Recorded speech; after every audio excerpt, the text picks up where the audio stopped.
on the mic to just allow our guests to introduce themselves before we start the session. One thing I noted is that we are not very good at singing, because I wanted to hear people singing the national anthem and the one for ESC. The mic to just allow our guests. Yeah, so it is important. Sometimes we should be part of it. Let us master these national anthems. It is important for patriotism building, isn't it? Yeah. Karibu sana, Elizabeth. You can start from the far end for the interest of the CEO and the other guests also to know who is present in the house. Your name, the organization, and for the exporters, you can tell us your products and the markets where you are exporting to. Good morning, everyone. My name is Sheila Achengawar. I stand here representing Kenya Bureau of Standards. I'm part of the Quality Assurance Department, and I'll be one of your panelists today. It's nice to meet you all. Good morning, all. My name is Simon Chelelgo. I'm from Ministry of Industry, Trade and Investment. I represent PS State Department for Trade. I'm a panelist. Thank you.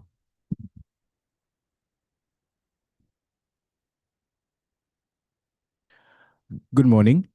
My name is Fred Odhiambo. I work with Kenya Dairy Board. I'm also here to represent my CEO, Dr.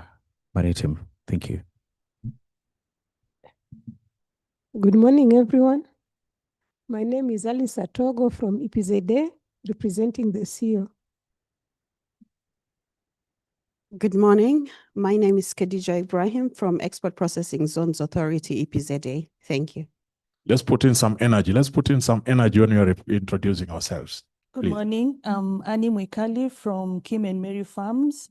We export herbs, that is rosemary, thyme, mint, oregano. Good morning. My name is Anne Mwai. I'm representing Viroville. I'm the CEO for Viroville, and I do coffee and tea.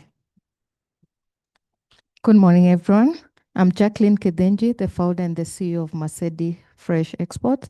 We're in the horticulture export. We tap the spaces of the UAE and a bit of the Middle East, sorry, and a bit of the EU. Thank you to be here. Morning, everyone. My name is Srinivas. I present Majengo Limited Novita Biscuits. Currently, we're exporting to East, Central, and we even started West Africa of late. Thank you. Good morning, everybody. My name is Mary Stella Baraza. I'm a tea exporter. My company is called Belsa Investments Limited. Thank you. Good morning, everyone. My name is David Kimani from Kebian, Kenya. We export juice, manufacture juice. We export flowers. We produce seeds, potato seeds, and tomato seeds. Thank you. Good morning, everyone. Joseph Kichege from Rwadia. We are exporting avocados to Saudi Arabia, Dubai, and currently in Tunisia for the COMESA market. Good morning, everyone. My name is Aridia Wanja from Isiro, CEO Ridsam Investment Limited. We deal with production of medicinal herbs, fruits, and vegetables. Thank you.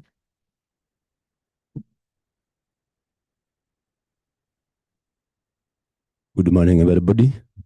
My name is Henry Nyabuto. I hail from Kisii, but I'm here in Nairobi. We export handcraft soapstone, Kisii soapstone. So we are yet to export. We haven't exported, but we have exported before to Egypt, and then we are expecting to export more. Thank you. My name is Abdulkadir Jamale, founder of CEO of Akrasa Limited. We are planning to export pasteurized camel milk.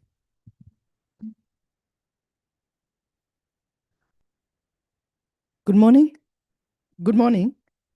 My name is Grace Ngungi. I am the CEO of Karakuta Fresh Produce. We export fresh avocados and also fresh herbs.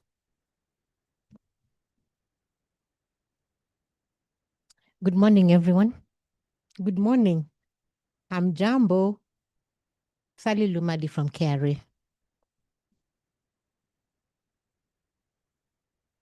Good morning. My name is Esther Kimondo from Steel Fashion CEO, and we deal with leather products, wallets, footwear, bags, belts, and all accessories that pertains in leather market. Aspiring to I do local marketing, but aspiring to export.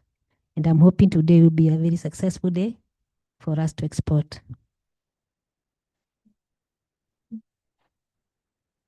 Good morning. My name is Jedida Nyaga, and I represent our family business called Kisasa Weavers. We produce and manufacture handloom woven products made of cotton and sheep wool. Our main market is both the local market and also export market. Export market, mostly it's the US and the EU. We work with local artisans from our local community in the production processes of all our products. Thank you. Good morning, everyone. My name is Grace, the founder of Naruki Store. I export African crafts. Good morning, everybody. My name is Enoch Musembe. I represent Orient Enterprises Limited. We are a processor and exporter of macadamia nuts, basically exporting to EU and Asia. My name is Zadok Langat. Our company is Rift Valley Leather Limited. Our brand name is Rift Africa. We design, develop, and manufacture high-quality leather products. Currently, we export to the USA and within East Africa, Tanzania, and Uganda. Thank you. Good morning. My name is Emmanuel. I work for Polycon. We assist exporters in terms of their testing needs and also in terms of inspections. Thank you.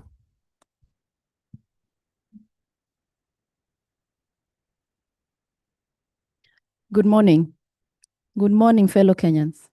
Yeah, that's better. My name is Jane Musyoki. I work for Kenya Trade Network Agency, KenTrade, under the Trade Facilitation Directorate.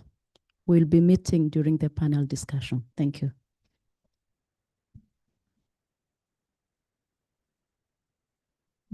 Good morning. My name is Regina. I'm from Sandstorm, Kenya. We manufacture high-end quality leather bags and canvas from safari to office, and we export worldwide. Good morning. My name is Elizabeth Nelima, representing Sandstorm, Kenya. Morning. Paul Mushai, B2B, Sandstorm, Kenya. Good morning again. Patrovas Charles, Supply Chain Sandstorm. Good morning. My name is Elsie Kangai from Strathmore University Agri-Food Innovation Center. We have an accelerator program for exports. Thank you. Good morning. My name is Yvonne Wanjiko, representing Wazawazi Lifestyle Company. We are a lifestyle brand specializing on the handcrafted accessories and leather products. Thank you. Hi, good morning. My name is Anna. I am a veterinarian. I work at the State Department for Livestock Development. In the Directorate of Veterinary Services, we regulate international trade for animal and animal products.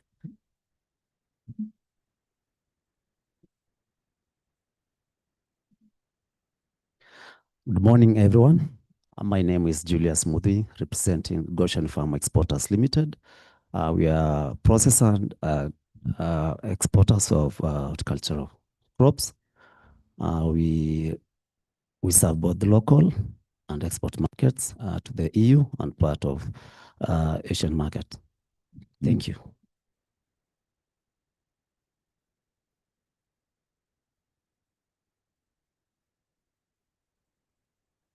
Thank you. Thank you so much for. Please go ahead. Please. Morning, everyone. My name is Lavenda Omolo. I'm representing Nashipai Leather Kenya. And we have a motto, crafted in silence, designed to speak. That means that we work with deaf women. Good morning, everyone. My name's Martin Moniki, co-founder and managing director for Bivega. We are a Kenyan company that specializes in export of avocado and fresh herbs. We grow but also source from the Kenyan market. Currently, we export to the UAE, but we are targeting to start European market this season. Thank you. Good morning, Kenyans. My name is Irina Cheng. I work for the biggest logistics company in the world. I work for DHL Express, and I'm here to offer guidance and assistance on your logistical needs. Good morning, everyone. Good morning, Osmo. My name is Mbala Drainer. I'm the founder of Honolly Farms Limited, an export of herbs. I've only exported once to Oman. Looking forward to get more opportunities within the market. Good morning, everyone. My name is Charles Manegene. I work for KTDA, Kenya Tea Development Agency. We work with the small-scale tea farmers in the production, processing, and marketing of high-quality teas to the global markets. Thank you. Good morning, everyone. My name is Caroline Gadoni. I work with Dormans Coffee. We are the coffee experts. We are global exports as well as local supply in both green coffee and roasted coffee. I'm happy to be here. Good morning, everyone. My name is Sharon Atieno. I'm a journalist working with MediaMax and Newslight. Good morning, everyone. My name is Alex Doherty. I represent Joam Coffee. We are exporters and retailers of Kenya Arabic specialty coffee. Thank you very much.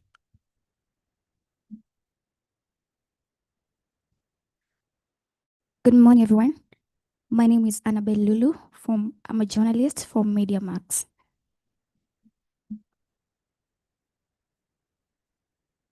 Good morning, everyone. My name is Lillian. I'm the CEO of Junior Group. I am new to exporting. I'm intending to export avocados and chilies. I'm hoping to learn a lot from you.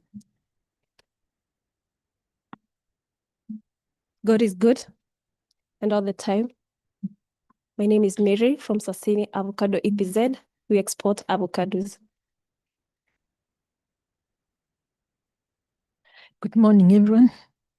My name is Mary Githinji. I am a CEO of Lami Flora Limited. We are growing flowers for export, cut flowers in Nyandarua and Nyeri. We are specializing in fillers for bouquets. Our market is in UK and EU. Good morning. I'm Dennis Kamau, Keare Thika. Good morning. My name is Jemai Manjero. I'm from Keare Kiambu Tax Service Office. Good morning. I am Mary Githinji.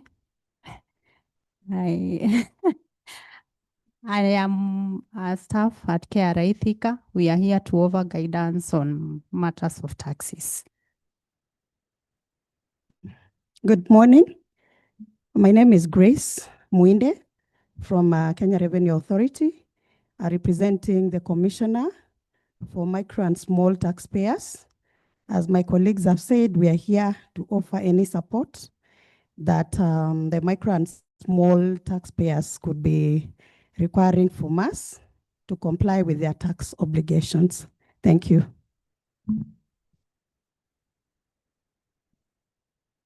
Good morning, everyone. My name is Kinoti Karen from Kenya Bureau of Standards. Good morning, everyone. My name is Faisal Mohammed from KEBS.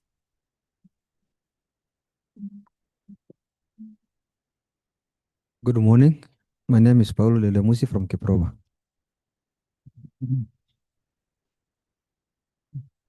Good morning. My name is Samuel Rere from Keproba.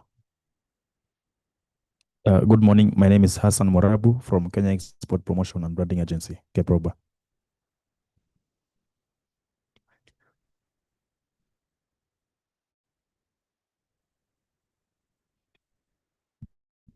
Good morning, Anthony Gadambo, Keproba. Good morning. My name is Kevin Oloch from Keproba as well. Thank you.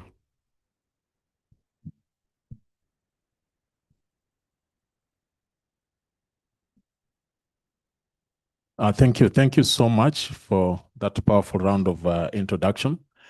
I want you to exude a lot of confidence when you're at this session. You are the owners of this session. So the moment you speak with fear, we are also worried about how we can now trigger that power when we are exporting. So show us that you are the exporters and we demand that power from you so that when we go to the export market, pia sisi tunaenda kama tuko na nini na power, si ndio?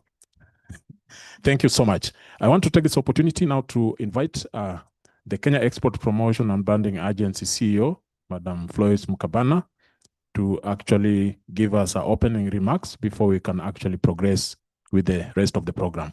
We are still expecting a representative of the Kiambu County, and as soon as they come in, we shall give an opportunity to introduce themselves. Karibu sana, Madam CEO.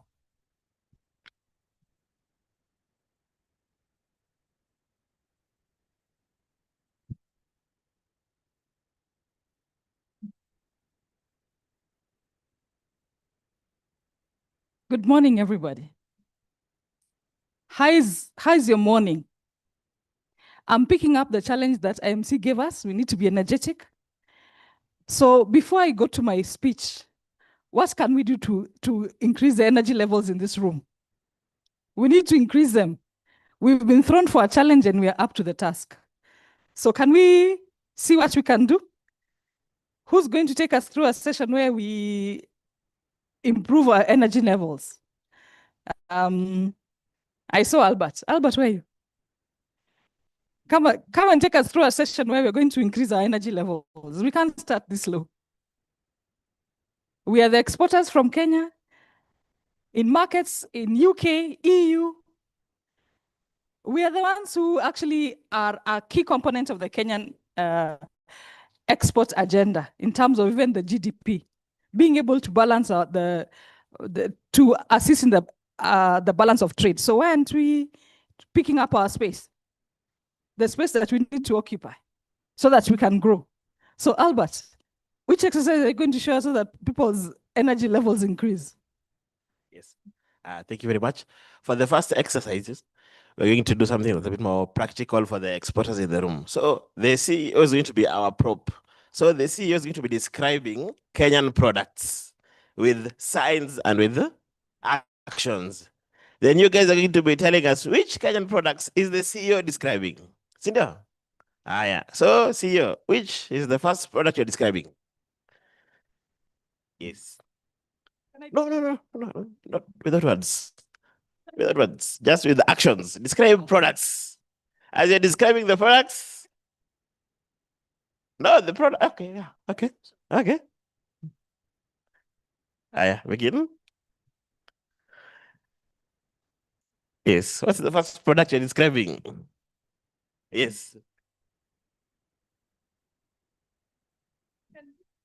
Yes.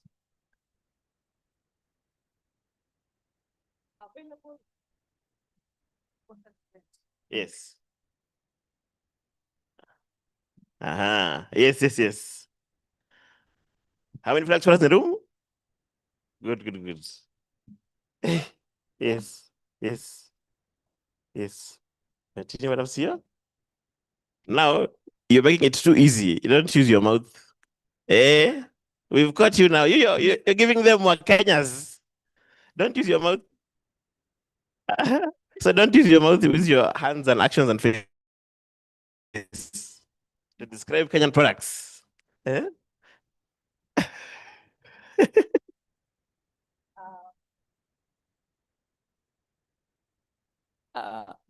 From an international perspective, the best drink you can have. I like the guy for juice.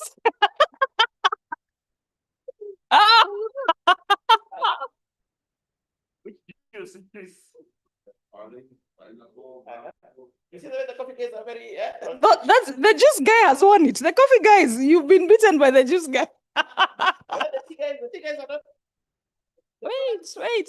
Actually, what I was looking for is coffee, but now there's 14. I've already given you the hint, but let me say it. From your grandmother's house to the world, that can be tea. And that's what I'd wanted to do. Who's going to offer to do one? Let me call, I want to go to our premium products.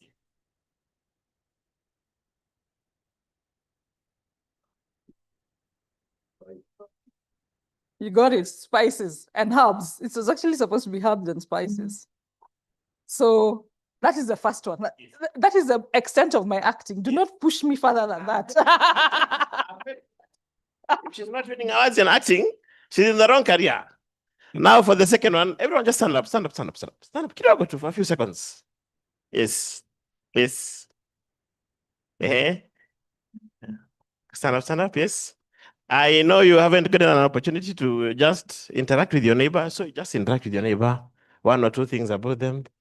Quickly. I'm giving you guys a maximum of... CEO, you're not interacting with your neighbor. There's a neighbor there.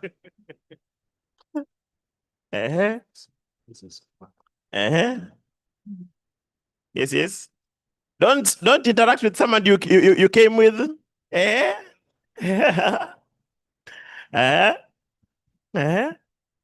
Okay. Yeah, that's enough.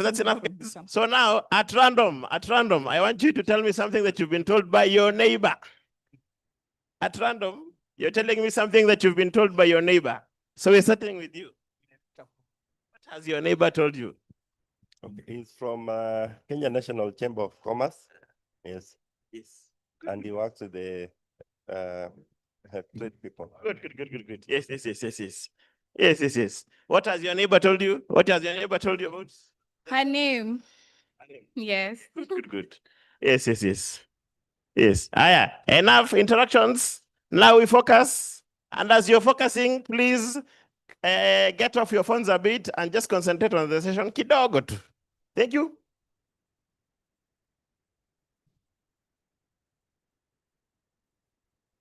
Bwana MC, how are the energy levels now? They are good? Yes. We can start? So for me, I was actually, as you're introducing yourselves, I thought that was the best part of the morning for me because it's allowing me to engage with my exporters and everybody in the exporters ecospace. And some observations that come from there. First of all, we are wide. It just shows the Kenyan export basket is present here. From flowers to tea, to coffee, to nuts, and some special mention, manufactured goods. We have biscuits and juice. So I think that's speaking to the direction that the Kenyan export needs to go. We move away from our traditional products to value-added products of what we do. So that was an observation on my part, and I thought that was really interesting. The other thing that I noticed as well is that, did I mention handicrafts and leather products? So our export basket is increasing. The other thing that I also noticed is that in this space, I have all levels of exporters. I have those who have exported once and are looking to export, the gentleman from Oman. I have those who have got an aspiration to export. They have a product and they have an aspiration. I have those who have exported and at various levels, and that's really exciting. But also I have some heavyweights in the house. I have some heavyweights, Mr. Kimani from Kavian. Happy for you to grace our event. I'm looking at Karangata as well. Karangata, she stepped out. I'm looking as well at Ruadia avocado. Yes. So I'm seeing quite a list of exporters that are here at various levels. And you know, that is a very important aspect because we realize the interventions that we shall be giving for the exporter that is at the level where they are learning is very different from those who are already established, have markets, and probably what they're looking for is new markets. And those who are at the middle trying to address policy issues that will allow them to grow so that they can be the next Kevians and the next Ruadias and Karangata. So all those exporters, we acknowledge them and we appreciate that the different interventions that take place around that. Having said that, I also have a role to play in nation branding. And in nation branding, we have to tell our story. When Nashipae leather lady talked about and explained their story about leather goods, built in silent, made to speak. That is a story for storytelling and branding your product that needs to be a lesson from all of us who are exporters, because one of the things that you realize when you go to the international market is that the buyer, your retailer and your customer is a very savvy customer, looking for stories around sustainability, around traceability, about your environment, your carbon credits and your effect to the environment, and stories that relate to those three, including inclusivity, have a special place in their heart, and you can use it as a branding position.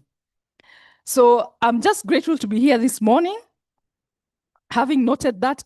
And let me not forget the other important stakeholders in this expo, in this export roundtable. The players in the ecosystem. We have KEBS, we have Statement of Trade, we have regulators like Kentrade, Kenya Dairy Board, Director of Veterinary Studies.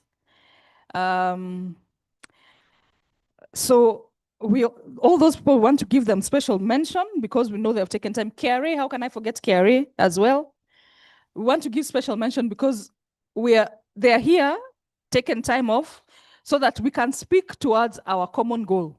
And the common goal is the growth of Kenyan exports, and our input into ensuring that is possible can only be done when you have clinics with those people around.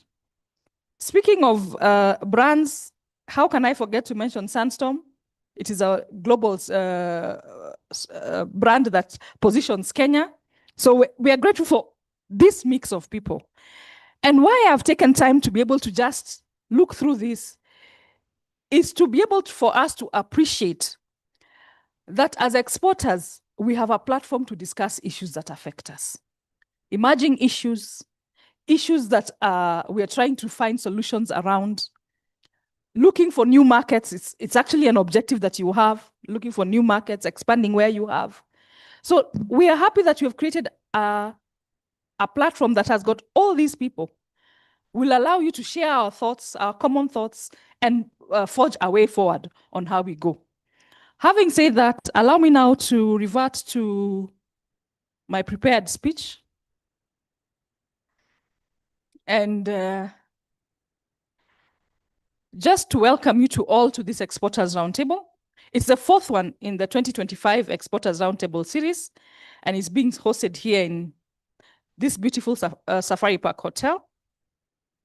This forum reflects a deliberate and strategic shift towards structured engagement with our stakeholders, recognizing that sustainable export growth can only be anchored on collaboration, policy coherence, and shared accountability. Distinguished guests, the Exporters Roundtable is a platform that brings together exporters, business support organizations, and government support institutions to engage on new and emerging issues within the export sector.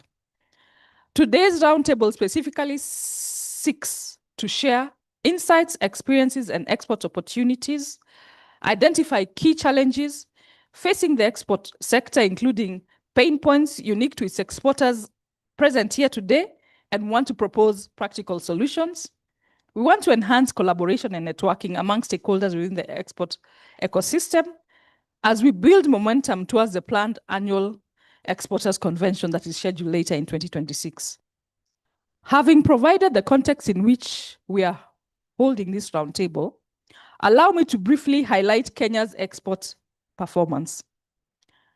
The Kenya's export story is one that depicts resilience and persistence in a turbulent geopolitical environment with immense untapped potential. I'm happy to note that the exports grew by an average of 10.96% over the last 5 years, from 2021 to 25, reaching a remarkable a figure of Kenya shillings 1.119 trillion in 2025. The key export products are tea, cut flowers, fruits and vegetable, textiles and apparel, coffee, animal and vegetable oils, meat products, iron and steel and essential oils, just to mention a few. When we are talking about our destinations, Uganda, USA, UAE, Pakistan, Netherlands, Tanzania, the UK, Rwanda, DRC, and Egypt, collectively, they contribute to 62% of our total exports. Regionally, Africa remains Kenya's largest export market, accounting for 40% of the total export earnings in 2025. Ladies and gentlemen, notwithstanding this impressive performance, our balance of trade has persistently remained in deficit, largely because imports are almost 2.5 times the value of our exports. To address the persistent trade deficit, we will continue to work closely with both the public and private sectors to ensure that Kenyan goods and services are competitive, compliant, and compelling in the target markets. On the market access side, the government has enhanced its efforts in securing preferential market access of our products in various markets. Just last month, Kenya flagged off exports to China under the early harvest agreement that will allow duty-free market access to the vast Chinese market of about 98.2% of our tariff lines for diverse products, including tea, coffee, avocado, flowers, macadamia nuts, blue economy products, just to mention a few. At Keproba, we look forward to working closely with you to ensure that you leverage the immense market opportunity. This will involve joint capacity building with other relevant government institutions to ensure that we are certified, market ready, and connected to the Chinese buyers to fully exploit this opportunity. Equally, our engagement under the African Continental Free Trade Area is redefining the regional trade by lowering the barriers and fostering integrated markets across the continent. We have significant export opportunities in West and North Africa, and Keproba team in the room will be at hand to provide more information on the same. Equally, preferential access under the Economic Partnership Agreement with the European Union and the United Kingdom continues to provide a stable and predictable framework for Kenya's exports into high-value markets.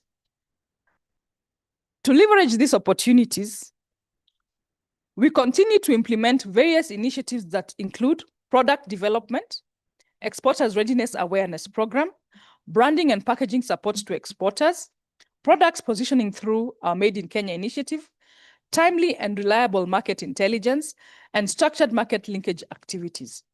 My team will shortly give a detailed presentation on some of our ongoing programs to support these initiatives. Ladies and gentlemen, as an agency, we also have a mandate of enhancing the nation brand, and to this end, we must continuously ensure that Kenya not only exports more, but it exports better, with products reflecting quality, reliability, and global standards. The roundtable therefore provides a critical platform to engage with our exporters and provide valuable insights that will inform institutional priorities within Keproba and across the broader trade ecosystem. Further, the export ecosystem comprises of various players. In this regard, we are joined today by partners from the financial sector, business member associations, the logistics industry, and trade support government agencies who will be making presentations during the panel discussion, scheduled immediately after the tea break on how they are going to support exporters. My team at Keproba and our partners remain available to answer any questions you may have, and I encourage you to exchange contacts so that together we may work this export journey together, collaboratively rather.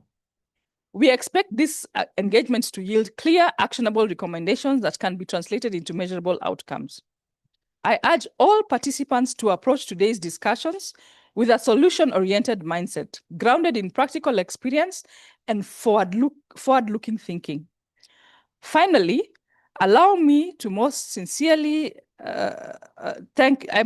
thank you most sincerely for honoring our invitation, and we look forward to a productive and engaging session. Thank you very much.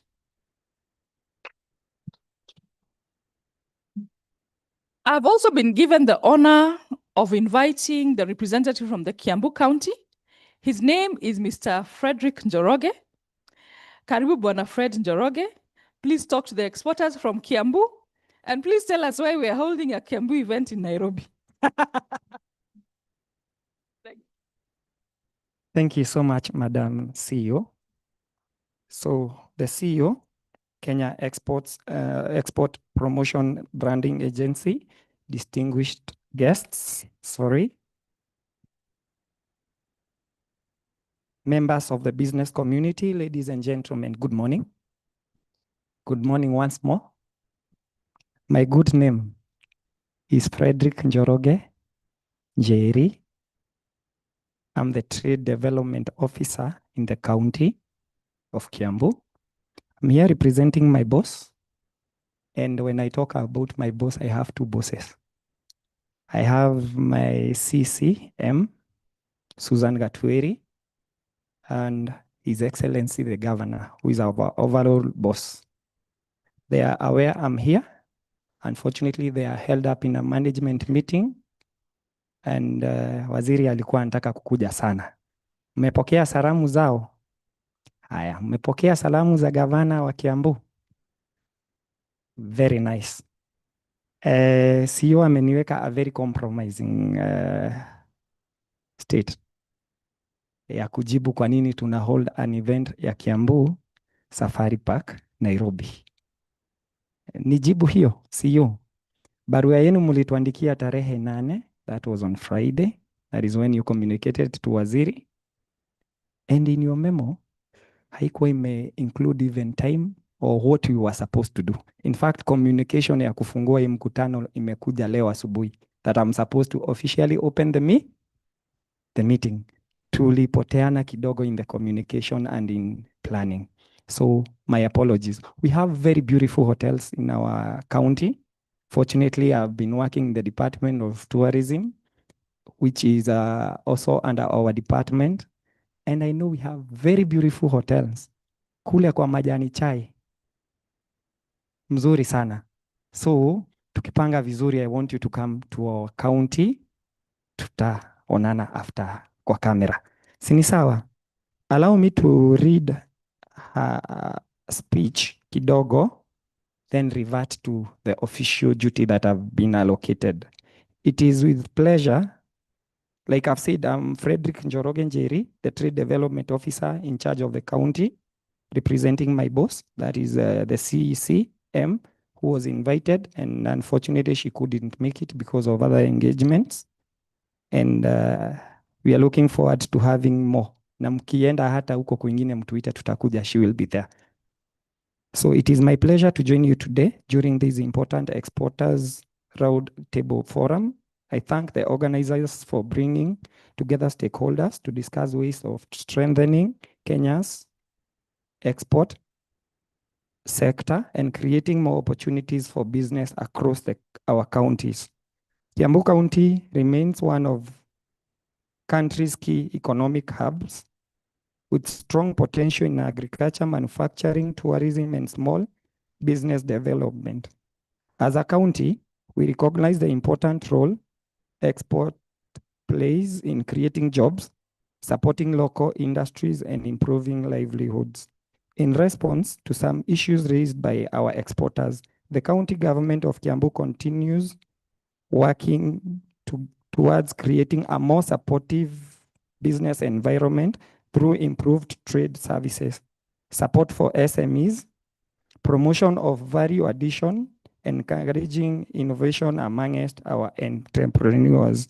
We also acknowledge the challenges facing exporters, especially high production costs, access to market, financing, meeting international standards.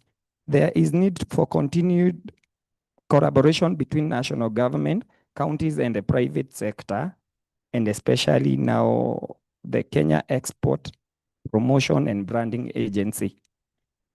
To address these challenges and ensure more local businesses can access export opportunities.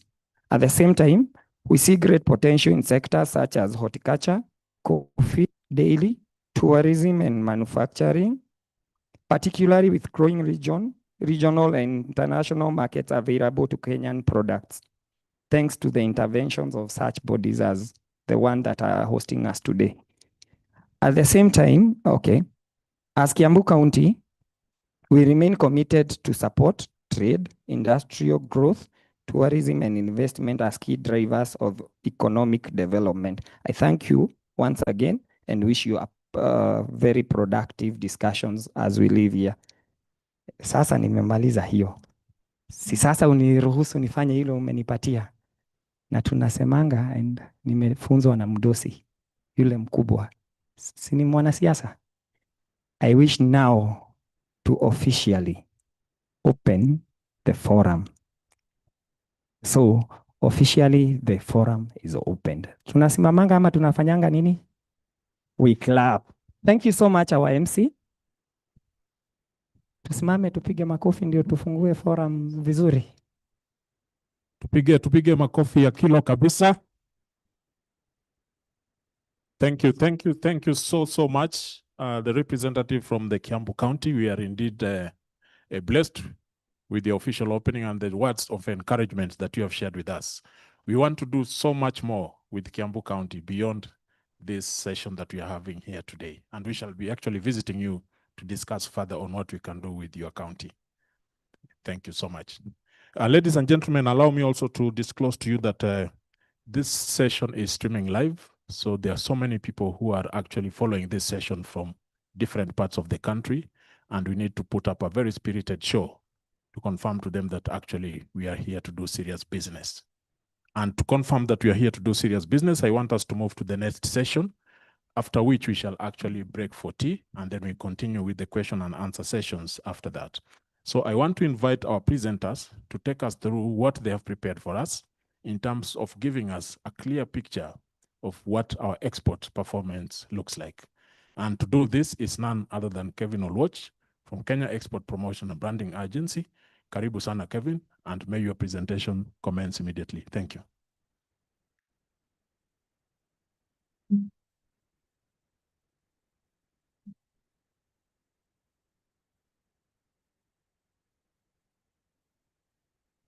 Thank you, MC. Thank you. Riding on the protocols that are already highlighted by our CEO.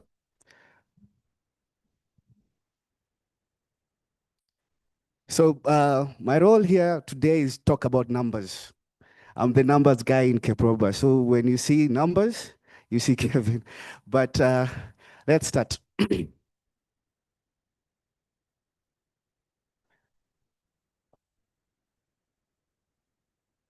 So my presentation will be in this format. We are talking about the exports and imports. First of all, I'll talk about the global context. Then I'll bring it back home to Africa. And then I'll also now be specific to Kenya. With the end, I'll actually talk about the Israel and Iran situation and what it actually matters for your books. And most importantly, what are we doing it together to actually check out that situation. So from the global overview, world goods and services trade grew by about 4.7% in 2025. That's according to WTO. The global merchandise trade is projected to slow to 1.9% in 2026, then recover to about 2.6% in 2027. That's also according to WTO. Africa's economy grew by about 3.5%, that is in 2024, to 3.9%. That's according to UNECA, that's the United Nations Economic Commission for Africa. The Middle East conflict should save about 0.5% points of the 1.9%, which is the 2026 projection, bringing it to about 1.4. So what I want you to actually get from this slide is all these two numbers in your head. That's the 1.9%. That is the world trade growth ceiling for 2026, which is this year. And this is before the Middle East shock. And then after the shock, we could be looking at 1.4%. So knocking off the 0.5% that is needed to be knocked off. So Kenyan exporter has to plan for this global market that is very growing. So the question here becomes, is a slow growing world, who is winning in this particular situation? The question becomes, in a slow growing world, who is winning? You know, I was given the challenge by the MC to actually trigger a conversation. So I want to actually start by this, by triggering this as a conversation. So I'll move on to the next slide. The top exporters from Africa.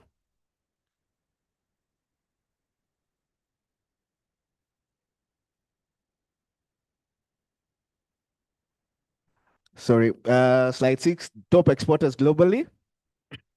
Global exports actually account for about 17.5 trillion. That is in 2020, and it grew to 23.9 trillion in 2024. And who leads this? This is China, which actually takes about 3.6 trillion, which is 14.9% of that entire market. And then it's followed up by the US, which is 2.1 trillion, which gets about 8.6%.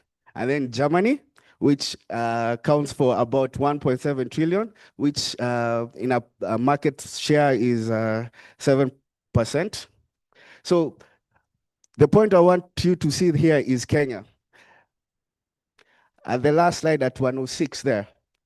Kenya ranks at position 106 globally with USD 8.2 billion in terms of an exports, which accounts for 0.03% of total world exports. Now, let me trigger another thought here. Notice the bottom of the table, Kenya ranks at 106 with a share of 0.03%. We are not even a rounding error in global trade. So if you round off that, it's not even a running off error. So this is not criticism, it's a market opportunity. Every 1/10 of a percentage we gain, it's worth 24 billion in additional exports. Let me repeat that again. Yeah? Every 1/10 of a percentage we gain is worth 24 billion in additional exports. So that's the opportunity that is there. Let me move on to the next slide.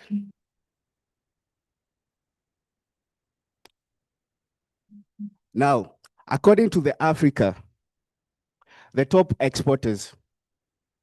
Now, in totality, Africa only accounts for about 2.7% of world exports. The top 5 exporters here are South Africa with 110.4 billion, Nigeria at 53.88 billion, Algeria at 49.5 billion, and then Morocco at 45.98 billion, and then Egypt at 44.8 billion. Those 5 countries alone actually equate to about 1.29 of global trade, almost half of what actually Africa exports. These 5 countries account for what as Africa exports. So putting it into context, Africa exports less than Germany alone.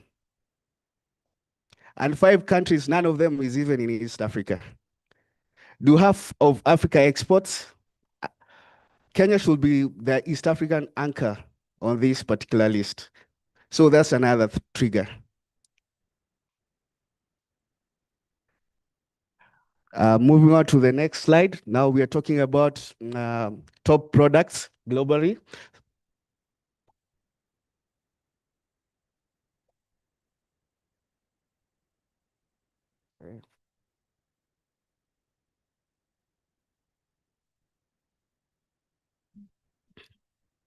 So what are the top products that actually are traded globally in the export market?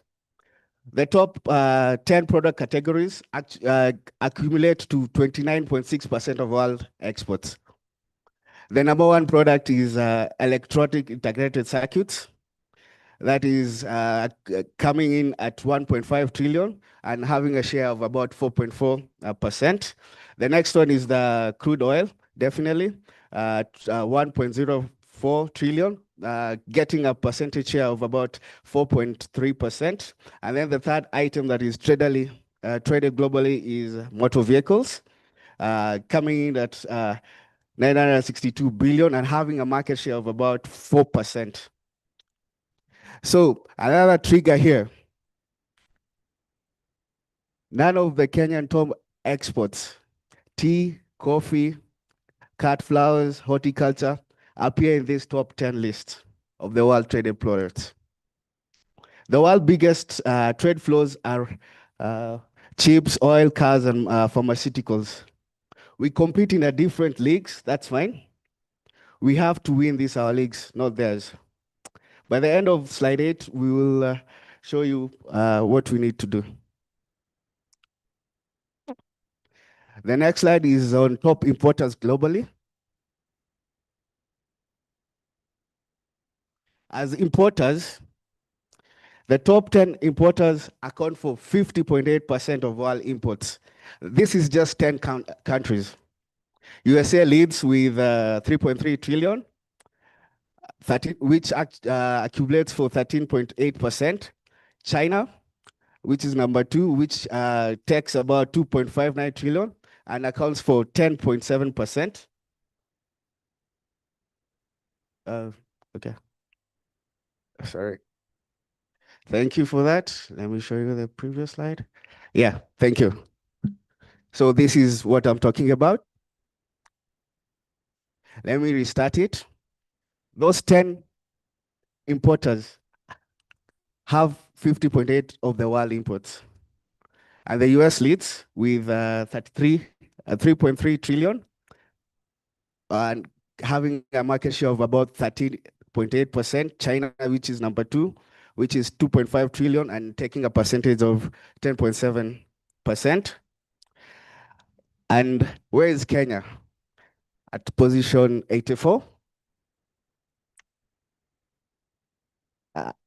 And it imports about 20.2 billion, which is just 0.1% of all the share. And cumulatively, Africa only does 2.9% of all imports. So another trigger point. 2 things from the slide. 1, half the world imports goes to just 10 countries. That's where the buying power is. Number 2, you'll notice Kenya imports 4 times more in value than what we export. That gap is our trade deficit, and it's the central problem of our balance of payments. So moving on to Africa, the top African importers.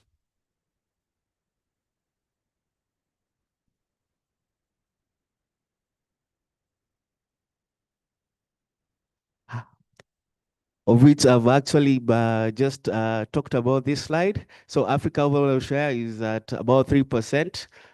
We've talked about the top exporters, the top importers from this particular Africa, which is South Africa, Egypt, Morocco, Algeria, Nigeria. Top 5 from Africa contributed to 1.49 global share, and Kenya imports about 0.08% of the world exports. And Kenya's ranking in the world import is at number 84. Now we take it specifically to Kenya imports and exports. So we were talking about the global perspective, and then now we narrow it down into what applies to us as Kenya. This is where we make our money. Now, the first slide talks about the BOT, that's the balance of trade. And the total exports, like the CEO had indicated earlier in 2024, it was at 12.3 billion. and then it shoot up to 19.4 billion. This is last year, which was a really bit of a increment of 0.6%. And then the total imports was 2706.3 billion. And then it went up to 2772.9 billion, which is a growth of about 2.5%. The trade deficit widened by about 59 billion, from 1594 billion to 1653 billion. And then the export-import cover ratio dropped from the previous year from 41.1% to 40.4%. Commercial imports were majorly what we were importing, which took about 95% of the import value. So another trigger point here. When we read these two numbers, the exports at 0.6% and imports up 2.5%. So imports are growing 4 times faster than exports. Every shilling we earn abroad is being outspent by about Kenya shillings 2.5. That is the structural challenge that we're facing.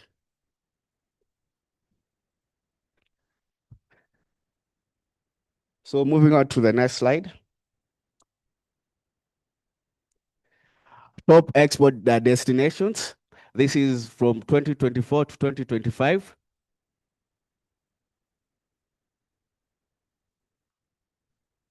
The top 15 destinations of our exports in 2025, there you can see Uganda all the way to Saudi Arabia, actually take about 70.5% of our exports in 2025, down from about 73.5% in 2024. That small concentration drop is actually a positive thing, because now you can see we are diversifying our market slowly, which is a good thing.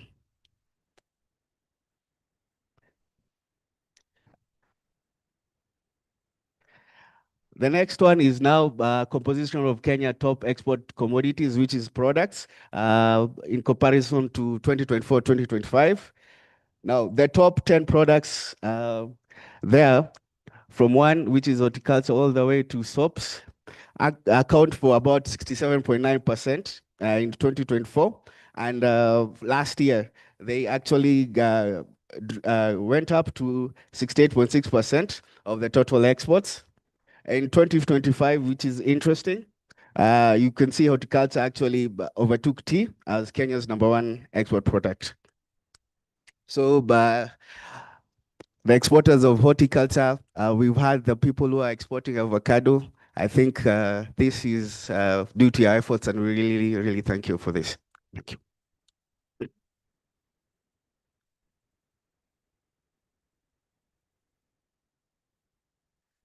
The next slide is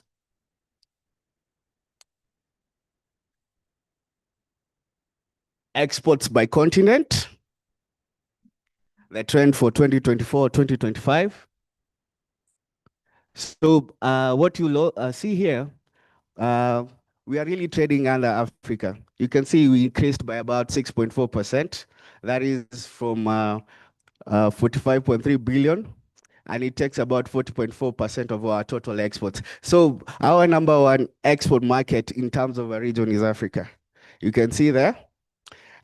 Within the EAC, where we actually export about 77.6% of all our exports, and it equates to about 351.2 billion. And from that, our #1 export market is Uganda, and last year it increased by about 28.8% to Kenya shillings 162.3 billion. And in terms of cumulative share, it takes about 14.5% of the total exports. And then there's also increment in DRC by about 16.8%, and then also South Africa by 17.9%. And then also in Africa, there are other markets that we dropped last year. We can see there Sudan, which actually went down by 59.8%. South Sudan, 27.8%. Somalia, 23.6%. 21.3%, and also Tanzania here. And when you talk about now Asia, this is where we actually lost a lot last year.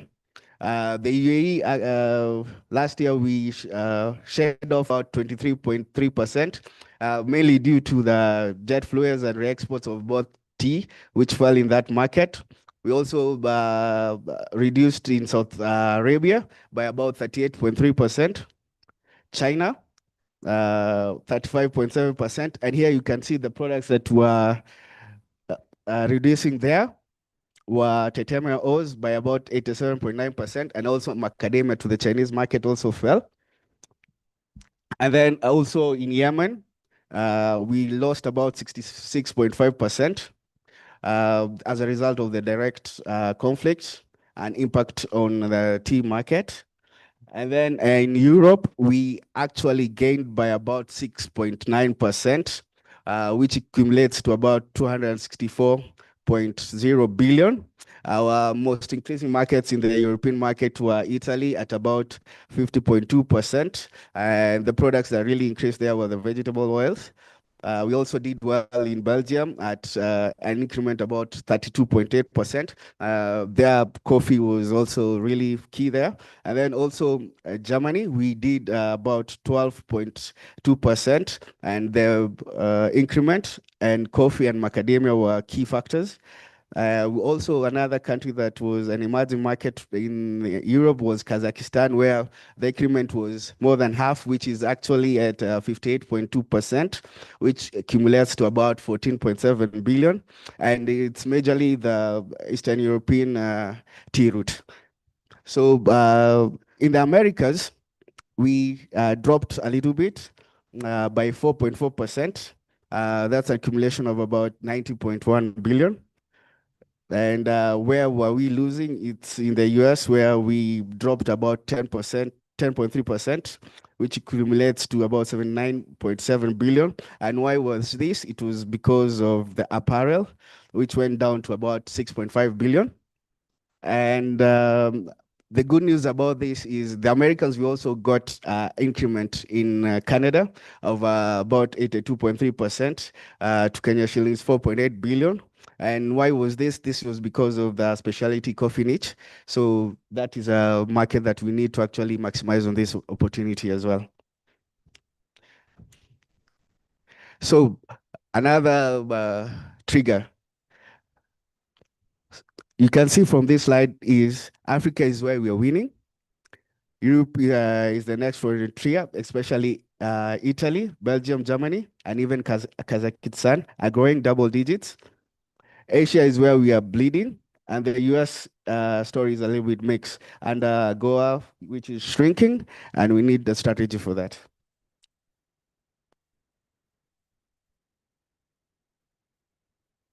So here, the next slide now is on Kenya imports by supplying countries, which is 2024-2025, which is the inverse of exports.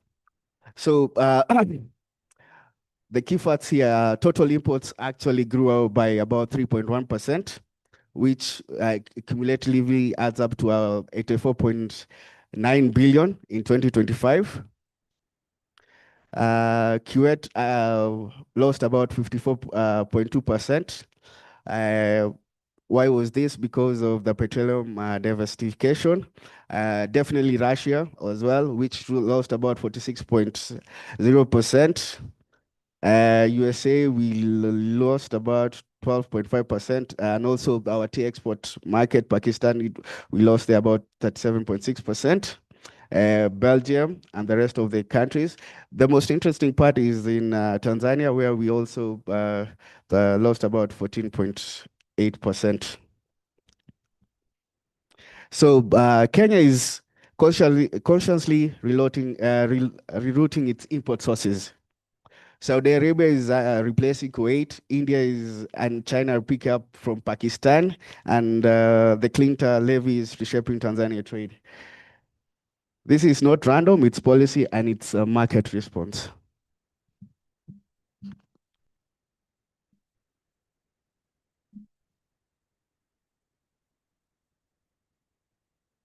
So the next slide is Kenya imports performance by continent. This slide shows that Asia is where we get 70% of our imports, which is about 1.94 trillion. The Far East, last year we had an increment of about 158.93% billion, sorry, and which is 12.8%. Europe shrunk, driven by Russia and Ukraine. The Americans shrunk. USA and Brazil were down. Africa, we had an increment of 4.7%, which equates to 12.8 billion. And also Australia and Oceania, we had an increment of about 72%. So looking at this, you can see Kenya is more Asian in terms of our imports, and it's sourcing more than ever. 7% of what we import comes from Asia. That has currency, freight, and geopolitical implications. So if the South China Sea or the Strait of Hormuz is closed, we have a problem. That's another thought you need to actually trigger.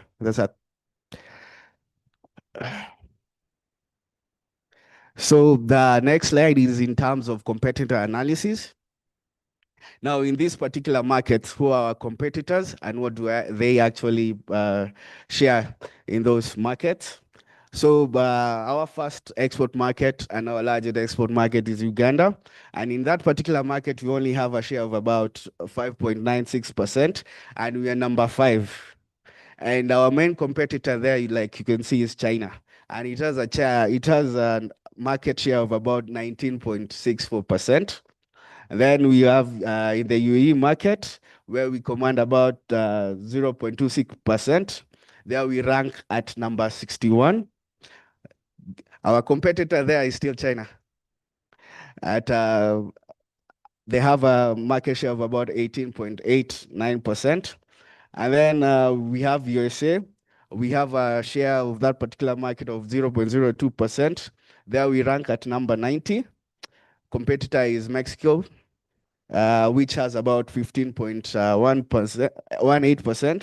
And then under the Pakistan market, where we export most of our tea, we have a share of about 1%, 1.01%, and we rank there at position 20. And the competitor there is China as well, and they have about 28.31%. And then also in the Netherlands, which is, we get a market share of about 0.11%. We rank at position 77. Competitor there is Germany at 16.78%. So in 4 of our biggest export markets, China is the dominant competitor. And in Uganda, our largest market, Kenya is only the 5th biggest supplier behind China, Tanzania, UAE, and India. We are losing share in this particular backyard, and this is another trigger for conversation.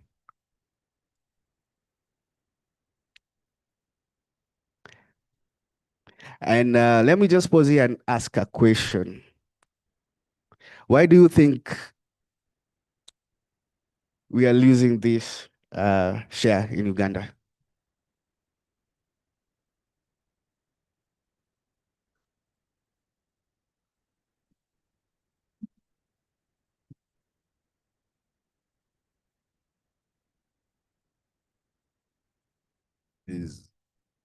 There's a cost of production locally, so our items are getting higher. The price is going up.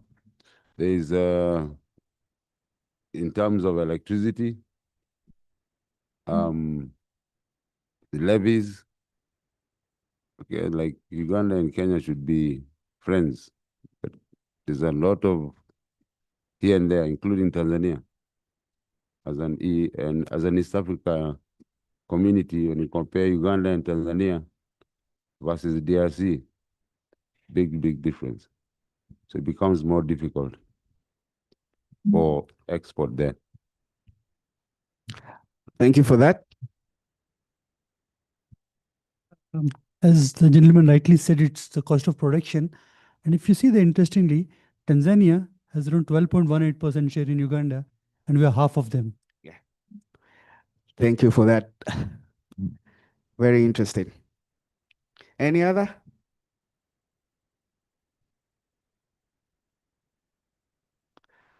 Yeah.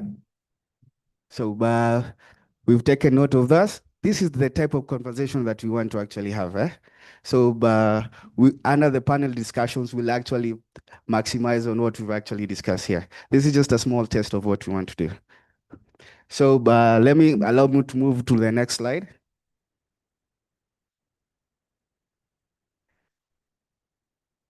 Now, the competitor analysis in terms of products. The first part was in terms of markets. Now we doing in terms of our top export products. So in terms of tea, Kenya is the third globally with about 17.5 market share. Definitely world class. We are actually tied with Sri Lanka, just behind China in terms of production. And then in terms of cut flowers, this is part of the horticulture. Kenya is at number 4, which we have a market share of about 6.4%.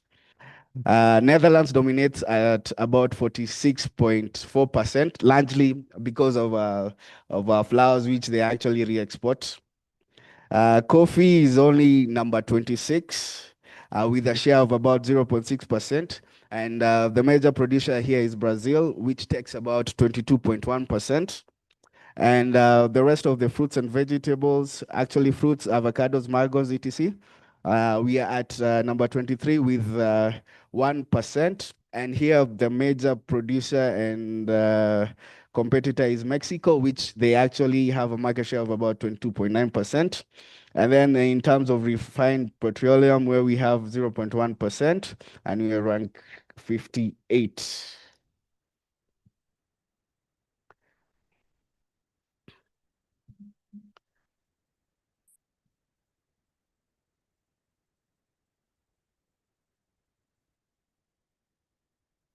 So from this previous slide, let's take a look at flowers carefully.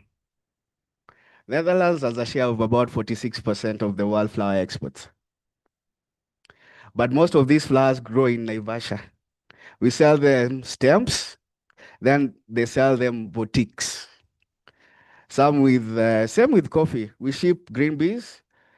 Switzerland and Germany roast and re-export at 3 times the price.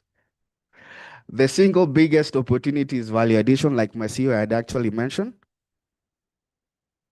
Before export, we need to actually not just look at the volume, we also need to actually look at the value.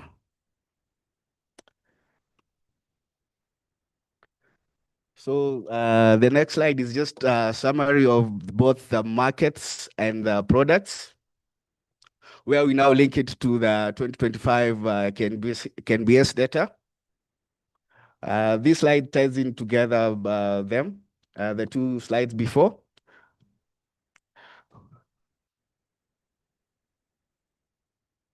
So the right-hand column just shows the 2025 reality. Coffee earnings up, which increased by about 35%. Horticulture at record volumes of production, but tea earnings were down because of what we've just talked about, value, and it was down by about 1.1% in terms of price. Yes. So let me move on to the next slide. So as a KEPROBA, we have, according to our strategic plan, is to actually grow the exports from 2022 by 10%. The base value was 873.1 billion in that particular year. What we want to do is by 2028, as per our strategic plan, is to get that value to about 1.5 trillion. And we have challenges. These challenges can be in form of the global challenges. They can be in form of business and domestic challenges, and we can actually have also in forms of the regional challenges.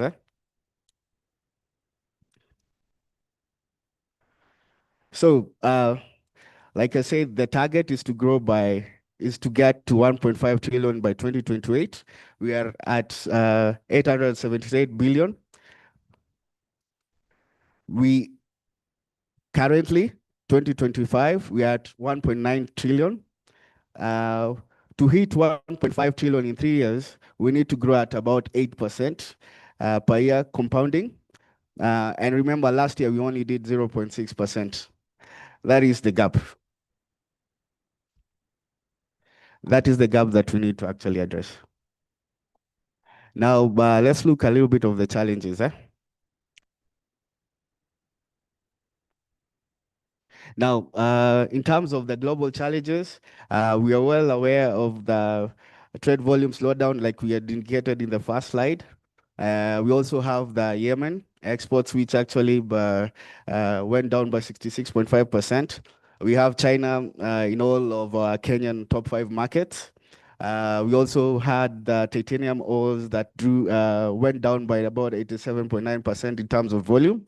And also we have Kenya appreciation, hurting export earnings in local terms.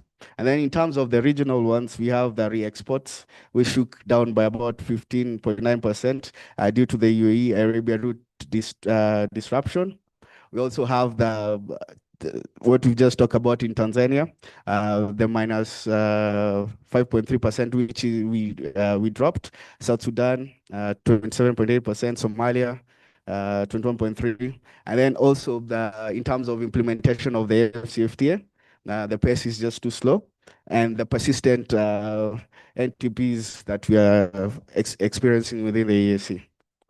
And then in terms of opportunity, the coffee price has actually increased by 35.9%. So here is a result of the scale and specialty. So we need to actually maximize on this opportunity. We have also record tons in terms of horticulture. We also seen the opportunities in Italy, which grew by 50.2%. We have Belgium by 32.8%. And then what we are seeing is diversifying within the EU is working. And then also we see that Kazakhstan has actually gotten increased by 58.2%, which is primarily the Eastern European tea route. And Canada has increased by 82.3% just because of the specialty coffee.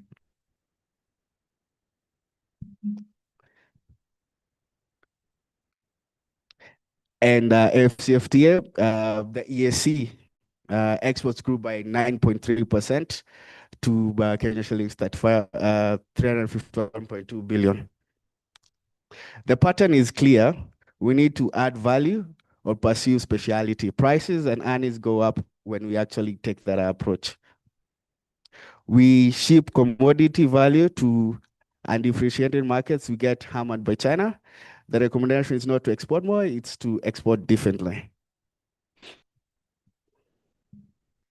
So like I mentioned before, what is the projected impact of the Iran-Israel conflict on Kenya's international trade and future export projections?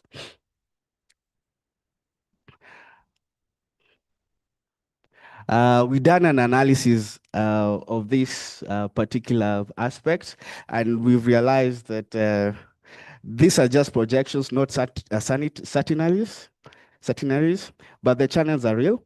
Red Sea shipping disruption, jet fuel export markets in the US and Saudi Arabia closing.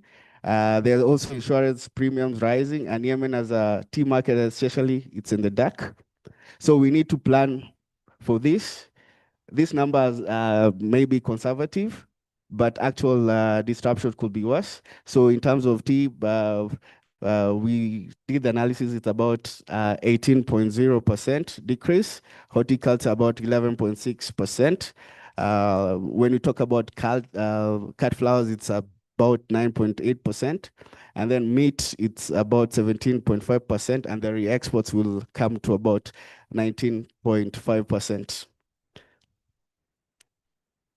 This is exactly why Keproba is doubling down on market diversification work, specifically to the mentioned markets, which is in Eastern Europe, Canada, FCFT. We can't control geopolitics, but we can rebuild the alternative. So that comes to my final slide. So for this presentation, you can scan this code. We can send this slide to you. And this is the contact details for us. And once again, I want to thank you for listening to numbers. I know sometimes numbers might be a little bit difficult, but we really appreciate for keeping up with us. Thank you.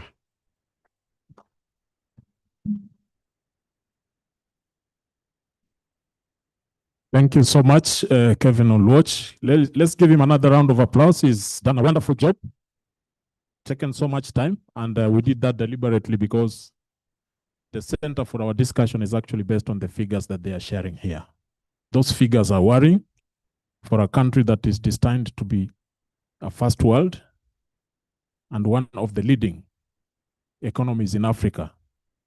We need to do so much actually to change the position of our standing in the export market rankings globally and also regionally.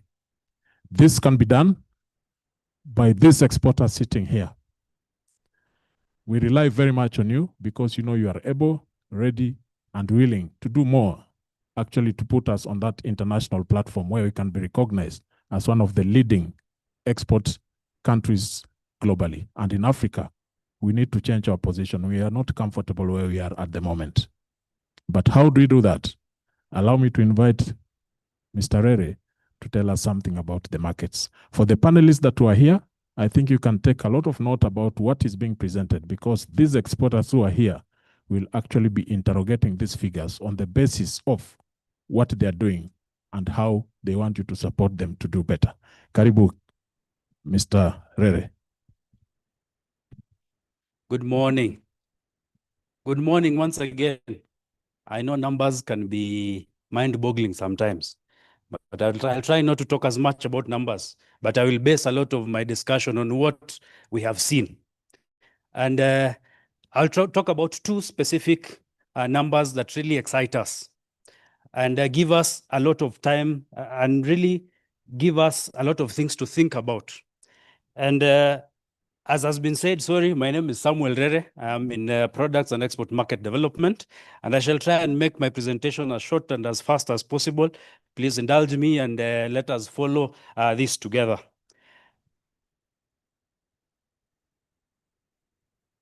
I hope this will work. Yes. My presentation will be structured in this way, and I will try and go through it as fast as I can. One of the first things I want to talk about is really two specific figures that Kevin has mentioned about our markets and our products, and one that really speaks about one of the government's priorities that has been talked about over time for so long. And one of them, as we discuss about the markets, is the concentration of our export markets. We have exported to export. Our export markets have remained the traditional ones for quite a long time. And I think all of us will agree with me that that has happened for so long, and we need to look beyond.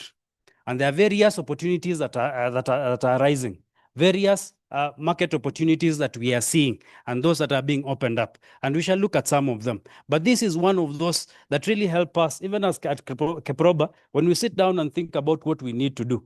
This is one of the priorities that we have. Why is concentration? Why is our concentration of our exports in traditional markets an issue to us?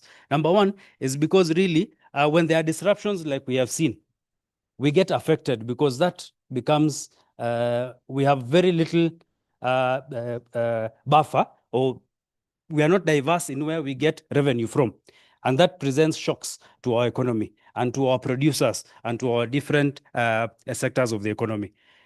The second figure that I would like to address is about our products.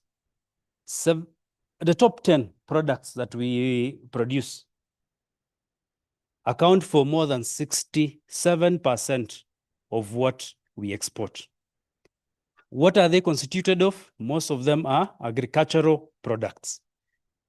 and most of them are sold as raw or semi-processed products. Value addition has been spoken about so many times and so long. And I think it's about time, even in a conversation like this, to put our heads together and say, how can we work towards actualizing some of these things that we speak about over time?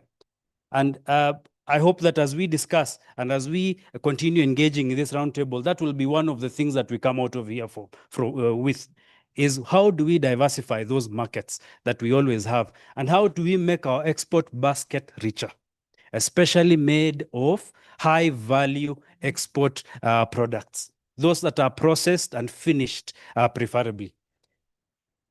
So allow me then to talk about how have our markets been diversified or sought to be diversified? What are those efforts that have been put in place? And we know the original, our market access arrangements that government has gone through. We know the EAC. EAC being one of our primary markets is made up of 8 countries, yes, 300 million plus people. In as much as these are our neighbors, can we start looking at them as consumers of what kind of products, finished products? Can we start doing that? When we hear, thank you for, I've heard Kevian is here. All these products that we sell there that are already finished, processed products. And our taste and preferences, because of proximity and because of culture that is almost similar, our tastes and preferences are similar. So really, our manufactured goods will get good market and will get good attention. When we look at our region as well, I think we have comparative advantage in some areas of production when you look at our region. So those are things that we really need to leverage on and to work on. COMESA is also one market that we have been in this preferential trade arrangement for quite a while. The proximity, our broader presents broader access to this for our products. How are we leveraging more on this? The tripartite was also signed just the other day. Last year, there was significant progress in the tripartite free trade area. And as we even progress towards this, I think this month, there is going to be a summit on this tripartite that is being hosted in Nairobi. These are conversations that are going to be progressed. How are we as exporters taking advantage of these 29 countries, this 1.88 trillion market? How are we focusing our production, thinking about how to get our products into these markets? ACFTA becomes the mother of all. This has been touted as the largest opportunity that we have, not just to take our own products, but also for investment. Kenya can become a hub for production into the East African, into the Africa Continental Free Trade Area. How are we leveraging that? As a producer, as an exporter, how are you positioning yourself to take advantage of these opportunities? These are conversations that we seek to have, and we really like to hear what your perspectives are. All the products that we produce can access this market, can take advantage of this 3.4 trillion GDP market. And how then are we as producers and exporters considering and preparing ourselves to take up these opportunities? We have various other arrangements. We have the Kenya-EU EPA that was signed. This gives us quota-free and duty-free access into the EU market. But this may not be perpetual. I think up to 20, in about 20 or so years, they shall also start getting the same advantage to get their products into our market. In this duration that we have, what are we doing? How are we learning from the advanced processes and what they have? How are we getting our goods into that market? This is an opportunity that we encourage all of us to take up. And I'm happy to hear that a lot of us in this room are taking advantage of this market. And for this market, probably, it may not just be about diversification. It may be about deepening our engagement in these markets, deepening what our markets in this sense. Probably we've been going into the Western European region. How are we thinking about the Eastern European region right now. Are there opportunities there that we need to take advantage of? Yes, there are. And those are some of the ways, some of the things that we are thinking about. AGOA has been spoken of, and 2026 is the deadline for this. But even as that deadline nears, there's a lot of discussion going on from the point of policy and from the point of bilateral engagement. Post-AGOA, there shall definitely be an arrangement. How are we then seeking to also cushion ourselves from shocks when they come? So these are some of the considerations and thoughts that we really want to put to each other and to have a discussion about. As we promote these opportunities, how are we helping each other to make sure that we are consolidating on these gains? The CEPA that was signed with the UAE is also a market that is very lucrative market.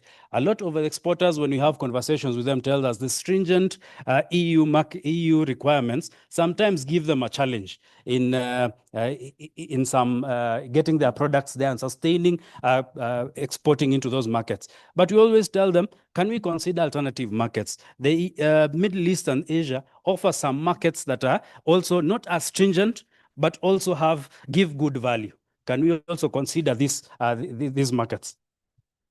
We also have the Kenya-UK EPA that was also signed, and I think that most of us have mentioned, some of us have mentioned that they already access this market and they're taking their goods there. This is still a market that is good for us. But again, it's about deepening. Can we explore opportunities of taking finished products? We've been taking a lot of our black tea. In what form? Our black tea has been going probably in terms of green, not green, in terms of CTC bulk. Can we start doing the value addition here and taking there? How can we, what are those things that we need to do together to actually push our goods to give them better value? There are various other arrangements that are ongoing. The early harvest agreement that we have signed, I think Kenya became the second to actually take advantage and to begin active deliberations with the Chinese government to actually get our goods there.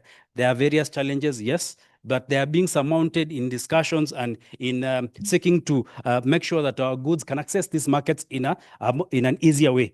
We know one of the things that is really a headache for exporters is the GSCC certificate.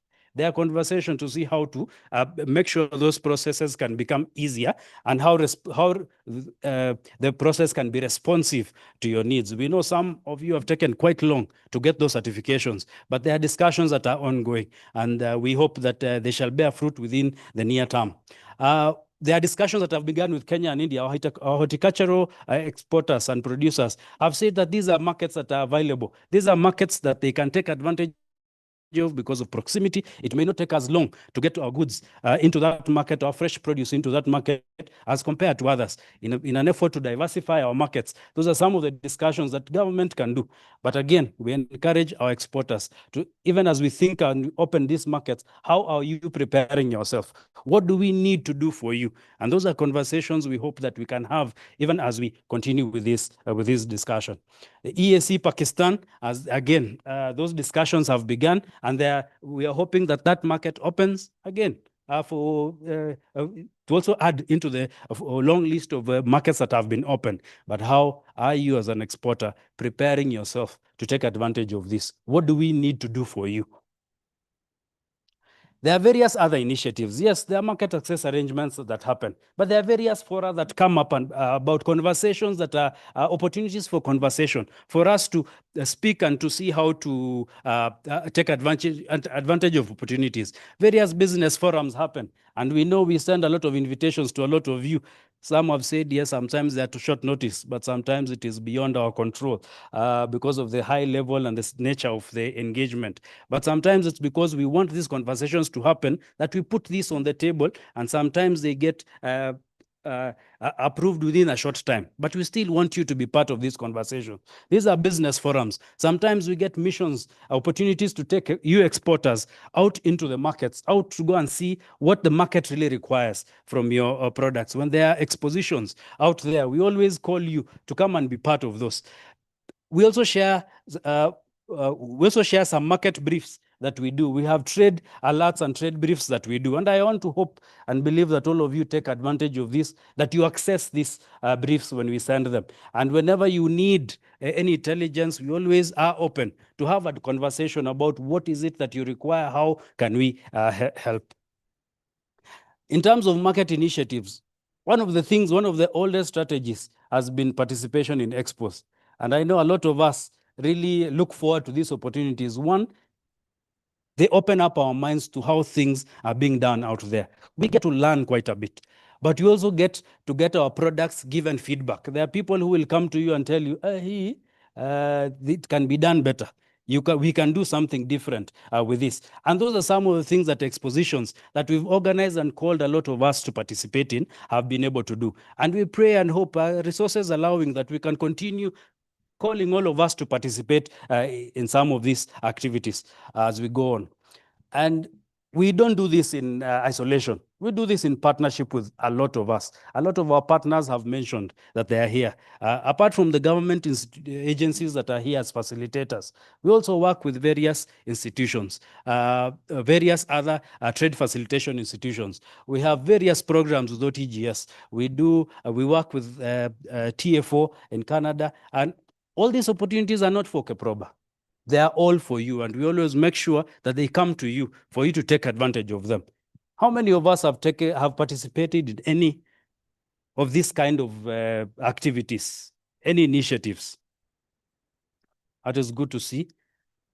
We hope to get a lot more of this for all of us. At next time when we ask this, all of us in the room say, we are here because we have benefited and we have taken advantage of some of these conversations. In terms of our products then, we talked about the markets. For our products, the issue with our products is that our export basket is not diversified. Our export basket is narrow. We have very few traditional products that we sell out there. Are we able to value add? Are we able to improve them so that we can access our markets with higher value, those that will attract higher value? And this is what we seek to do in one of these programs that I'll just highlight. This product development, adaptation, branding, and packaging program that we have. And we do not do this in isolation again. We do this with all our partners, especially government facilitators. Now, exporters are, as the CEO mentioned, there are those that are top-tier exporters. There are those that are middle, that have just started, and they are expanding, they are growing their wings. But there are a lot of people who aspire to export, but they do not know how. And some of these programs really bring them and give them this information. In this program, we seek to take them through a journey of how to begin exporting. Is your product ready? How are you able to access certifications? Some of them do not even have KEBS certification, but that's where we bring them on board, have a discussion about those who bring products that are very at the initial phase of conceptualization. How do we help them to progress and to be able to bring these goods to the shelf and ultimately begin exporting them? Those are journeys that may not take a short time to do, but in the ultimate end, that is our goal, is that we shall have a larger number of Kenyans that are playing in the export trade space. And that is where a program like this really matters. This program takes us to we take them to the extent of even giving them some experiential some experience at in an expo. Both probably it could be internal, it could be within the market that they're interested in, depending on the level of their product. So this is one of the products, and some of the products we've been able to do would include some chilies. We have some yogurts that we've been able to help, some juices, some companies that we've been able to help, just to give a few examples of some that we've been able to help to package and to position themselves better. In conclusion, are we still together? Sorry for rushing. The MC has his gun to my head, and I'm trying not to make sure that I live up to that. In conclusion, I think taking advantage of these market access arrangements and opportunities is inevitable. But these conversations have to continue. A conversation like this, it is my hope and prayer that as we continue in this, we shall all have come out of here with some good outcomes. That in diversifying our markets, we shall reduce our vulnerability to external shocks. I know our numbers guy was not able to really speak more about the shocks, the latest shock that that Kenya experienced with the war in the Middle East. But we want to hope that in the near term, medium term, and the long term, we shall not be feeling those shocks as much as we are feeling them right now. And allow me then to say thank you for that short time that I had with you here, but that is essentially a snippet of what we have put together for you. Thank you very, very much. Thank you so much, Samuel.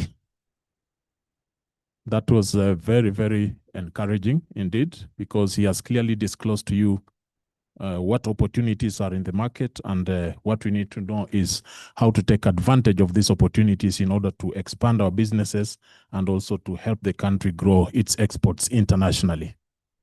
The issue is then, how do we position ourselves in the international market?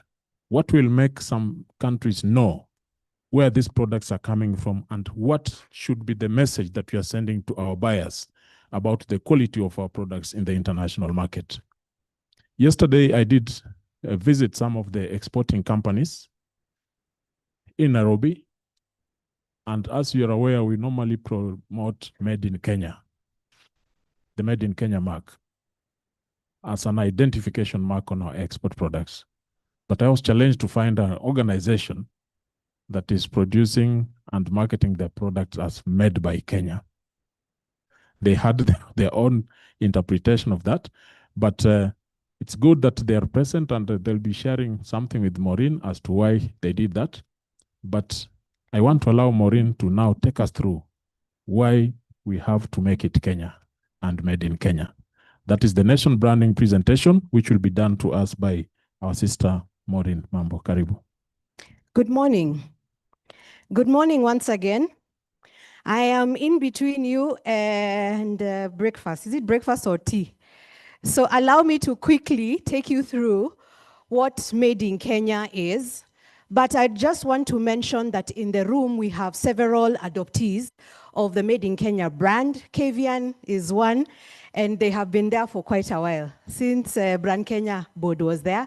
So thank you for always supporting us. There's Joham, there's Utake, I'm a Utake. There's always that confusion about how to pronounce the brand name.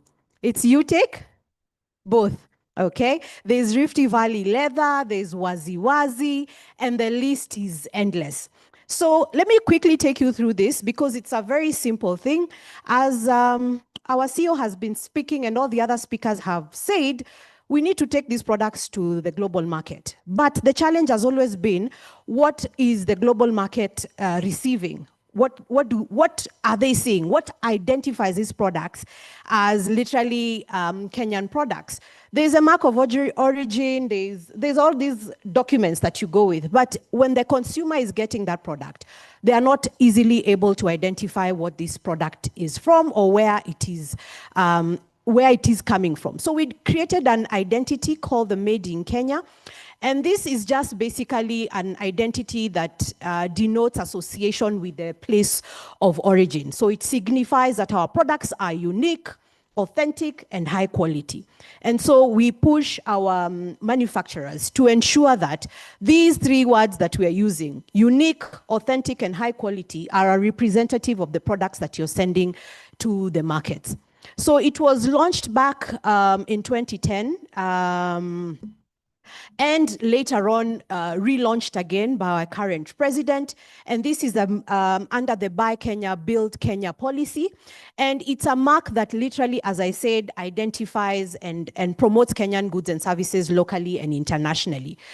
Actually, it started off as a touch of Kenya. I think most of Kenyan products still have a touch of Kenya. And then now it's transversed into the new look logo that we have there.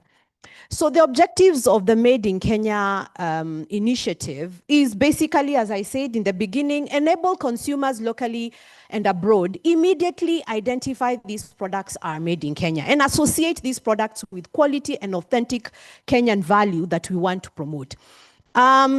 Most of the supermarkets we have locally have a lot of these external products that are coming in, these imports that are coming in. And every time I walk, especially to Carrefour, because it's our biggest champion for Made in Kenya products, you will see our logo around all over, just trying to promote the local products in their supermarket. So if you see this mark, just know that product is a Kenyan product and you can consume it and trust that particular product. Create a strong brand proposition for Kenya.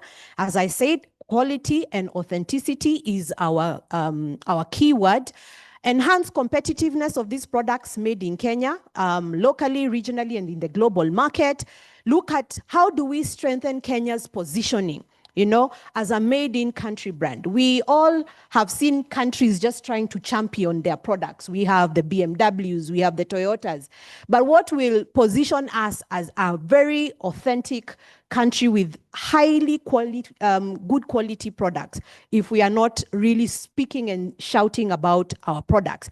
Also, we are looking at how do we enable the implementation of Section 155 of the PPDA Act that gives preferential procurement of manufactured articles, materials, and supplies, partially mined and produced in Kenya. There is a local content bill that is currently in Parliament, and we're looking at how do we continue even putting ourselves amidst all these bills that are coming up and ensure that we are playing in the same field and we are recognized as a big producer of Made in Kenya products. So the identity is there. The tagline is authentically Kenyan, and it's a copyrighted and patented logo with 3 variations. So we have Made in Kenya for locally manufactured goods. We have Grown in Kenya for farmers and any agricultural products that are developed. We have Assembled in Kenya, and we also have Passionately Kenyan for our services sector. How do you acquire this mark? Very simple. The location must be located in Kenya, employment of 50%. Basically, these are the rules of origin that we are translating into this. Compliance, tax compliance, registration certificates should not be insolvent, should not have been debarred in the public procurement. So all these are the criteria that we have, and I'm glad that we have KEBS in here. If you have any issues in terms of acquiring the S mark from KEBS, you can have a conversation with them, and this is one of the requirements as you register for the Made in Kenya. So the product design also must be wholly or partially mined or produced in Kenya. And finally, the raw materials, very importantly, must be Kenyan as outlined in the ESC customs rules of origin. So what are the benefits? We are looking at what do we support the Made in Kenya adoptees in when you adopt this particular mark. We call you the adoptees. So we look at, we give you priority. We provide you with a certificate, number one. We provide you with a certificate. So when you want to go and either provide goods for a certain government agency, you can be able to provide that. If you're required to provide a certificate to show whether your goods are made in Kenya, we provide you with that certificate. We give you exclusive adopter offers, trade discounts, and exclusive participation in a lot of our workshops that you've heard my colleagues talk about.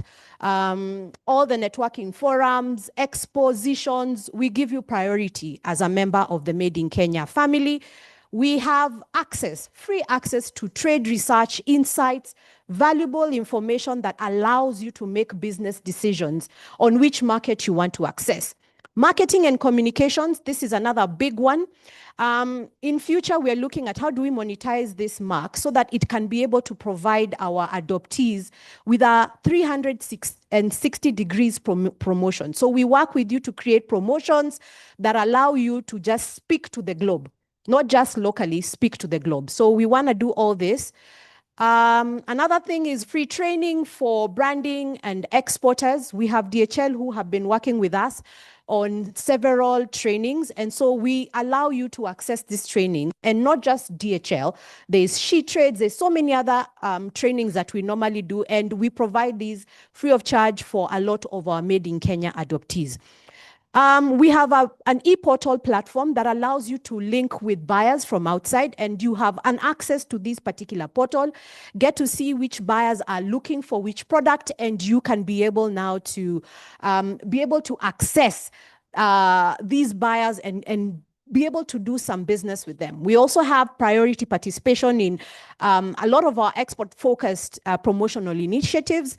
And if you're not clear on which initiatives we are doing throughout the year, there is a Kenya Export Market Development Program that we as an agency have facilitated. It's a booklet that has all the expositions in the world that we can be able to participate, or you can be able to do a solo participation. You can get that in our website, so just go there and look at it. So this is also an opportunity for you to look at where do we partner. So let me give a short example of some of our great adoptees. This is not exhaustive. There is Wish Kenya. I don't know if they are here.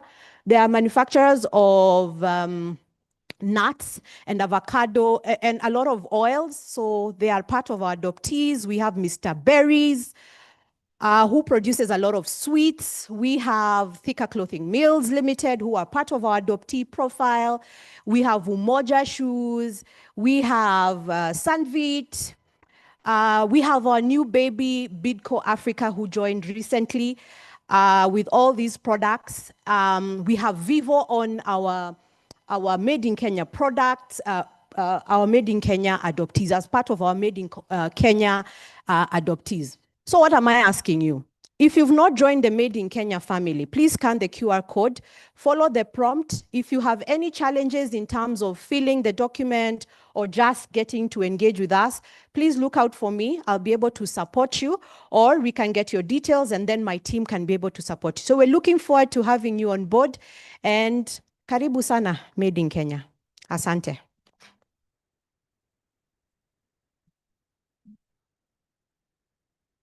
Thank you so much, Maureen Mambo. That was fast and catchy. Thank you.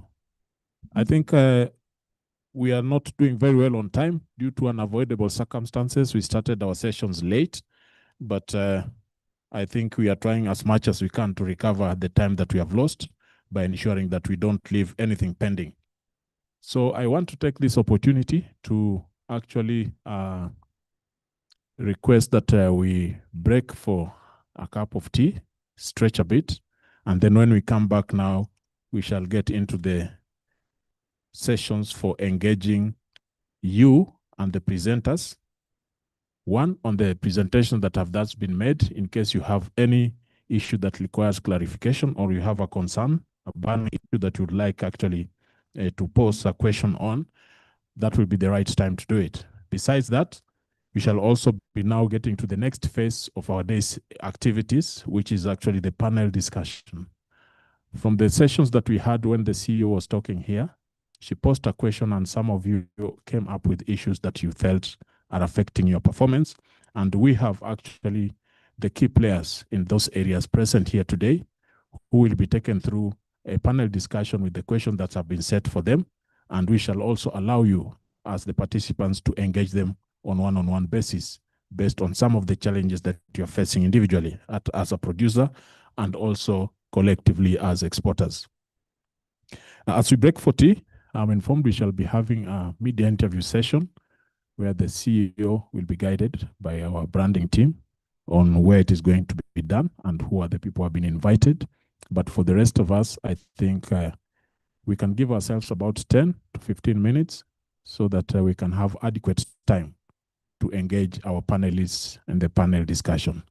In so doing, we shall also be recognize some of our partners whom we are with here, who are playing a very significant role in supporting our efforts, and we shall give them also a few minutes to introduce themselves and share with you what they do that is relevant for your businesses as well. So Karibu Chai, I know we have already prayed for this session, and that included also our tea break. Karibuni sana. Thank you.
for the day.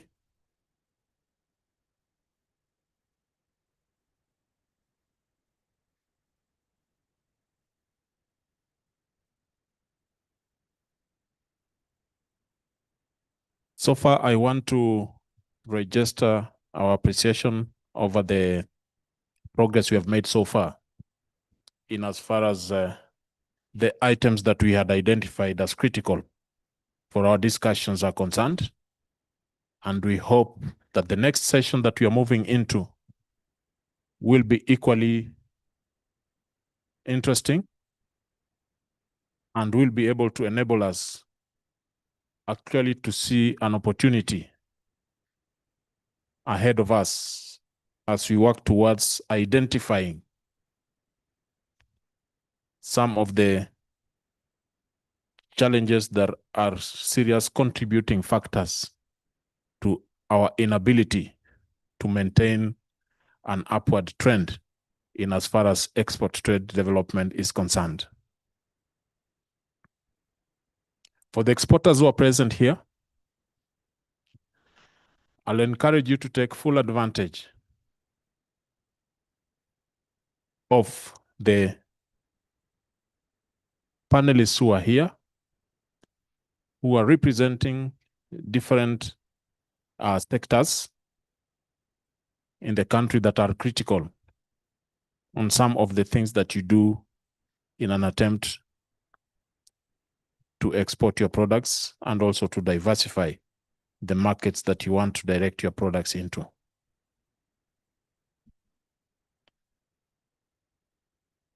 What has emerged from the pre-discussions we have had, which is quite worrying to us, is that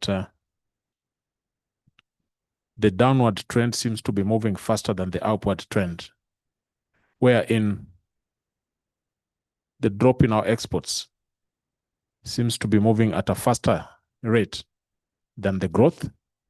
And this is something that should ably give us sleepless nights to some extent.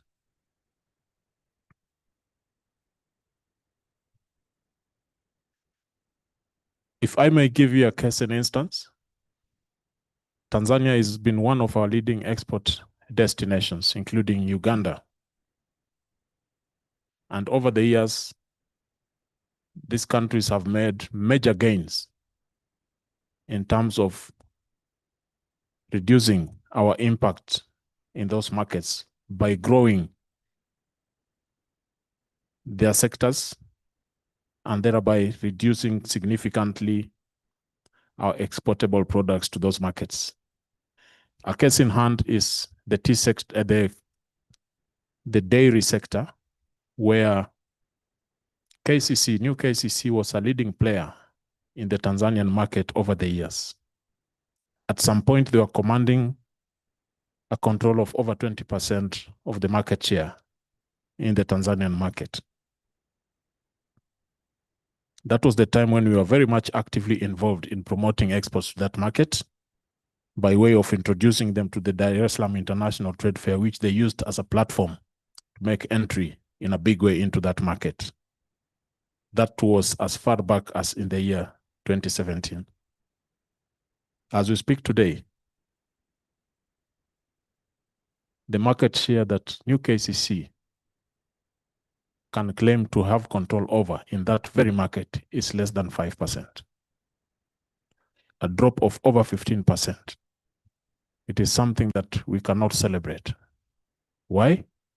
Because some markets have also embarked on what we call import substitution, where they feel that what Kenya is producing, they can also produce. And therefore, they need also to enhance their productivity in order also to create employment for their people and utilize the capacity that exists in the country in terms of utilizing the resources that are available in those countries. Those are some of the factors that we are looking at. And we hope and believe, as the big players in the region, we'll need to look at how we need to reposition ourselves based on the emerging challenges that were not foreseeable, but they are actually affecting us. Unemployment in Kenya is a challenge, just as is the case in our neighboring countries.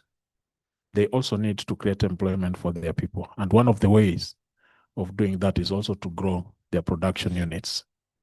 And in so doing, actually, you'll find the aspect of import substitution becomes real and poses a threat to our growth in those markets. How are we going to counter this? Those are some of the things that we have been talking about with regards to market diversification. We have in place institutions that are tasked with the responsibility of supporting you in different ways to address some of these challenges. And those are the institutions that you want also to give an opportunity to engage with, so that the session we are going to have will be very interactive by actually identifying and disclosing some of these challenges with an attempt to find which are the best ways that we can actually adopt in terms of addressing these challenges. Our marketing presentation. Karibu tu kidogo after Nikisha introduce and then we'll start. Yeah. Yeah. So the presentations we have had, I've actually disclosed aspect of the market dynamics. And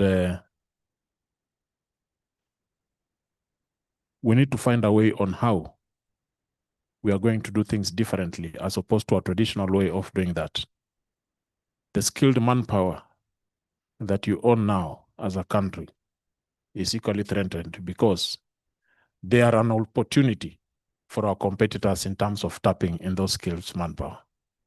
Tanzania, if they cannot export to Kenya, they'll employ the producer in Kenya who is helping you to produce for export to go and work for them to build their dairy industry.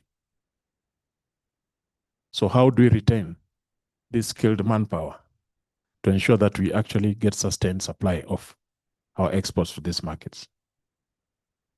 Because once they go there, they are also exporting labor, which is a service. So those are some of the conversations that we need to have candidly. And going by the discussions we are going to have here today, we have brought you a team of players. We have those from the regulatory authorities, like the Kenya Revenue Authority. We have Kenya Bureau of Standards. We have the State Department for Trade, which actually works also on matters to do with the policy as well. We have Kenya Ports Authority.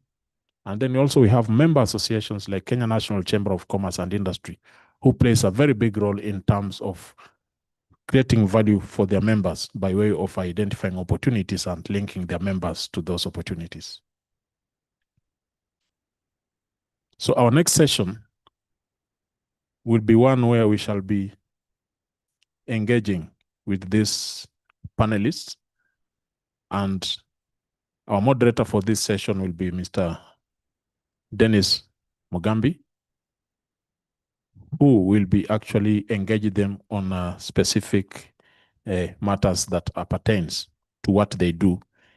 And based on the line of questioning that he will be handling, it will give you an opportunity also for you as exporters to also direct some questions to them in relation to what you are experiencing practically vis-a-vis what you have heard from them.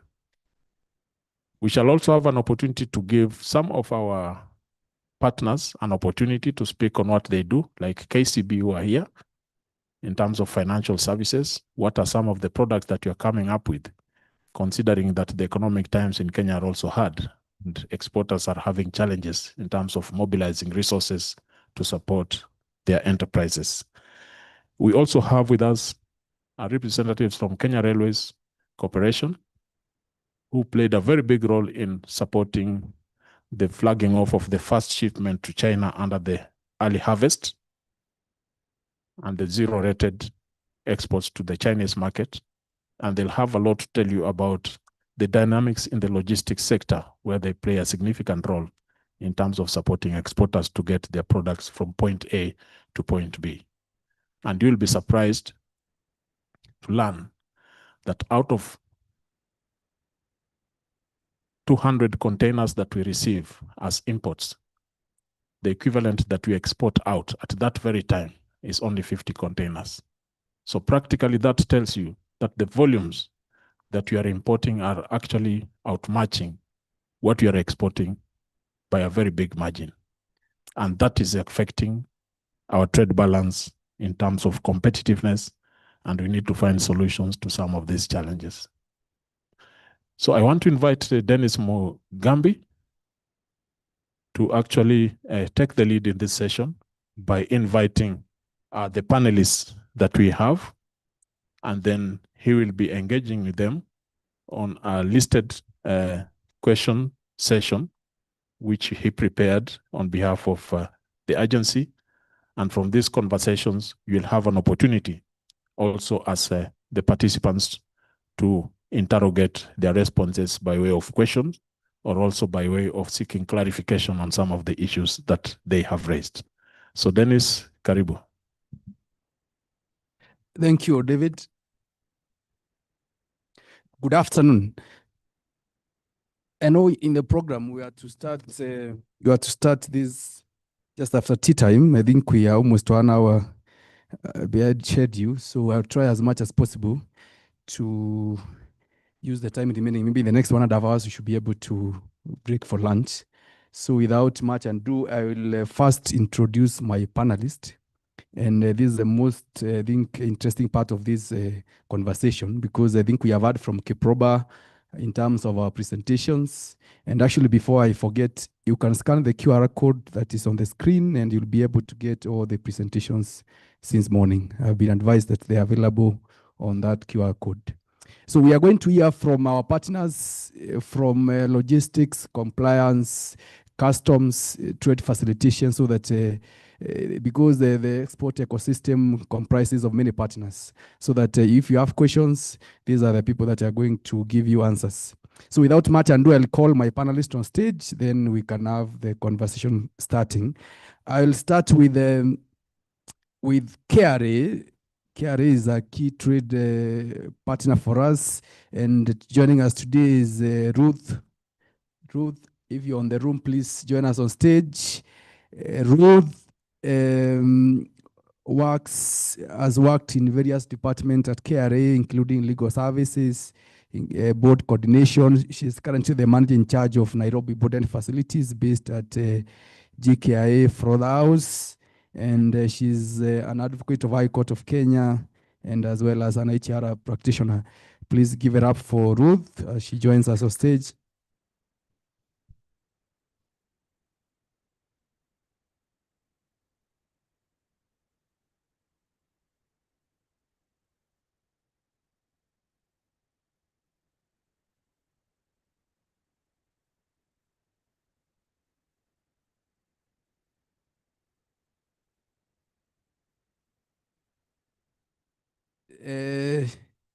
Next one, we have KEBS. Sheila. Sheila, please join us on stage. Sheila, she is a food scientist, and she has been with KEBS for a considerable long time. She's a Mandela Washington Fellow, and she brings a lot of experience within the food safety and space. So give it up for Sheila. She joins us on stage. The next we have my friend Jane from Kentrade. Jane, she's in the e-port and value added services and Kentrade. She has been in the trade space for a long time. She owns a degree in communications, and she's alumni of Twin Law and Policy Studies. Please give it up for Jane as she joins us on stage. Next, we have Cynthia from Kenya Ports Authority. Cynthia, she's the Senior Marketing Officer in charge of business development. She's an expert in port services for over 23 years. And she has done a couple of projects around the port services. Please give it up for Sheila, for Cynthia. No, sorry. Thank you very much, Cynthia. Last but not least, we have a colleague from Kenya National Chamber of Commerce and Industry. Daniel, if you're in the room, please join us on stage. Daniel is director for Kiambu County Chamber Chapter, and he also serves as director of Star Collections 254. I think is a business around the textile space. So give it up for Daniel as he joins us on stage.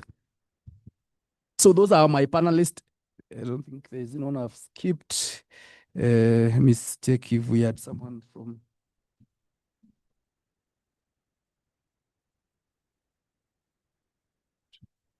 Actually, yeah, one more, my colleague. I don't know why I was forgetting my colleague from the State Department for Trade, Simon Chelelgo. Please join us on stage.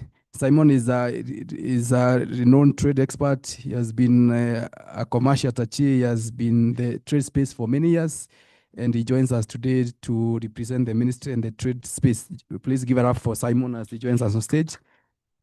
So those are my panelists for this afternoon.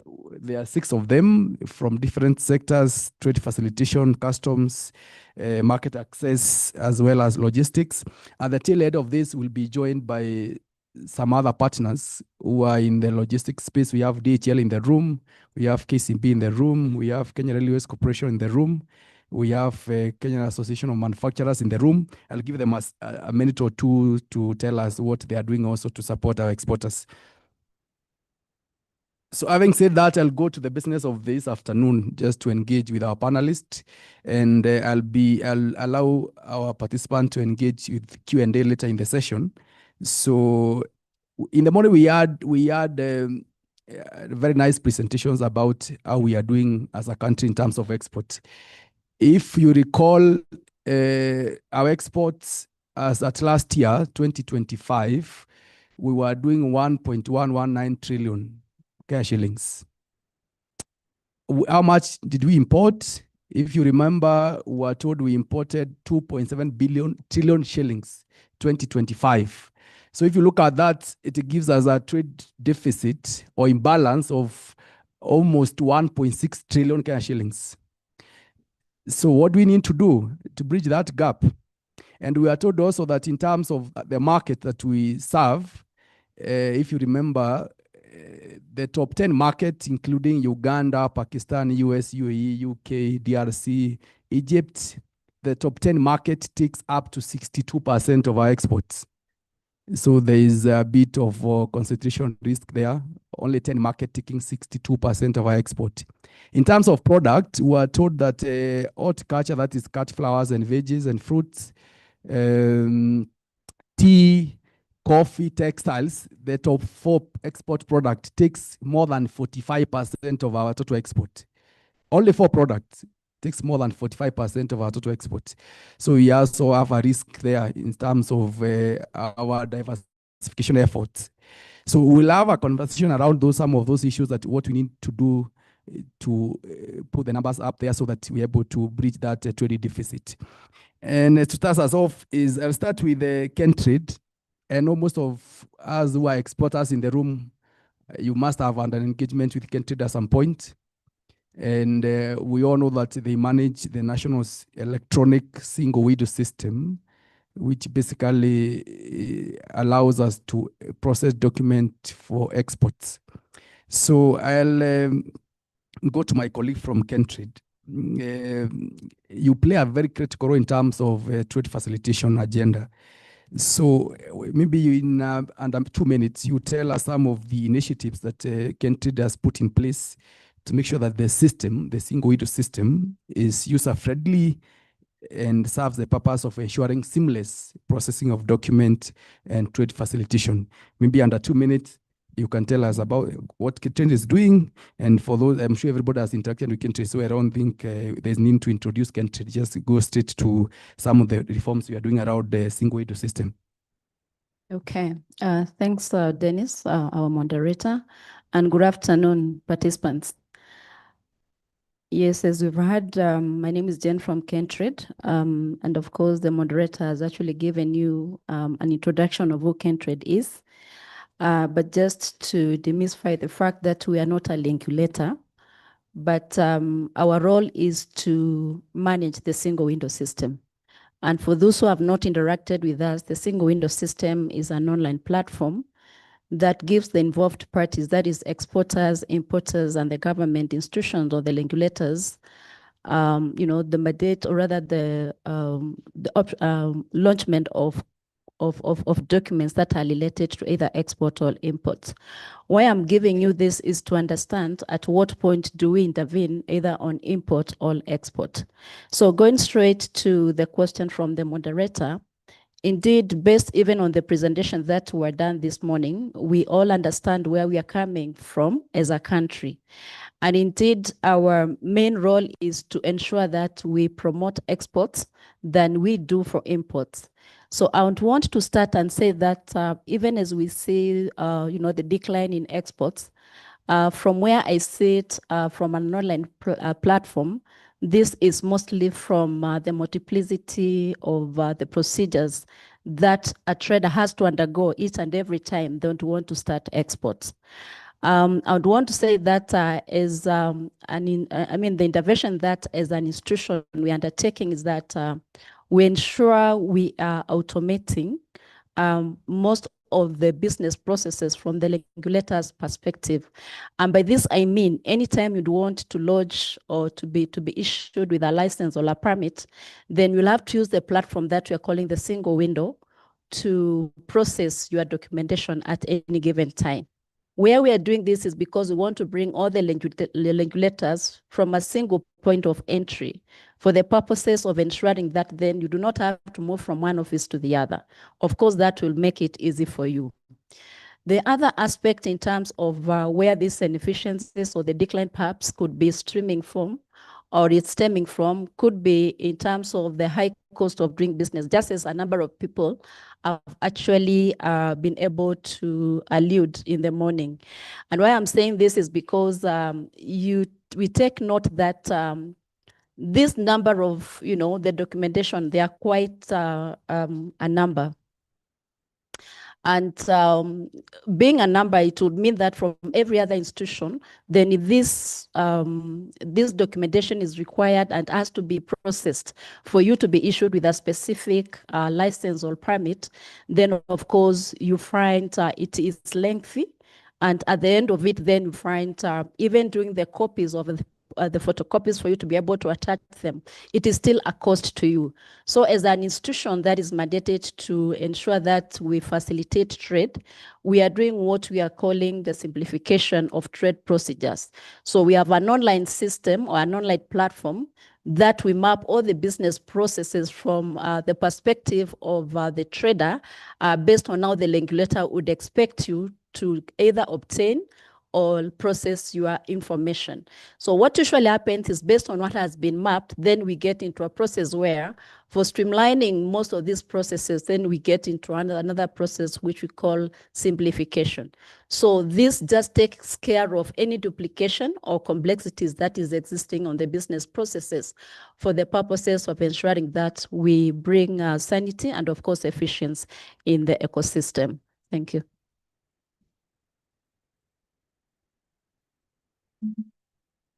Thank you, Jean, for that. Just riding on that, we have KRA in the room. I know there is a very close relationship between KRA and Kentrade. So moving through, I know you come from customs, and there is, if anyone hears about KRA out there, they think that all that you do is to collect taxes. Actually, even the media sometimes refers to you as the taxman. And that's the notion out there. So today you have the chance to demystify that notion that you don't just collect taxes. Actually, you are a trade facilitator in a big role. So maybe tell us about your trade facilitation role and what are some of the things that you are doing around customs to make it easier for people in the export ecosystem.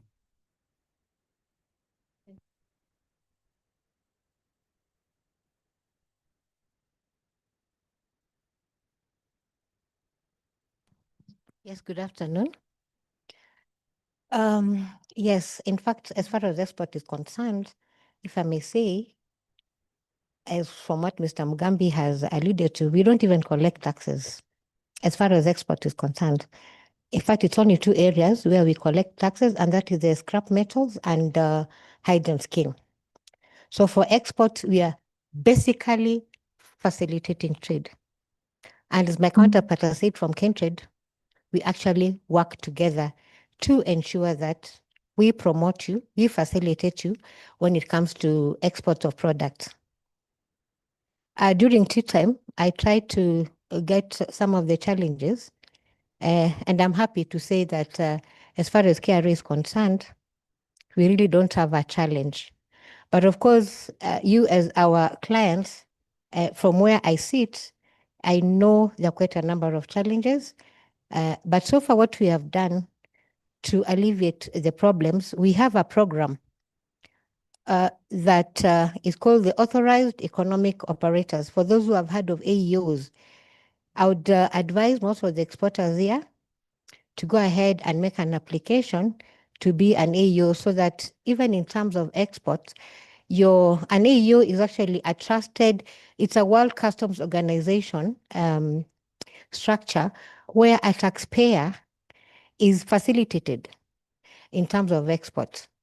It has so many benefits, cost benefits, the expediency, your goods are done in a very, your clearance procedure is done in a very fast manner, so that you don't have those challenges of your goods going to waste.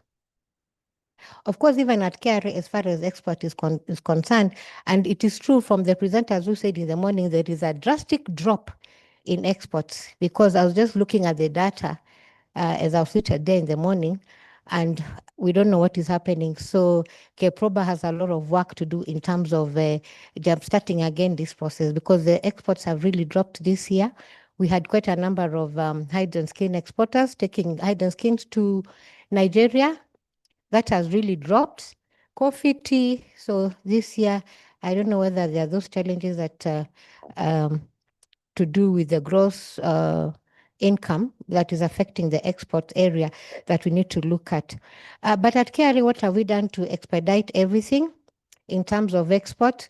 Of course, apart from the AEO program, which actually we're just doing a risk profiling, and exports is deemed as a low risk area. So that is why I was advising it's better that we get into the Authorized Economic Operator program, so that when you commence your export program, it will be much, much easier for you to then proceed with your exports.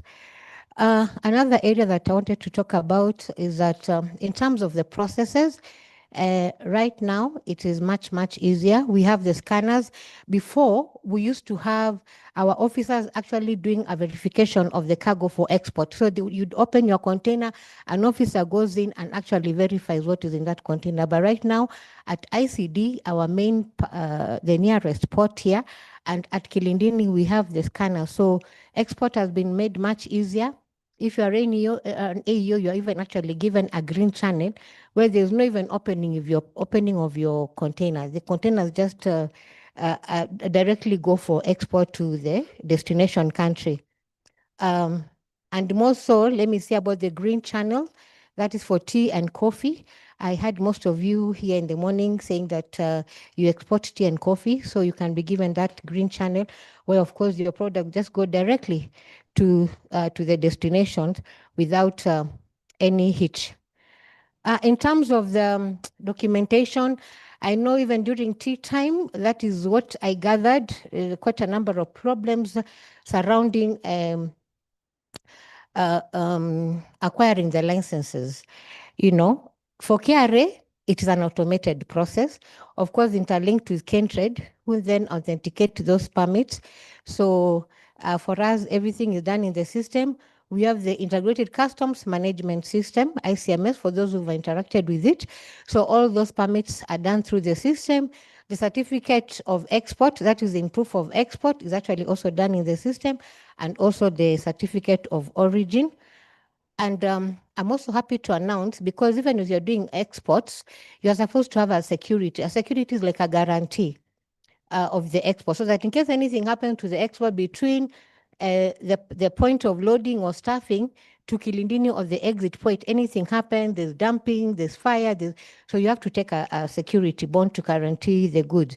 So now it is also in the system, it is automated, so you don't have to struggle with the paperwork as before. And then, of course, as my counterpart said here, they also authenticate those documents in the system. So that is very important.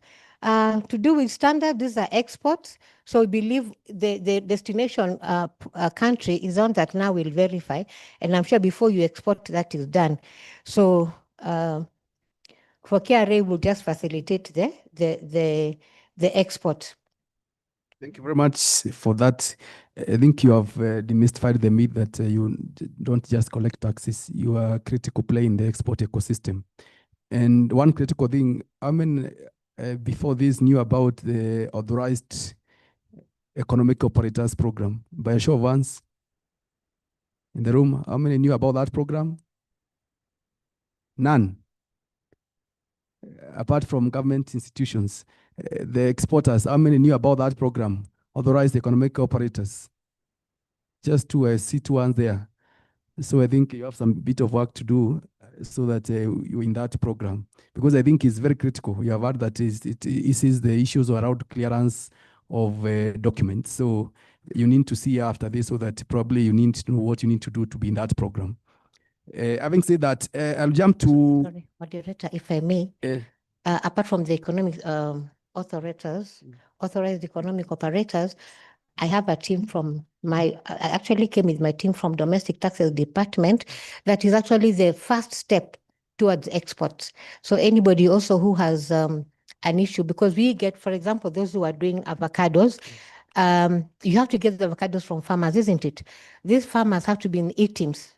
So for you to get that e-teams, you are given an e-slip so that you're in the system, so that even when you're doing your income tax returns, you're also recognized. So I think during our lunch hour or any other time, I have my team here also from customs. They are based here in Thika.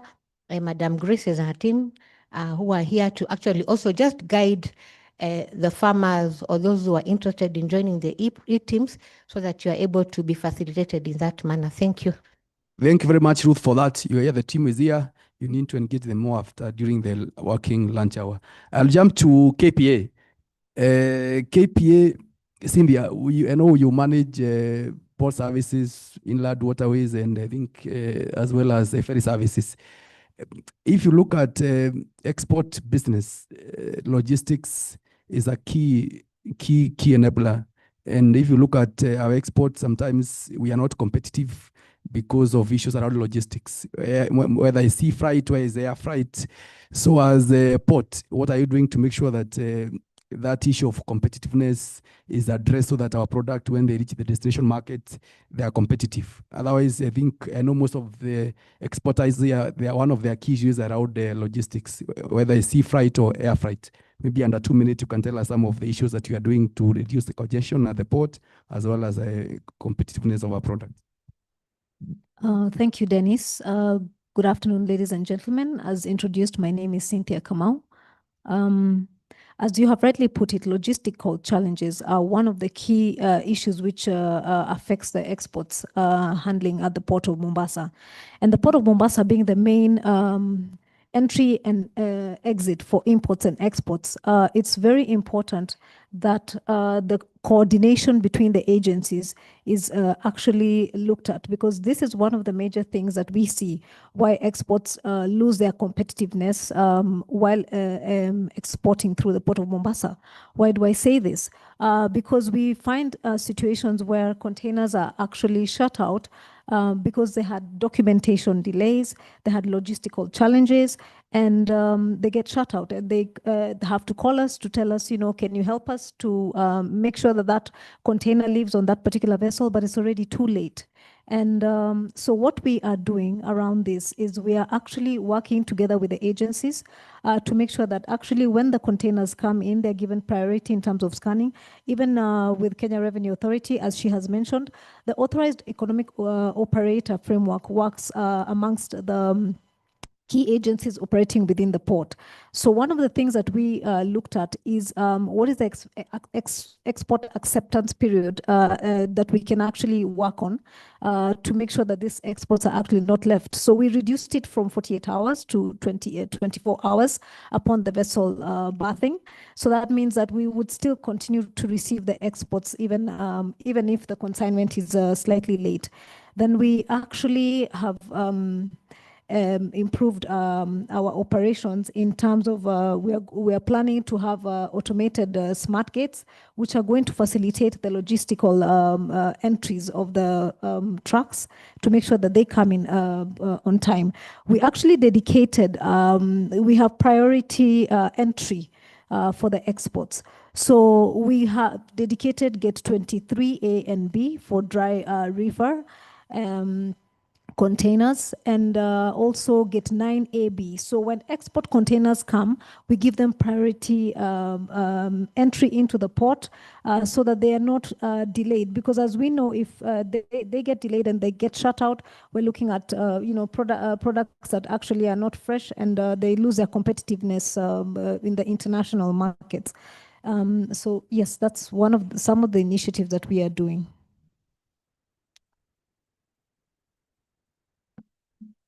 Thank you, Cynthia, for that. I think you have heard that there are a couple of reforms that are being done at the Port of Mombasa to ease the movement of cargo. And I think you have heard about dedicated gates, or I think you are calling them smart gates for export.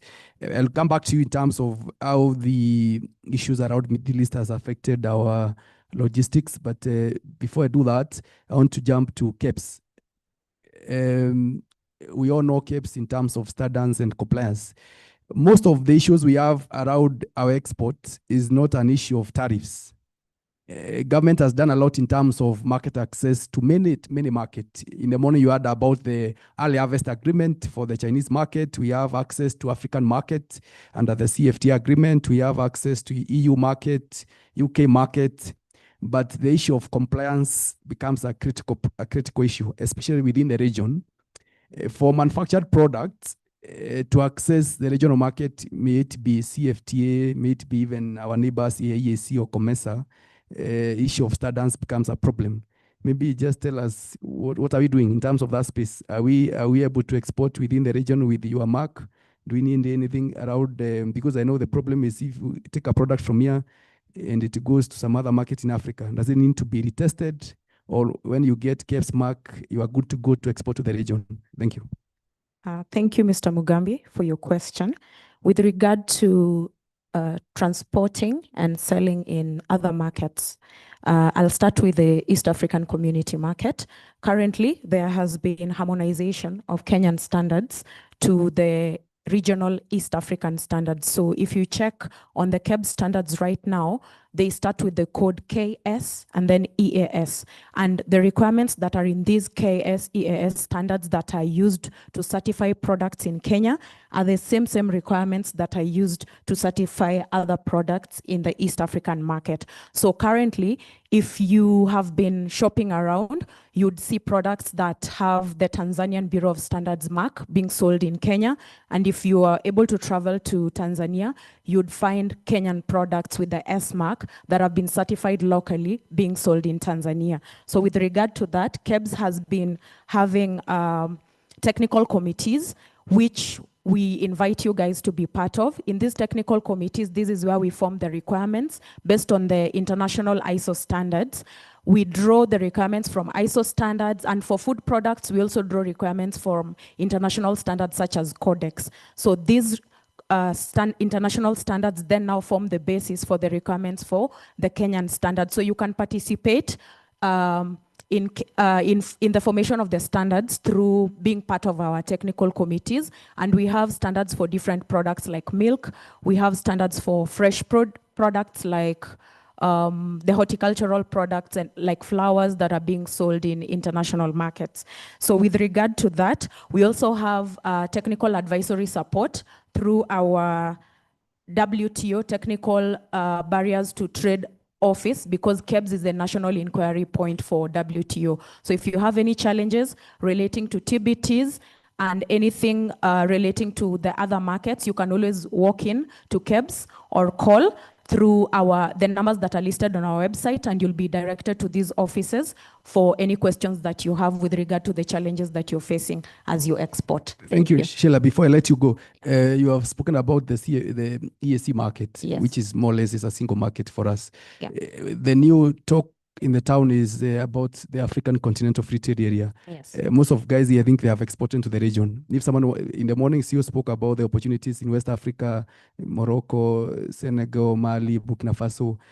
In terms of getting our product there, where are we in terms of mutual recognition of standards?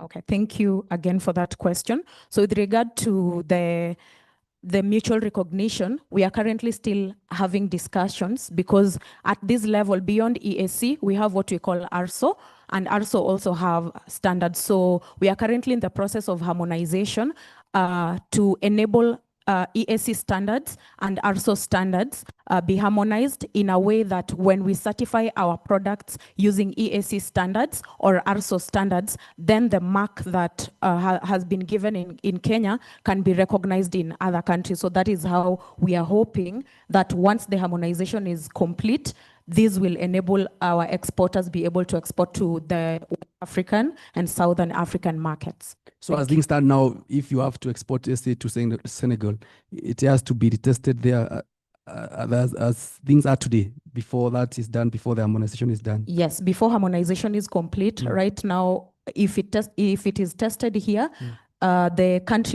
the destination countries still also have their regulations. But I believe that once harmonization is complete, we will be able to make this easier for us. What are we looking at in terms of timelines for this harmonization? I know you may not give an exact date, but Yeah. Maybe give us a year or two. I think since this is an interagency thing, Yes. I might not really be able to give a concrete timeline for that. But Okay, thank we'll you for the forward to question. this because I think the CFTA is good, but without that, I think it becomes a problem because if you cannot move your product freely from here to Senegal, Nigeria, then it becomes a bit of a problem. Anyway, I'll jump that and move to my two colleagues on the far right. We have spoken about the issues of compliance and how to get our product to the markets. I know the ministry has done a lot in terms of market access to secure market for us in a couple of markets, maybe Europe, UAE, recently we had China, we have CFTA now. From where you sit, what would you say are some of the market with highest potential for our exporters based on your engagement with most of our partners? I know we have had the traditional market of US, UK. What are some of other emerging markets you think that we need to focus our effort on? Thank you, moderator. My name's Simon Chelelgo from State Department for Trade. First of all, let me say the functions of State Department for Trade is one is to facilitate both domestic and international trade.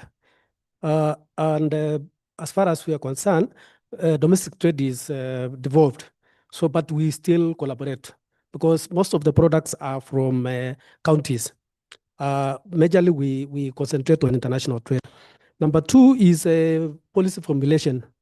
That is the work of parent ministry. You know, KEPROBA is our agency. They are the ones who are implementing exports, but our is formulation. And a good example is that we have a national trade bill, which is currently being discussed.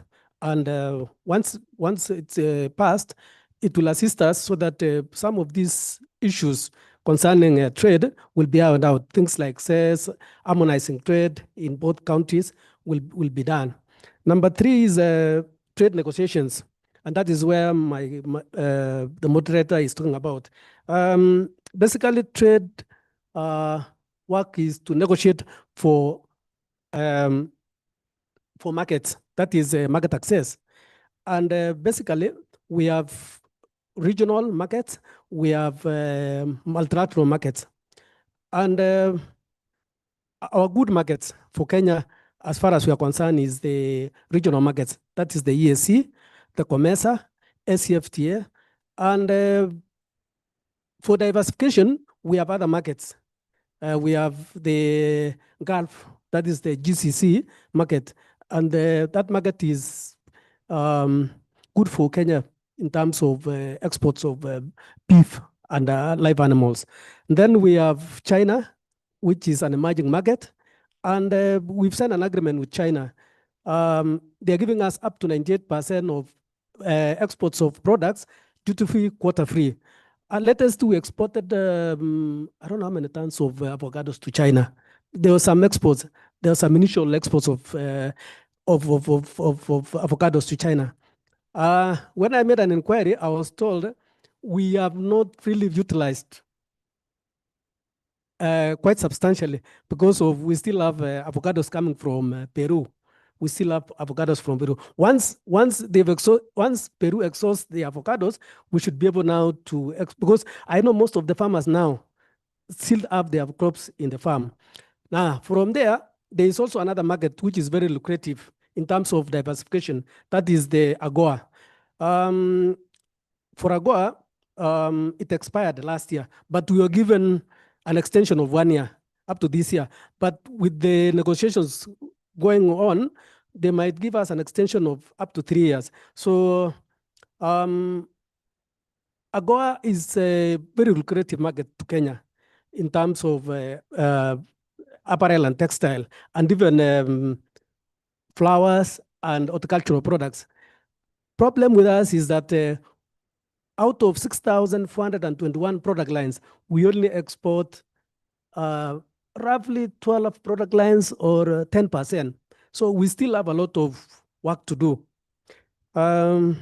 Finally, we, as a function of the State Department for Trade, is promotion of exports. Now, that one is done by KEPROBA in terms of market access, branding, and all those other products. Thank you. Thank you, Simon, for that. I'll come back on a few clarifications, and also we'll have questions from our participants. I'll jump to Daniel. Daniel represents one of the oldest business member associations, organizations, Kenya National Chamber of Commerce and Industry. From where you sit, primarily, I think your mandate is to support your members who are in the either export business or local business. I know you have members across those two segments. In terms, because we are more focused on export, probably under 2 minutes, what are some of the support programs that we have for your members, specifically for them to access export market, may it be in terms of market linkages, may it be in terms of getting them buyers? So what are you doing in terms of that for your members? I think some of them are here, some who are not here, probably they would want to join you after your submissions. Thank you, moderator. So one, I'll start just giving the mandate of chamber. One is advocacy. Two is partnerships.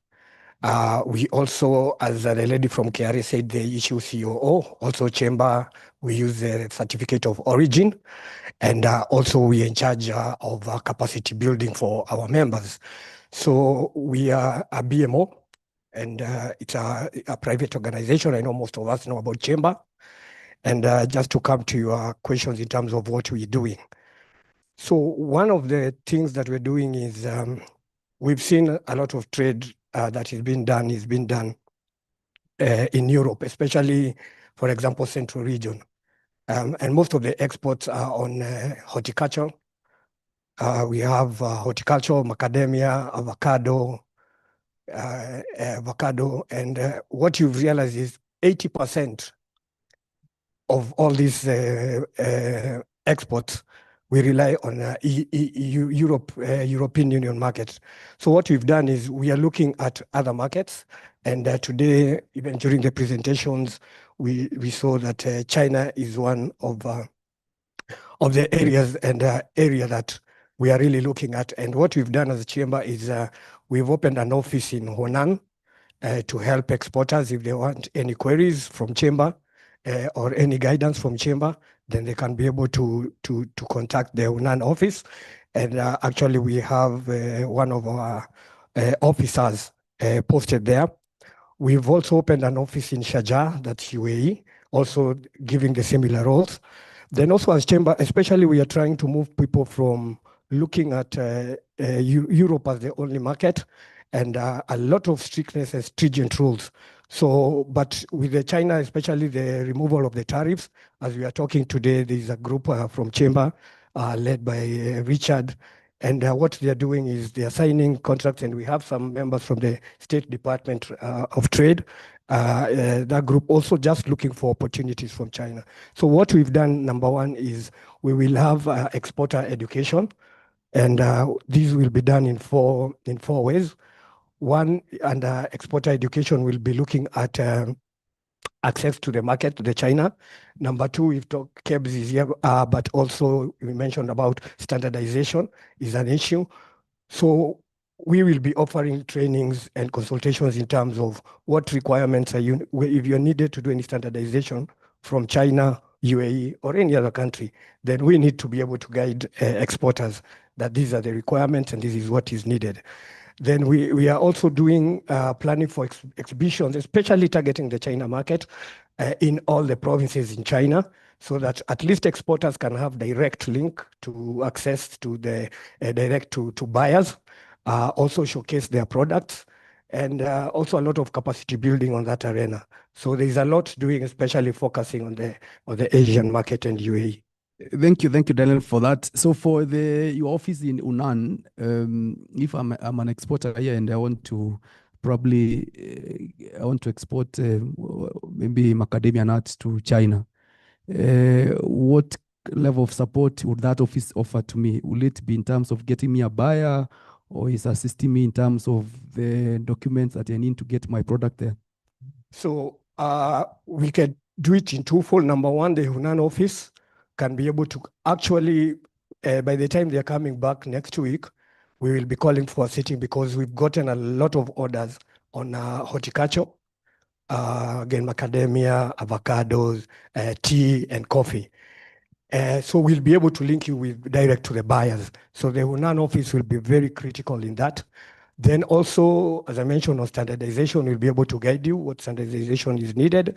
And apart from that, the exhibitions that are coming, we'll be able to guide which exhibitions are coming and when they are coming. So we are able to do all that at the same time. So the Hunan office is even logistics. I know we have somebody from KPA here, but also in terms of logistics, we've recruited several companies that will be working with Chamber in terms of logistics so that we make it easier. So it's thank you, Daniel, for that. Full value chain. Yeah. Thank you for that. I know we are running out of time, so I'll try to manage time. So instead of doing another round of questions, I will allow us to engage with our panelists in terms of Q&A. But before I do that, we have other partners in the room. I did mention that we have DHL, we have KCB, and I think also we have Kenya Association of Manufacturers. So why is my colleague from DHL? Why is Morris? Yes, I'll give you a mic to under 1 minute.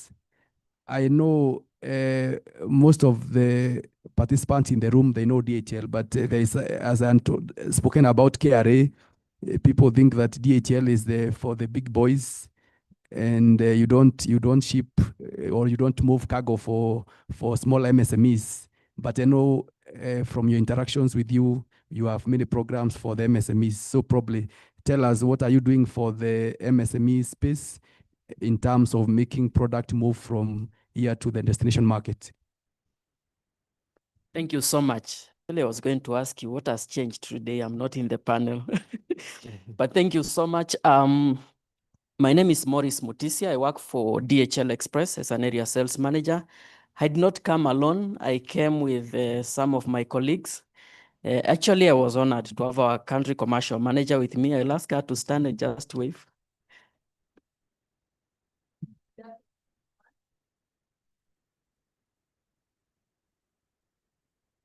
Good.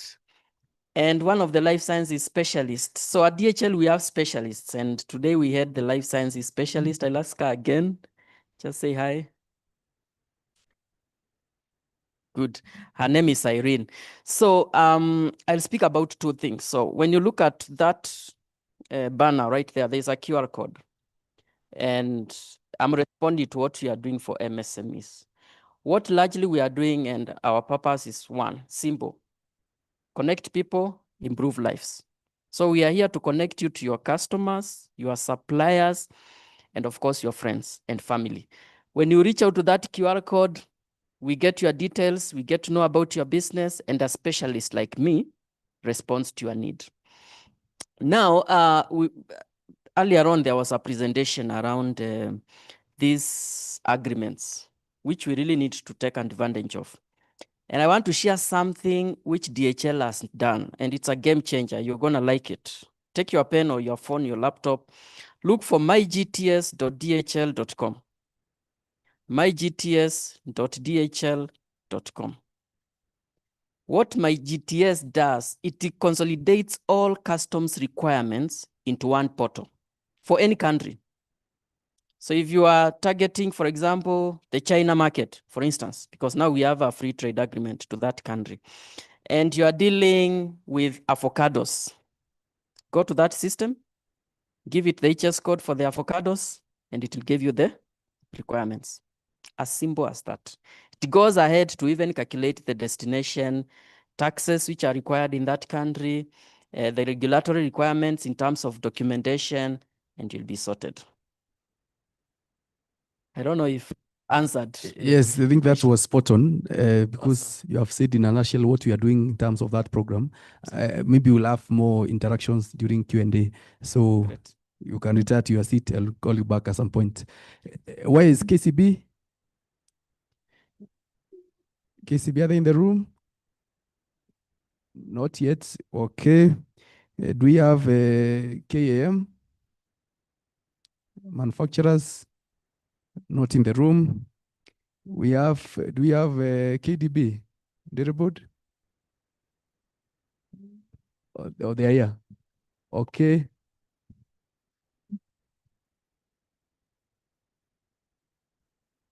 Deriboard, they are regulator in the dairy sector.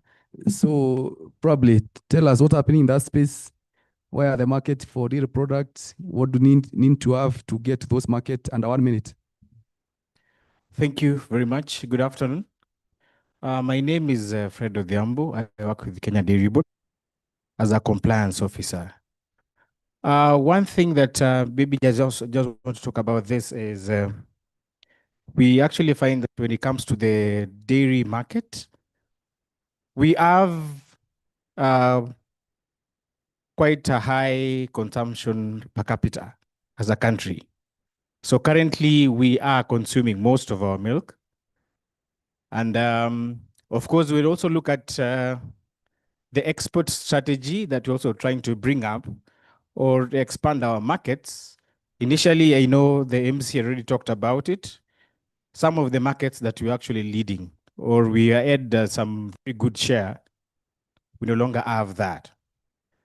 And of course, some of them are coming in as a result of the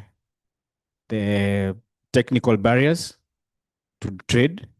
And I know we are also trying to do that.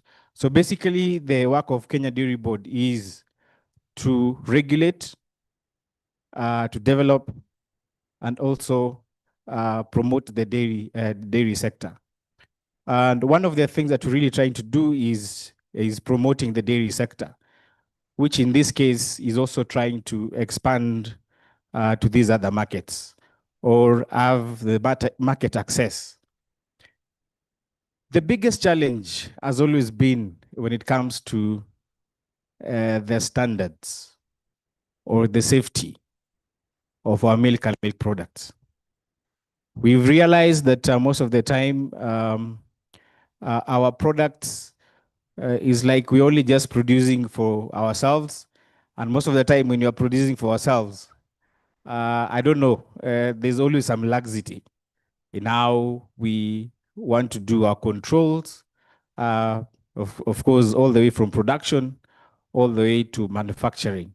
So, and we also know most of the issues that we have in the dairy sector, if they happen at the production level, there's no way we are going to remove some of those hazards at the manufacturing level.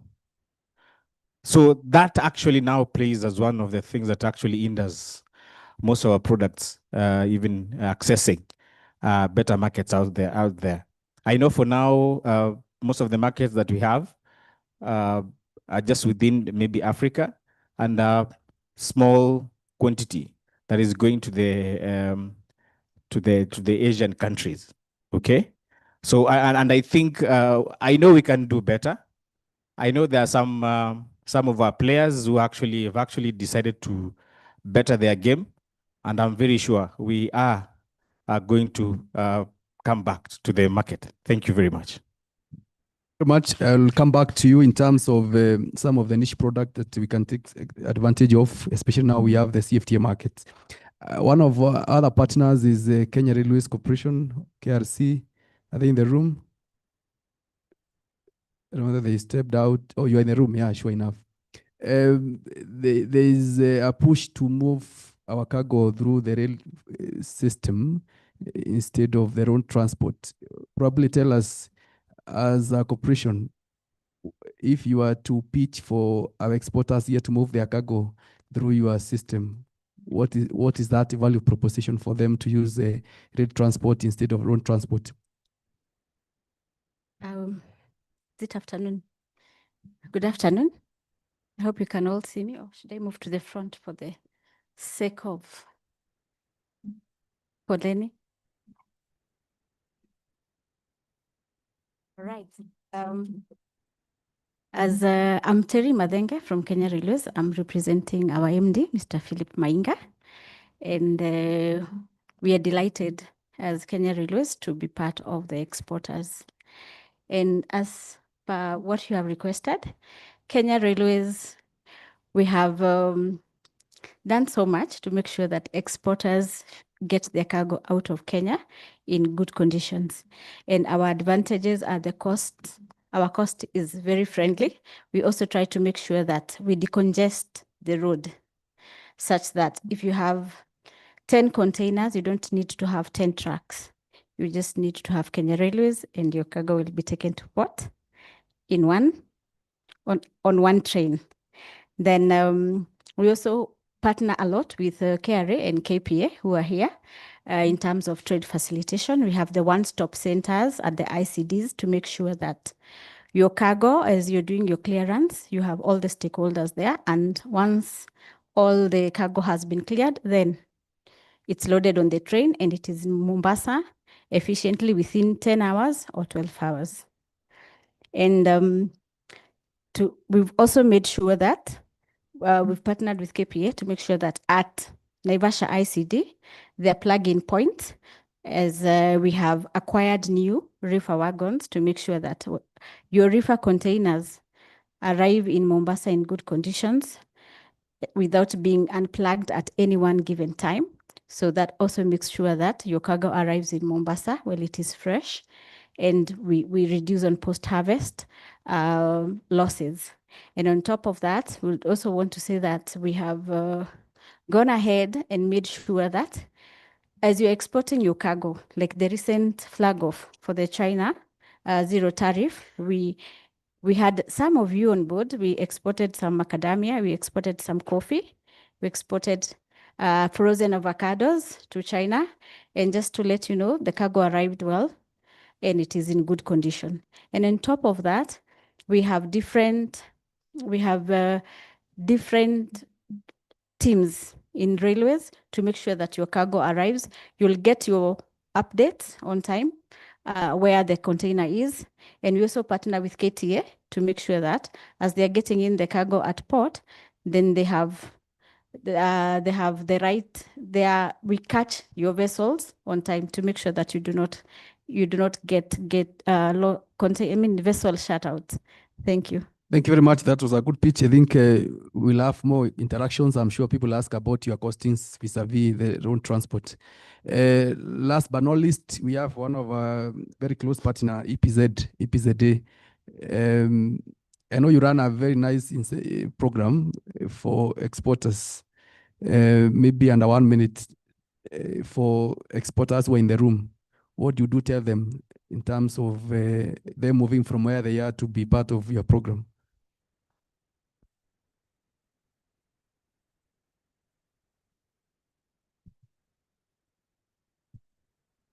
Good afternoon. My name is Alice Atogo from EPZ, which stands for Export Processing Zones Authority. In the authority, we promote, we facilitate, and develop an enabling environment for exporters. If you have to operate within the zone, number one, you must come with your own buyers. The reason why I start with that is because you cannot sell to the domestic market, which is EAC, without express permission from the CS trade. So if you are to come without a buyer, it means you will produce and you will miss the market. And you cannot even get that local authorization before 1 year of exports is over. So what I would say is that we have benefits. If you come to the EPZ program, first you must sell 80% outside the East African community. Only 20% is allowed inside the EAC. But because it is an export processing zone, we would want you to sell as much as possible outside EAC. We have benefits. That is within the first 10 years, you don't pay corporation tax and you don't pay withholding tax when you are paying dividends to the directors. We will have a perpetual exemption from import duty and stamp duty. And you know, stamp duty is very expensive. Import duty is also very expensive. So if you come to the program, you will be exempted perpetually from that. VAT, you don't pay. But that is why we say, because we don't want unnecessary competition with the local processors, you must sell as much as possible outside the EAC. Because even EAC and the 80-20 is an EAC rule, not a Kenyan rule. Within the central province or within the program, we have 9 public zones and 106 private zones. So wherever you are, you can take your land, get it gazetted as an EPZ, and build your company there. But if you don't want to change your land into an EPZ, we have public zones. The major one is in Athi River, which is almost full, but we have some upcoming in Central Province, in Muranga. We have a new public zone which is being developed, almost 85% complete. In Kirinyaga, we have another public zone. In Busia and Eldoret was in Gishu. So EPZ, in EPZ, you can do any processing so long as it is a legal product and it is not harmful to the country. EPZ is ready for investors. We welcome you. Come, we are 2 of us.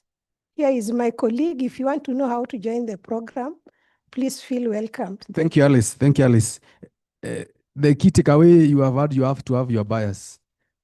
Because if you're within the EPZ, you won't be allowed to offload to the local market. So you have to come with your buyers so that you don't process, then you tell them, I don't have to take my product. So I think there's a key takeaway. Last but not least, I've been told that we have another sister agency or rather Directorate of Veterinary Services, DVS. DVS, are they in the room? Yes, DVS, they are in charge of animal health. So anyone who wants to export anything animal-related products, these are the people we talk to. So tell us, what are you doing? If someone wants to export live animals or animal product, whether meat or meat product, what kind of support do you offer? Thank you. Okay, so when it comes to the export of animals and animal products, so we have the markets that already we have access to. So for markets that we have access to, what we do is we do the facilitation. So if you're exporting, for example, it's meat.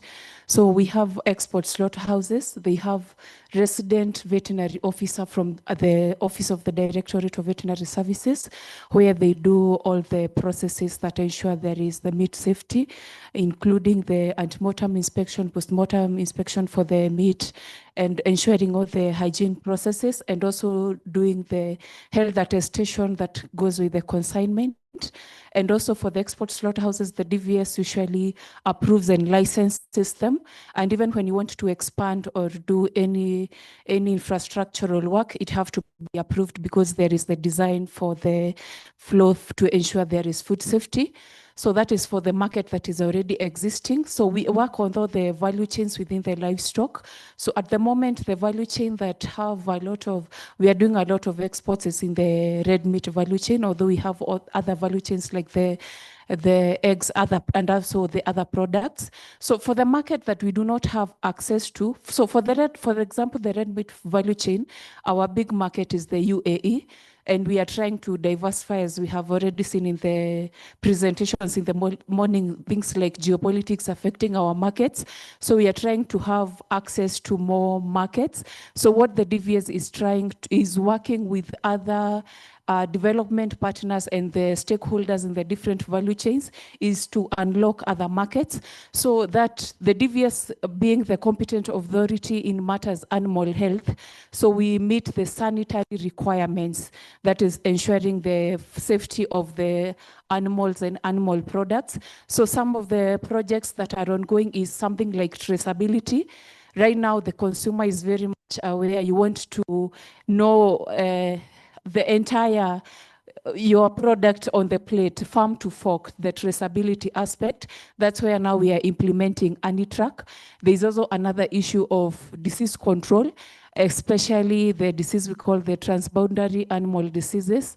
So the diseases, we have not been able to control a number of diseases, and that's why the other day there was the issue of the mass vaccination, which we are trying to work on that. Yeah, so disease control, traceability, and also working with now like a probe on the issue of branding, so that we brand our Kenyan meat well. Yeah, so those are some of the things that we are doing. Thank you, DVS, for that. I think we'll have more interactions during Q&A. And also maybe working on the infrastructure, the existing market infrastructure works like the cold chains. Yeah. Thank you very much for that. I know we are running out of time. Our lunch, I think we'll try to see whether we can be done with this in the next 30 or so. But we need to get reactions from our dear participants, the exporters.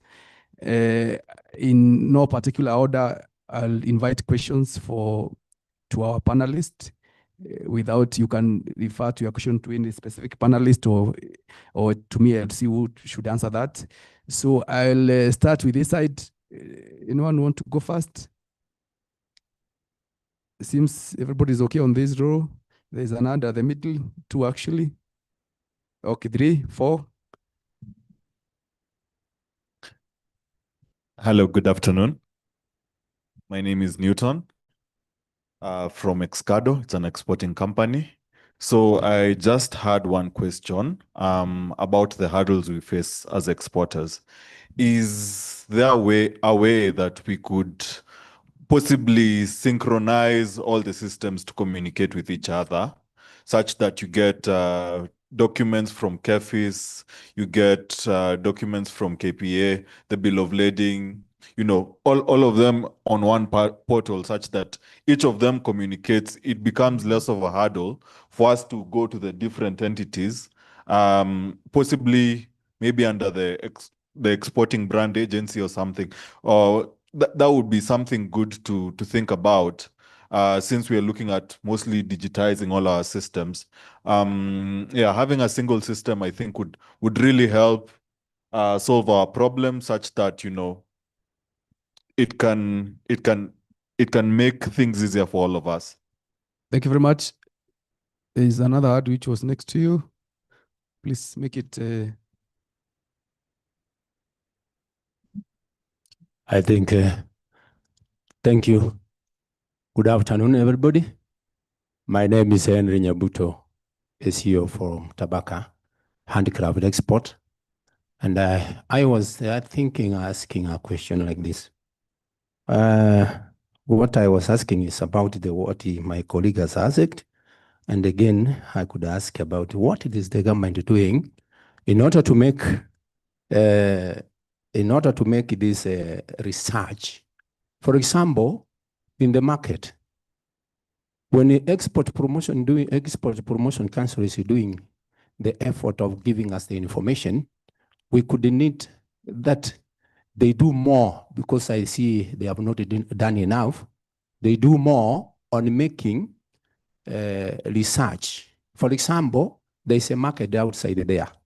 For example, like recently, the people went to Italy with the president. We could get somebody from there who has gone to Italy, who is coming with the information to exporters, and tell them, this is the information which is outside there, what we are not doing, what they want. Because the buyers or the clients, they want their specification, which we don't know. And maybe we have not gone there. So there's few individuals who went to Italy and they got the information from there. They could come now, call us like this, and give us the information. This is what the market is required. So another thing, we could have the information, the website of exporters, where you can get the quality control. Are we producing the quality of the product that we are exporting outside there? We might get that this information is or is lacking with the exporters. That's why we are moving it down to export, where we are lowering the export. If we get the graph could be moving up, we get the importers are more than exporters. Now we get that we could be reaching the people. You know, myself, I can be producing my product from Tabaka, a handicraft, which are substandard. You may need to go extra mile to come and tell me, Nyabuto, are you competent? Is your product quality? Are you registered? Body parties or bodies which are government bodies like KRA, AMAI, compliance, because it can create a barrier for me to export. Thank you. Thank you. Thank you, Henry, for that. We will try to respond to that. There's two hands at the back. Please try to keep it under 30 seconds. Good afternoon once more. As I've said, my name is Mbala from Honolly and Farms Limited. I have 3 questions. Question number 1, is it possible that we integrate the Kenyan certification with the global certifications that enable Kenyan exporters to access premium markets? Let's say, for example, the EU market. Either way, we can integrate the Kenyan certification like KEBS or phytosanitary certificate with the Global Gap or the EU organic certifications. And then question number 2, for the little success I've had in the export industry, I think I'm so grateful for the Ministry of Trade, specifically KEPROBA, because of the efficiency in responding to questions and giving information. On the role of trade attaches, I would like to just make my own comment. When I visited the KEPROBA offices sometime about 3 years ago, I was given a list of commercial trade attaches across the world. I can get maybe out of my own source of information, maybe let's say, for example, Egypt, that we have some of the herbs that are highly consumed in Egypt. So when I go to my list that I was given by KEPROBA of the Kenyan commercial attaché in Egypt, you find the way that person responds to you, I mean, unashangaa kama anajua kazi yake ama anajifunza, kwa sababu unapata baadhi yao hawajui ile kitu imewapeleka kule. So also ask the ministry pale muangalie pale. And then lastly, I would request, especially the lady, madam from KRA, is it possible you drink what you preach? Thank you. Thank you very much. We'll respond to that. Please, there's another one, then I'll come back to you. Please, Thank you. if you can summarize your questions to one or two, please. I'll be very brief. My name is Charles from KTDA, and my questions go straight to KRA. My concern is on tax refunds. You did mention that your role in this space is trade facilitation. And if you're not able to get tax refunds on time, it really pushes us to look for bridging finance to pay our farmers whom we have to pay every month. And we are requesting, because I think this is purely an administrative issue, it's not legal, it's not policy. How can you be able to assist us exporters of tea to get our tax refunds as soon as at the end of that month? Thank you. Thank you. We have another at the front row. Okay, we can start with that, then we move to the front row. Okay. Thank you so much. And thank you so much, panelists. We have really got a lot of knowledge with the way you have explained. But I would request, I wish we could get contact, because we have grabbed, but we don't know how to follow up. We have grabbed the point that you have given us, but following up might be a challenge. I'm Lydia, CEO, Lead Some Investment from Isiolo, and the Director, Chamber of Commerce, Isiolo. I have two questions. One to KRA official. This concerns people with disability. When a person is with disability, is exempted taxes. And like me, I trade with my company, 100% shares, Lydia. I'm a person with disability with exemption certificate. But every day my company is taxed. How do I trade? How do I enjoy tax exemption? Because I can't be allowed to trade with my name. Because when I go claim about it, I'm told you cannot, the company can't be exempted. And this company is the one I'm supposed to trade with. I'm not employed, so I cannot be exempted tax by the TSC or any other government institution because I'm doing business. So kindly I'm requesting you check on that, and if possible, you advise on how we can go about it. Because it's like we are not exempted. Thank you very much. Yeah. We have another. Point number 2 to the Chamber of Commerce. We have a challenge of exporting consignment, and when they get to destination, we are told they are rotten, they are bad. And when they were leaving Kenya, they were very fresh. So I'm requesting to know who can be checking for us, who can be our savior, because I lost 1 ton in Dubai, consignment of herbs. And the other day in France, I lost 600 kgs. And when you are packing this consignment, they are very fresh. We use agronomists to confirm everything is okay.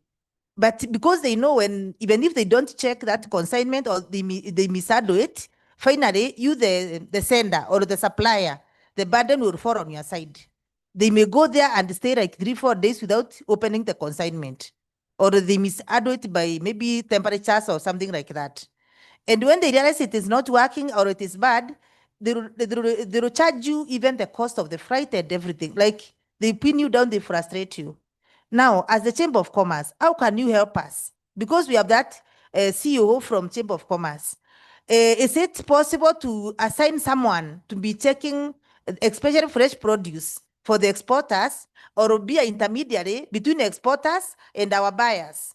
Because we are really fearing even to send the consignment. It's a challenge to us. Thank you very much for that. Thank you. We'll take the 1 year, then we'll have a round of answers, then we'll do another round of questions so that we don't lose track of the questions. Good afternoon. My name is Mbula from Utake Coffee or Utake Coffee. We are coffee traders, exporters, and also roasters. My question is to Sheila from KEBS. And I have 2 questions actually. The first one is with regards to the technical committees that you mentioned. What's the criteria of being part of these committees? Because I think a sector such as coffee is very dynamic, and over the years, the product has evolved in the way it's being processed or even manufactured. We've been in the certification space for some time, but we've never found ourselves in the technical committee. Yet we have people who sit in those committees who come to us to refer in order to advise KEBS. So what is the criteria of being in those committees, especially for those who are actually doing the work of certifying and ensuring that the product meets global standards?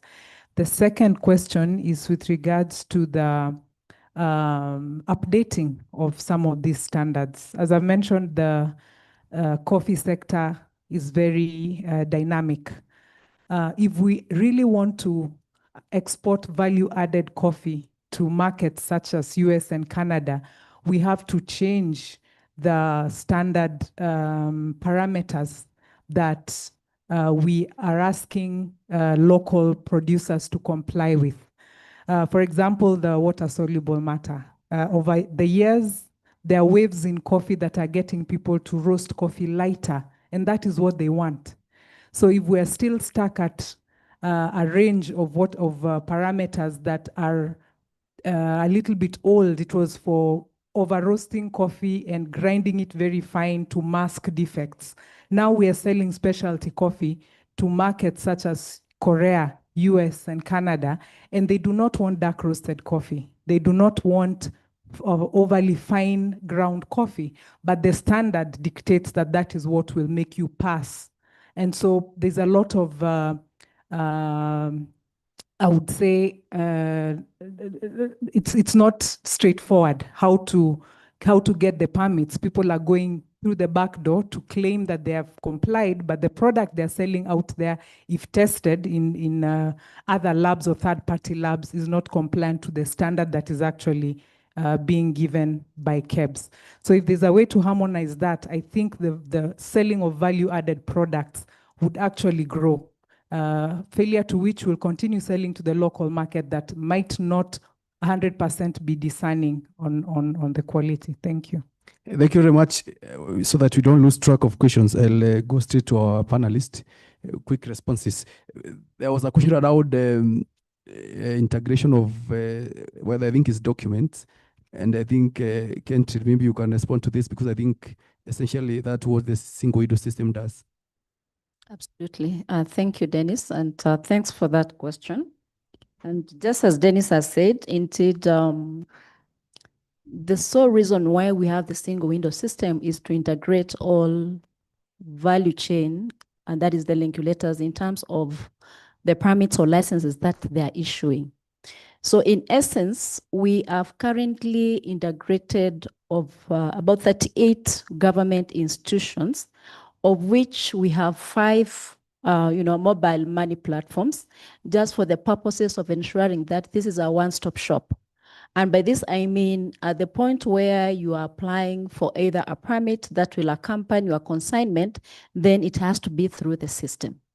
I'd want to say that I know, especially if you are not cultural exporter, then you may be still having some challenges with KEFIS, who I know we actually in the process of integrating them and ensuring that their IECS actually does not have to log you out and ask you to log to another system for you to come back to single window, whereas there are still other permits that you still have to process through the single window system. So that, of course, it's quite noble, and I agree with you 100%. There's no need of us having the single window system if you still have to keep on moving from one system to the other. So through what we are doing just to ensure that we create efficiency in the ecosystem is to ensure that whoever has not onboarded fully, there are follow-ups to ensure that then this becomes seamless in terms of how this documentation is processed. With your permission, moderator, I think I can also answer one question from Henry Nyabuto, where he was asking of our website where you can be getting all requirements in terms of standards, procedural requirements, especially more so if you have to comply with what respective markets are requesting. I take note of what DHL has said, and of course, yes, it's quite noble that it's important once you enter into any market, you understand the respective requirements that indeed for you to comply with that specific market. So I also want to say that in addition to the single window system, we have a platform also, and that is free. It's just a website like any other where you can actually access different procedural requirements for any product. And by this, I mean, I was in Kisii last month, yeah, and they brought out the issue about the stones, the craftings, and the Kisii County actually said that out of what we have listed, what we've actually mapped on the portal, then that is missing. So we took note, and that is going to be among the commodities that we are going to map in the coming financial year, that is from July this year. So yes, I take note of that, but I know there's something perhaps my colleague from KEBS will answer in terms of standardization, but I'm trying to tell you that that specific portal will map requirements based on, do you require this permit? How much do you need in terms of how much that permit would cost? What are some of the timelines that perhaps you'll take once you have applied for this permit?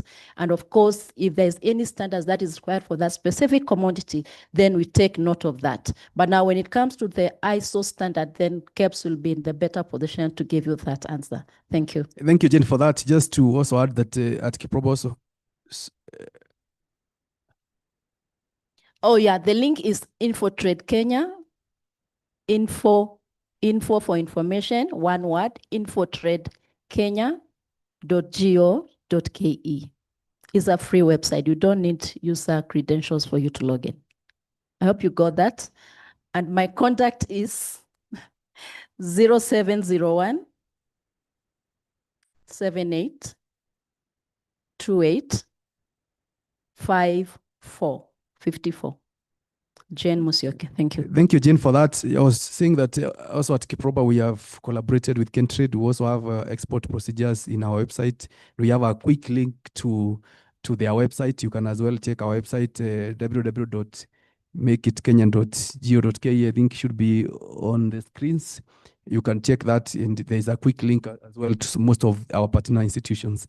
Also, Tabake, I think you mentioned about issues of research and information. I think Kiprobo does much of that.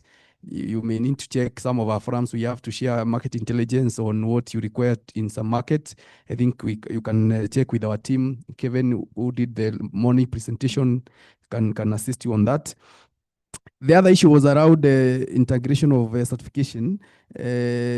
I think I'll invite KEBS to talk about this. I think it's part of what we had talked about, mutual recognition and the issue of, I know there are certifications that like fair trade, which are more issues around sustainability, which is very critical now. Maybe speak to that. What are we doing? Is there a way to integrate that, or those are separate certifications that may not be able to be integrated with our normal KEFIs or KEBS certifications? Okay, thank you. Thank you for the question. So I'll speak on the question about integration of certifications, and the examples that were given were SPS, Global Gap, and I think EU Organic. So one of the aspects that I wanted to bring to our attention is the fact that mandates are usually very different for organizations that have been given the job of certifying the companies. So like SPS in Kenya, the mandate falls with KEFIS. So KEBS is the contact point for WTO, but for TBTs, but KEFIS is the contact point for SPS. So mandates are a bit fragmented currently. So unless probably the constitution is changed, because KEBS was formed as an act of parliament, and so is KEFIS. So unless that is changed, I don't see like there being probably an integration, especially for the certifications. And then being that some of these certifications are also coming from other countries, we might probably need to sit, because right now, as Mr. Mugambi stated, there has been the talk around mutual recognition of marks, mutual recognition of accreditation of organizations. So KEBS currently is accredited through KENAS. QA is specifically accredited under 17065. Our market surveillance division is accredited under 17020, and so is our inspection, our inspection activities. So because KENAS has now been given that mandate, probably through them, we can now champion for mutual recognition of certifications. So the mandate currently for certification and mutual recognition of marks lies with, not marks, mutual recognition of certification lies with KENA. So we'll look into that and pursue that with them. Thank you, Sheila. Just before I let you go, there was 2 questions from Utake. One is how do they join the technical committee, and also the issue of updating of standards. Maybe under 1 minute. Okay, thank you. Requirements for joining the TCs, you just need to be a stakeholder in the section. So an example is if you're a juice processor, you can join the TC on juices and fresh produce.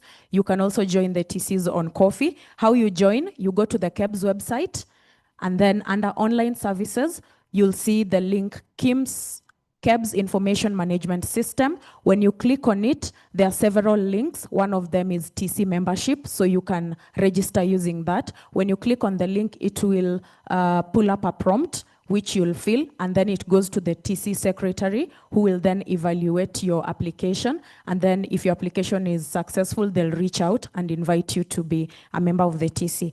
Then regarding the issue on coffee that you raised about the specific parameters and specifically water-soluble matter. Unfortunately, during harmonization of the coffee standard, as I had stated earlier, the standard for coffee is KSES 105. When this standard was being harmonized, they took data from the East African countries, and the limits for water-soluble matter they decided on the upper and lower limits based on that, but we can take that up during TC meetings to discuss on how current data can be used to, again, update the standards. Thank you. Then I also wanted to just touch on one thing. You had stated that some people use backdoor to get their product certified. We also now have a department known as Market Surveillance Department that once products have been certified, they go around the country shopping. So they go as shoppers, they pick products from the market, and then they bring the products for testing. So that's how we are currently ensuring that manufacturers are actually adhering to the standards and requirements that they met during certification. Thank you, Sheila, for that. I'll jump to Chamber and Ministry, but before I move to Chamber, Ministry, there's an issue around the commercial attaches and what they are doing to assist our exporters. Probably without any indictment on anyone, maybe you can tell us how we can work more collaboratively with our attaches so that exporters have information about what's happening in the market. Thank you, moderator. The issue of commercial attaches is a policy issue, which is under the ministry and also collaborating with Ministry of Foreign Affairs. It's done by the 2 ministries. Now, the role of a commercial attaché is one, gathering market intelligence. That is the prime function of a commercial attaché. Once they land in their respective stations, they're supposed to gather intelligence, because he's our spy. The country has sent him to go and spy, technically to spy for the country, to know what are the weak areas or what are the strengths. Number 2 is facilitate a trade partnership. What I mean by trade partnership is B2B meetings or G2B meetings. So once a commercial attaché lands to a country, they are supposed to connect business people with those countries they are representing. They are supposed to organize business forums.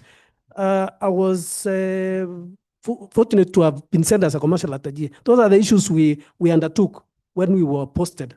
Number 3 is to advise business people or traders on regulations on that particular country. For example, if it is Egypt, what are the regulations in terms of exports of herbs or tea or whatever? Are supposed to advise. And then number 4 is organizing trade fairs and exhibitions. You see, as exporters, those countries commercial attaches are representing, they are supposed to be organizing, because I know most of those countries have exhibitions. For example, when I was in Zimbabwe, I stayed in Zimbabwe for like 8 years. Every April, there used to be what we call Zimbabwe International Trade Fair. And I used to send letters through Keproba to organize exporters to go and exhibit. So that is the prime role of a commercial attaché. And then the last one is sharing of information. Sharing of information goes two way, either through Keproba or direct to the exporter. Now, the issue of efficiency, it means it's either you get that information through Keproba or one-to-one interaction. And then the issue of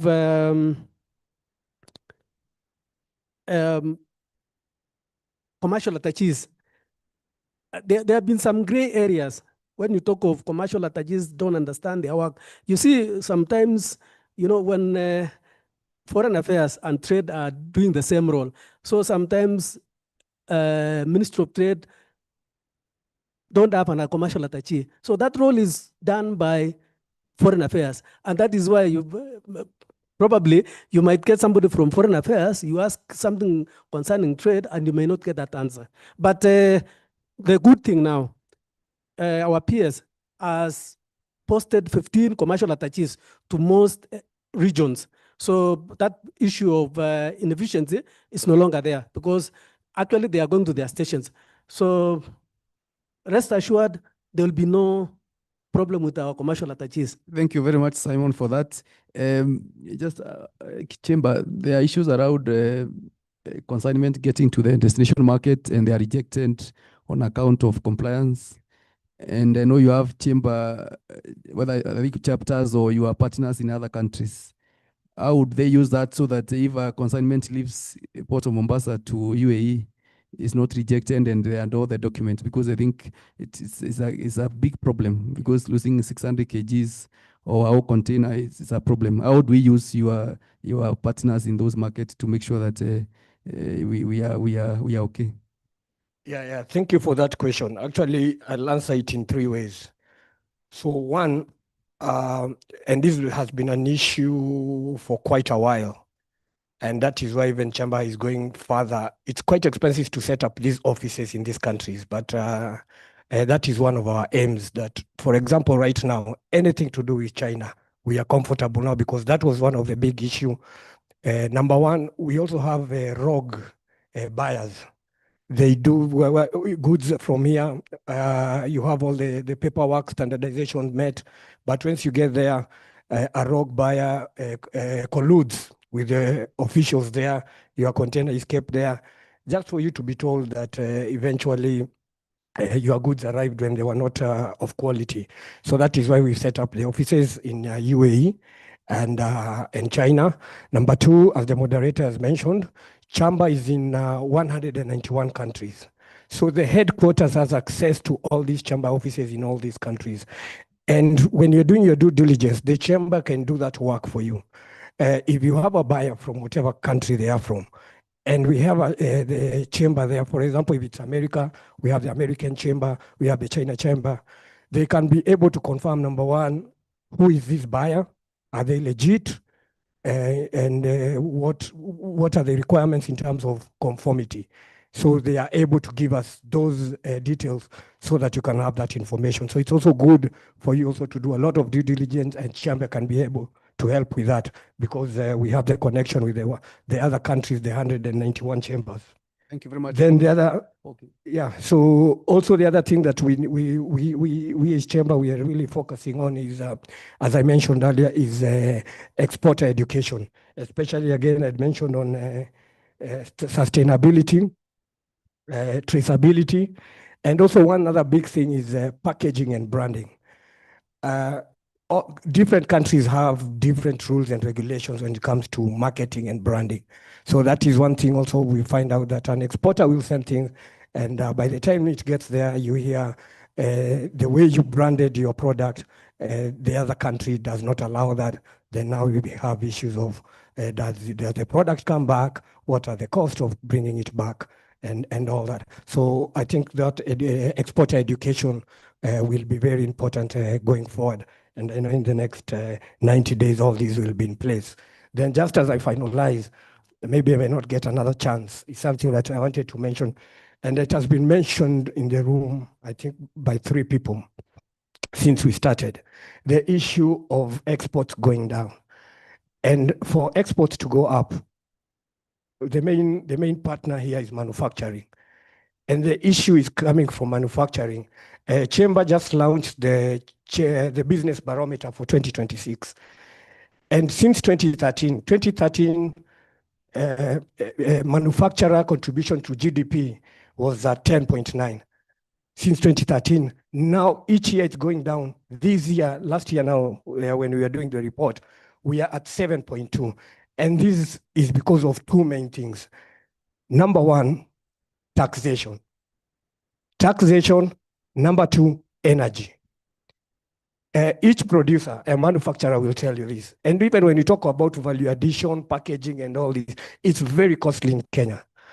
And we will not have a solution until we deal with taxation and energy. The devolution idea was perfect, but I think also when other countries and other regions are unifying to have one big market, Kenya, we have fragmented the country into 48 countries with 47 smaller countries. If you want to move a product from Nyeri to the airport, baby chicken, by the time you get to Kiambu County, they want to count how many chickens you are carrying and they want 10 shillings for each. If you want to take from Murang'a, the Murang'a, and each county has its own regulations. When you want to load or offload a product in Eldoret, they are there. They want to be paid. So many manufacturers right now are closing. And China actually is coming into this space big time. And if we are not careful, manufacturing will become an illusion in terms of job creation, but not Kenyans doing that job. So until something is done about taxation and energy, 23 to 43% of cost of production goes to those two things. So imagine even before you produce, 23 to 43% of your cost is on two things, taxation and energy. How will you be competitive? So that is the main big elephant in the room.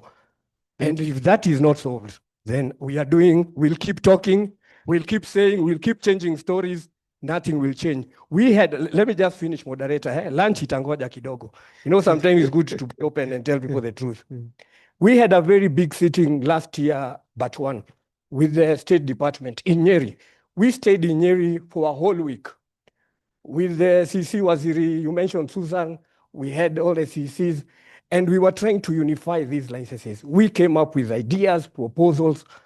Up to today, nothing has been done about unifying these licenses. And let me tell you, until we solve that, and maybe Kiproba, you should maybe take a lead in this and see how to unify these licenses and what do we do about energy. You know, the president is really focusing on the energy part of it, but the Chinese company are the same guys who are manufacturing the solar. So they are coming here, they are already setting up here in Kenya, but they are not using Kenya Power. Kenya Power now is an alternative to them.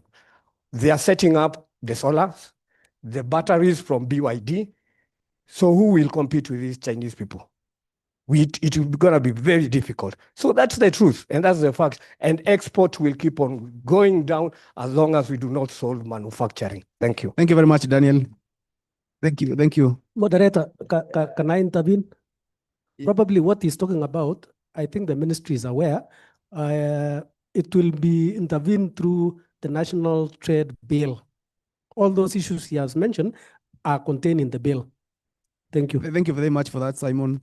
And also, I think also part of this engagement we are doing here to end up to a national exporters convention, and some of these issues will be canvassed at that level, at the highest level, because we may not make pronouncement here, but the issue of taxes, I think you are not referring to KRA, because I think it's the issue of counties that has a problem in terms of moving product from one country to the other.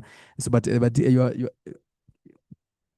yes, so, but it's okay.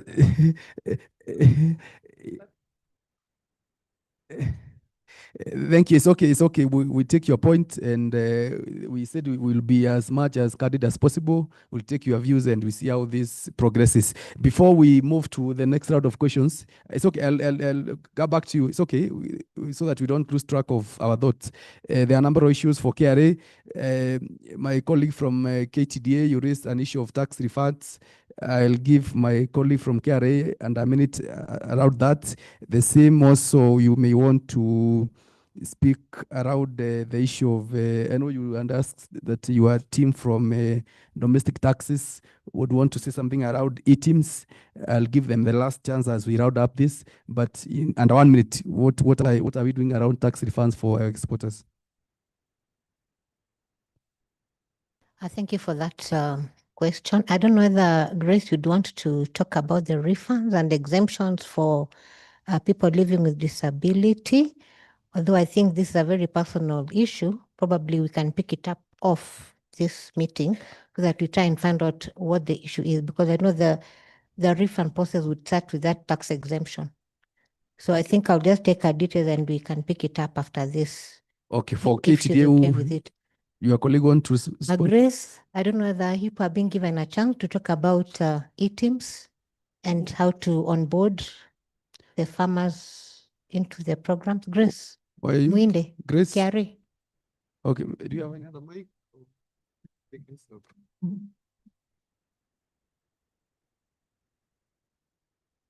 Please make it short.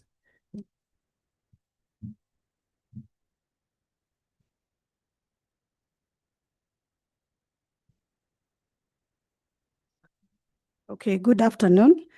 I think for the tax exemption for the persons with disability, probably we'll engage after this. But for the KTDA on the refunds, let me say KRA does the best to refund, but sometimes it's because of short funding by Treasury, and that is why refunds sometimes take long. So we do our best, we process the refunds, but then now the financing is where sometimes becomes a problem. Thank you.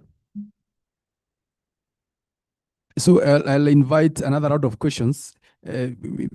Before we go to the rebuttal of what has been answered, let's allow other participants just to bring out other new issues. Then we'll have another round of closing. So I'd seen and this side, last time we didn't add anyone from this side. Quickly, under 30 seconds, please make it one question each. We have around 5 at, I think, Tabak, Andrew, we dealt with you. Please allow us to do another round. We can engage over lunch hour if unless something very pressing. Mine is an inclusion of what has been discussed by the Ministry of Commerce and Trade. He talked about Dubai, Sharjah, he has opened an office, and how can the exporters benefit from that? To get visas for the trade fairs or the exhibitions, and especially to Germany, one is usually denied. Is there a way that the government can facilitate the exporters that when you apply for those visas, they can maybe verify or certify you as an exporter, and therefore you're not denied visa for you to expedite, to take your goods or before you export?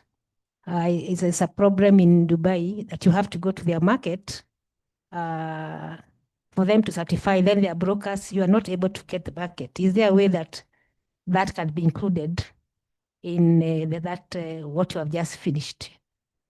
Thank you. Thank you very much. Your neighbor.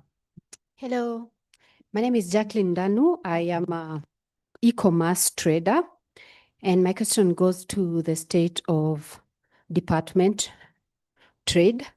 So last year, we sell through platforms. These are big platforms globally. And one of the platforms was closed down, and also some of the other platforms, you cannot proceed as a Kenyan.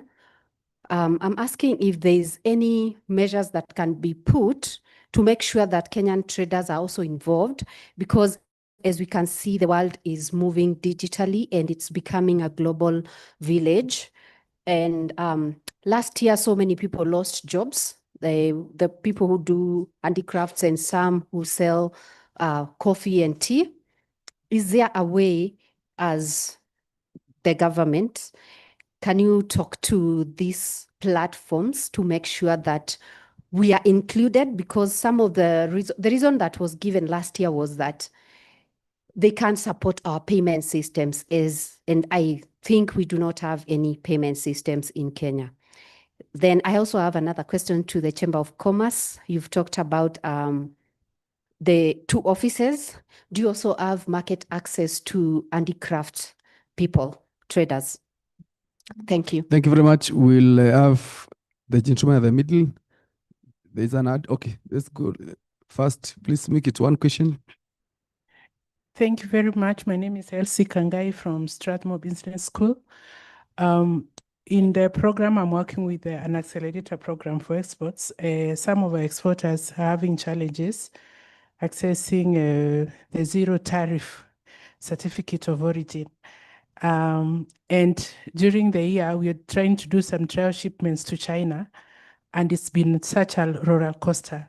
So when I heard Jane of Kentridge talking of a simplification of trade procedures, I just wondered whether we have such for China, which the others would come after would learn from, because it's been so tough. And up to yesterday, we still have, we do not know the way forward on that zero-rated COO, which the importers are insisting it has to be filled and submitted. Thank you. Thank you very much, Strathmore. We have, there's one at the middle. One question each because of time, please.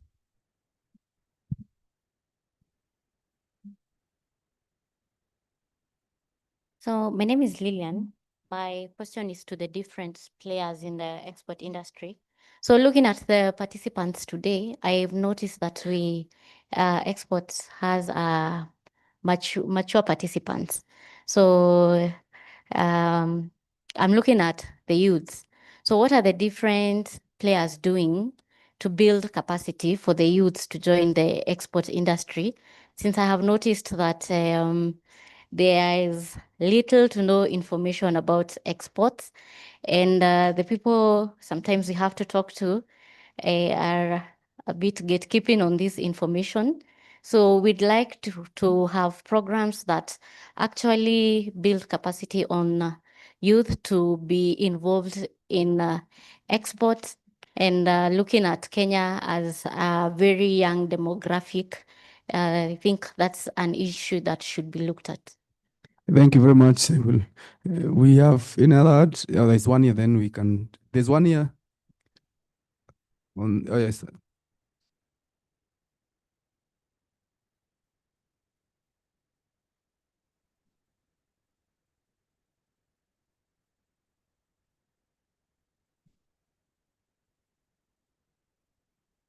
Thank you, thank you.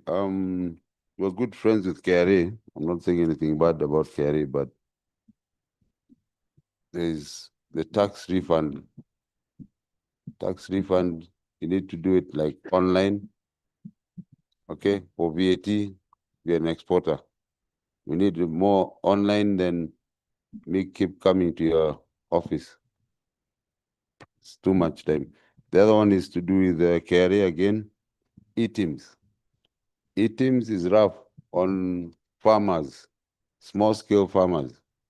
It's very rough. A good example, I think you know, is pyrethrum. That's nothing to do with our industry, but they're uprooting their pyrethrum right now because they're paying tax, and we're trying to promote pyrethrum production, so we stop wasting our dollars importing other people's pyrethrin. And the last one for that lady, come and see me, I'll hook you up. We normally deal with smart young people, so we promote them. Okay, so feel free. Thank you very much. I think, Kevian, you at least you have tried to be part of my team here to take up some of the questions. So I want to ask of panelists to get to that. So I'll start with Daniel. Issues around visa facilitation for attending trade fairs, especially for UAE. market.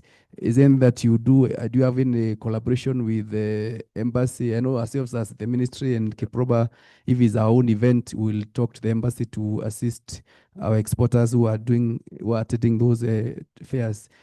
Your own led trade fairs and shows and exhibitions. What kind of support do you offer participants or exhibitors? So thank you for that question in regards to visas.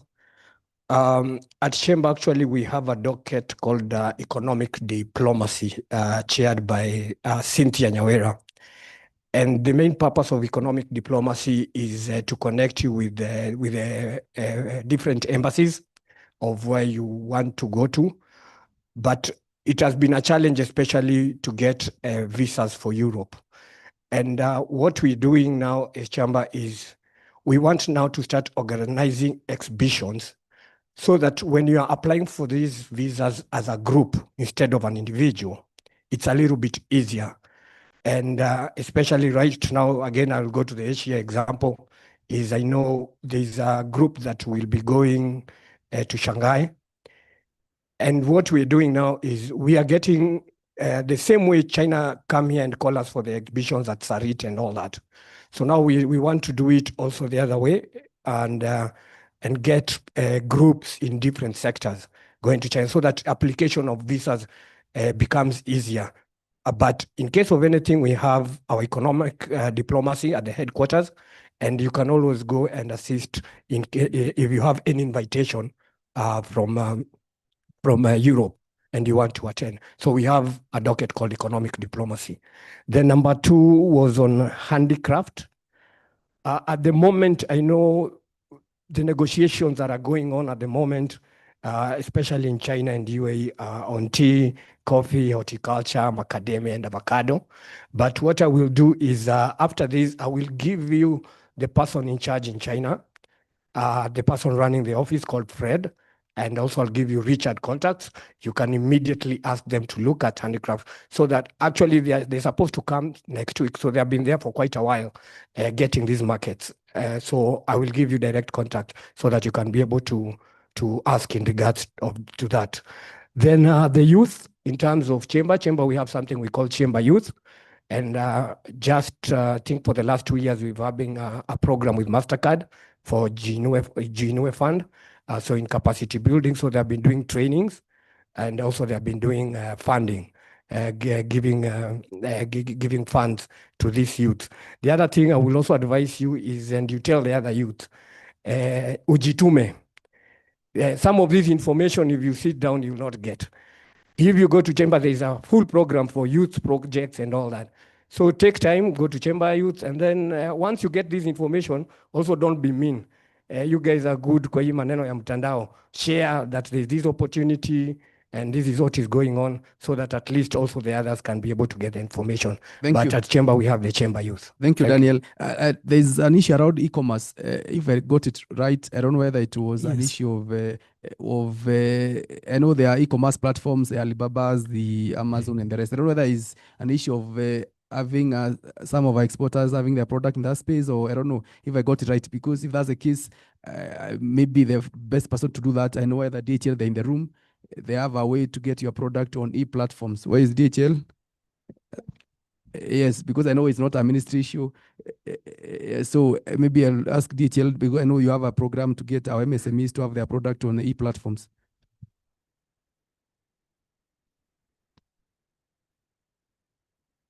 Good afternoon once again. It will be just a brief explanation. Yes, we are dealing with e-commerce to support you in terms of connecting you with other markets that you want to take your products. And so that's what we are focusing on. So if you have such requests, if you have such a need, you get in touch with us. We'll be able to assist you. We are really focusing on e-commerce. Maybe. Yes, yes. Mm. Mm-hmm. Mm-hmm.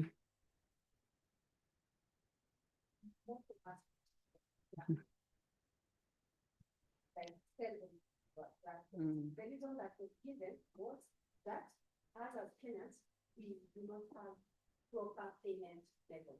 Mm-hmm. So my question was, how can the ministry come in for us and see if there are measures that can be done to enable us to sell the collaboration, the partnership, so that we are able to like integrate everything and we are able to sell all those platforms. Okay, so it's in terms of the payment options, basically. All right, all right. So for those who had asked for my number, 0118 046 401. Maybe for the minister, I know there was a e-commerce strategy. Okay.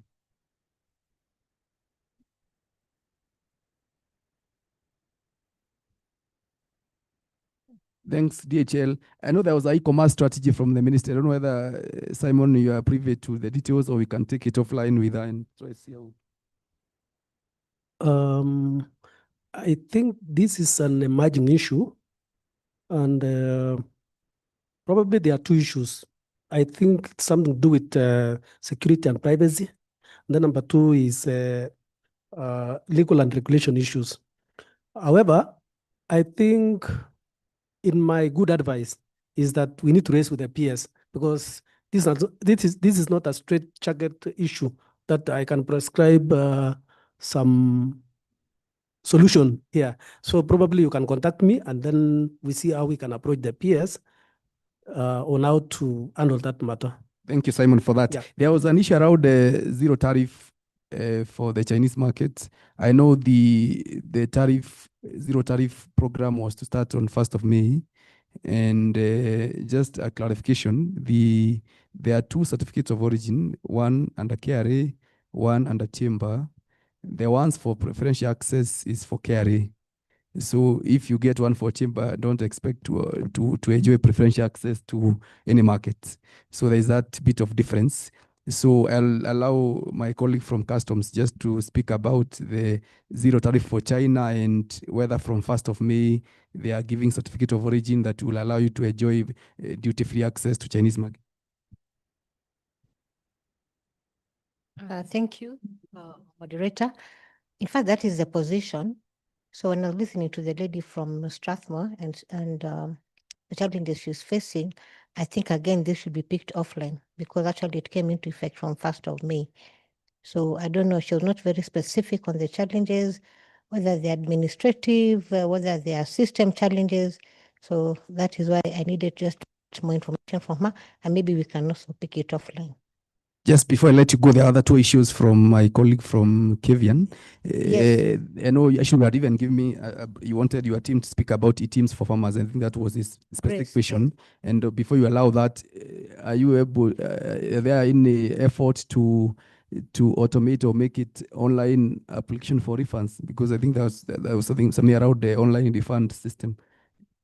Thank you for that question. I don't know that Grace Muinde would also want to speak about this, because I know this is also your area, about the e-teams. You've had the gentleman from Kevian having challenges with the e-teams, and they're even uprooting the pyrethrum. So I don't know what you'll have to say about that. But I know you're the one your team is running with the onboarding of e-teams for farmers and then supplying the exporters with the various produce for exports.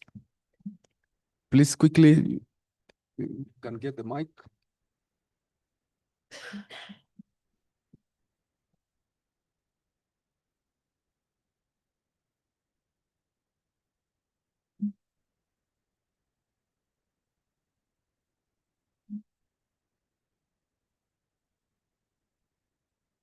Okay, I would want to talk about the refunds. I think refunds applications are all done through iTax. So they are online, not what you said. For e-teams, let me give my colleague here, who is the expert, to talk about it.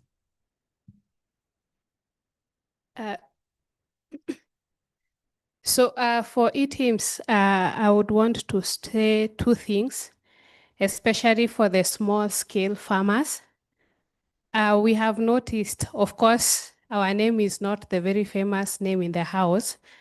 So when we are doing trainings on e-teams, we are not getting a very good response because of the fear that we are coming to take money from farmers.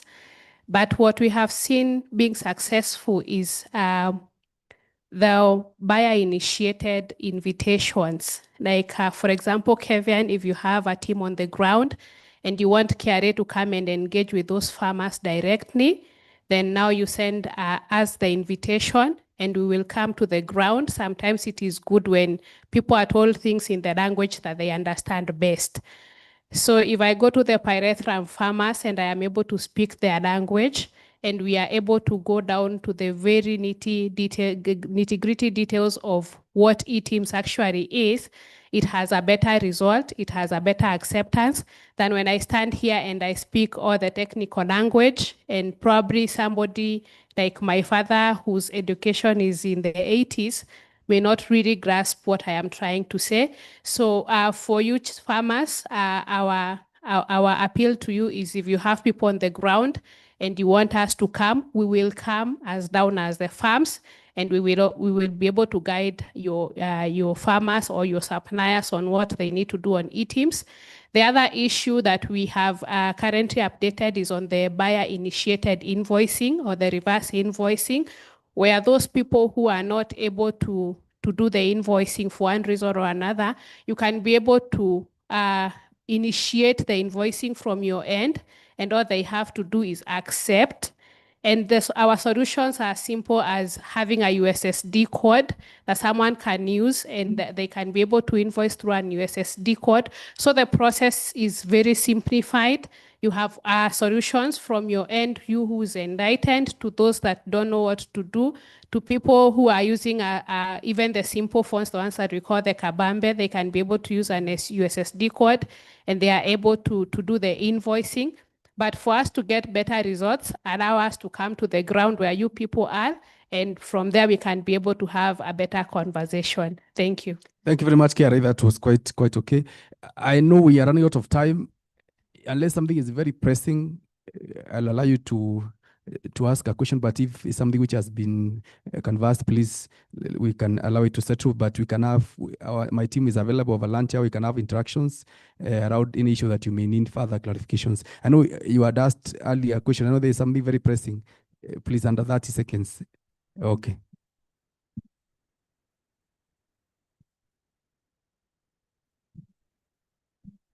So I was asking, for exporters who use systems, for example, if you're dealing with cooperatives and we have a system that has all the data, is the government able to give APIs to be able now to track, compliance across all sectors? Is that something that is being thought about?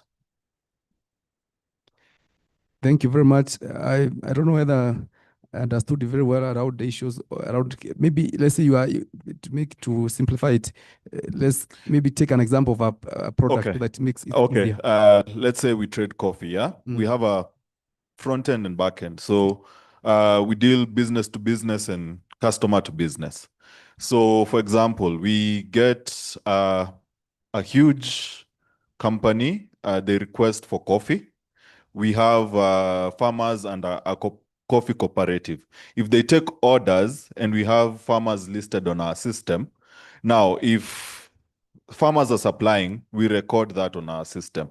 So are we able now to, for example, companies like Kefis, Kentrade, are they open to give exporters APIs that, and also KRA, that farmers can also be able to fill in their data, and the data communicates it checks across board, that that if you're giving the certificate of origin, for example, coffee has come from Kirinyaga, that this coffee has gone, this is the company that has been given the certificate, then these are the farmers who are involved. It's just a traceability aspect of trade.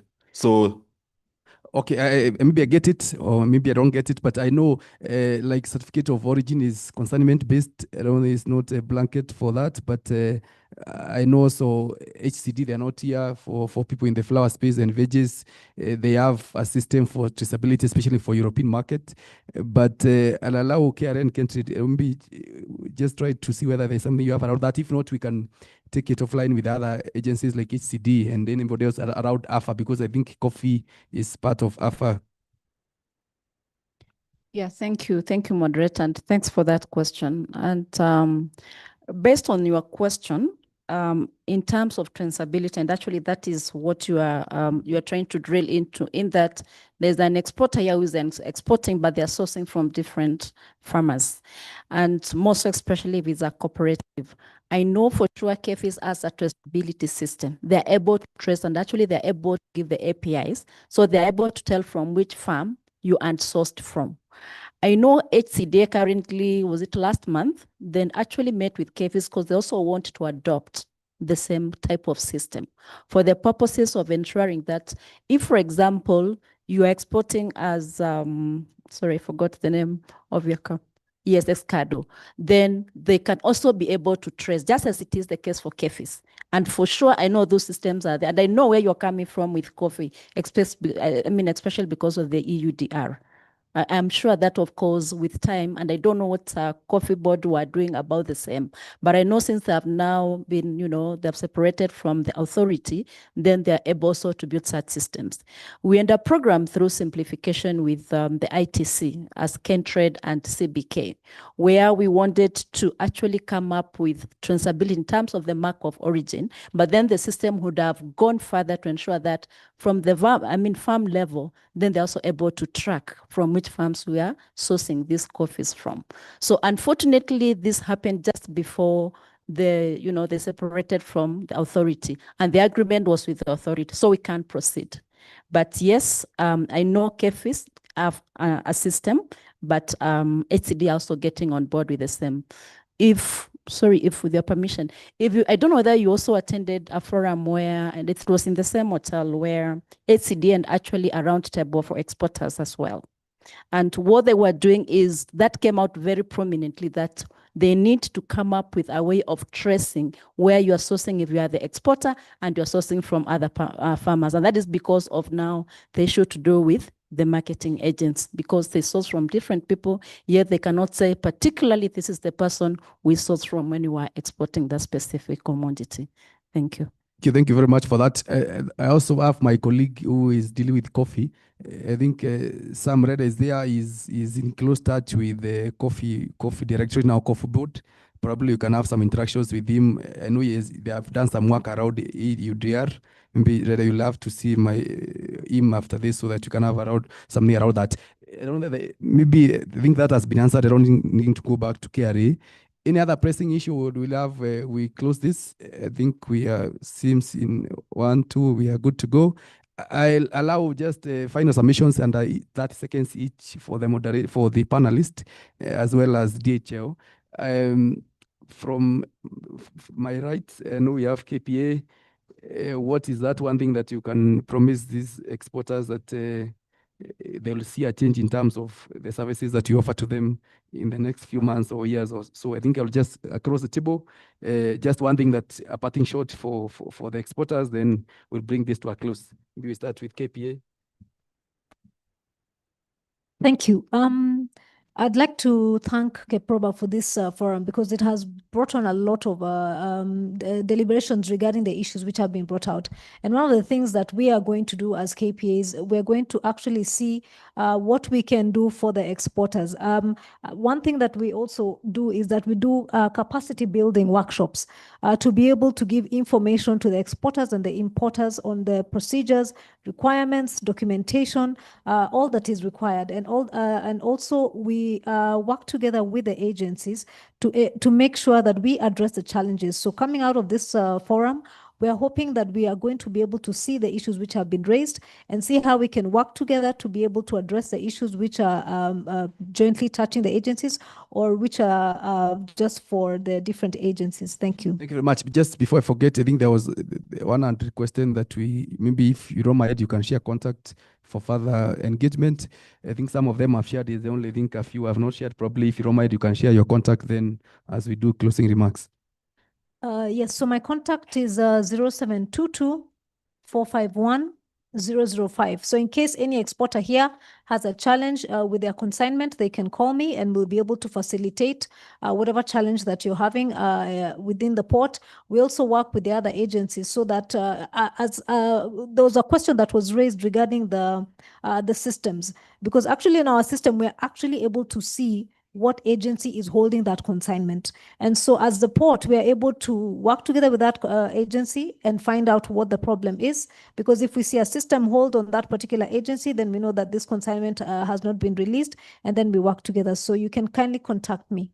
Thank you very much, KPA. That okay. 0722 451 005.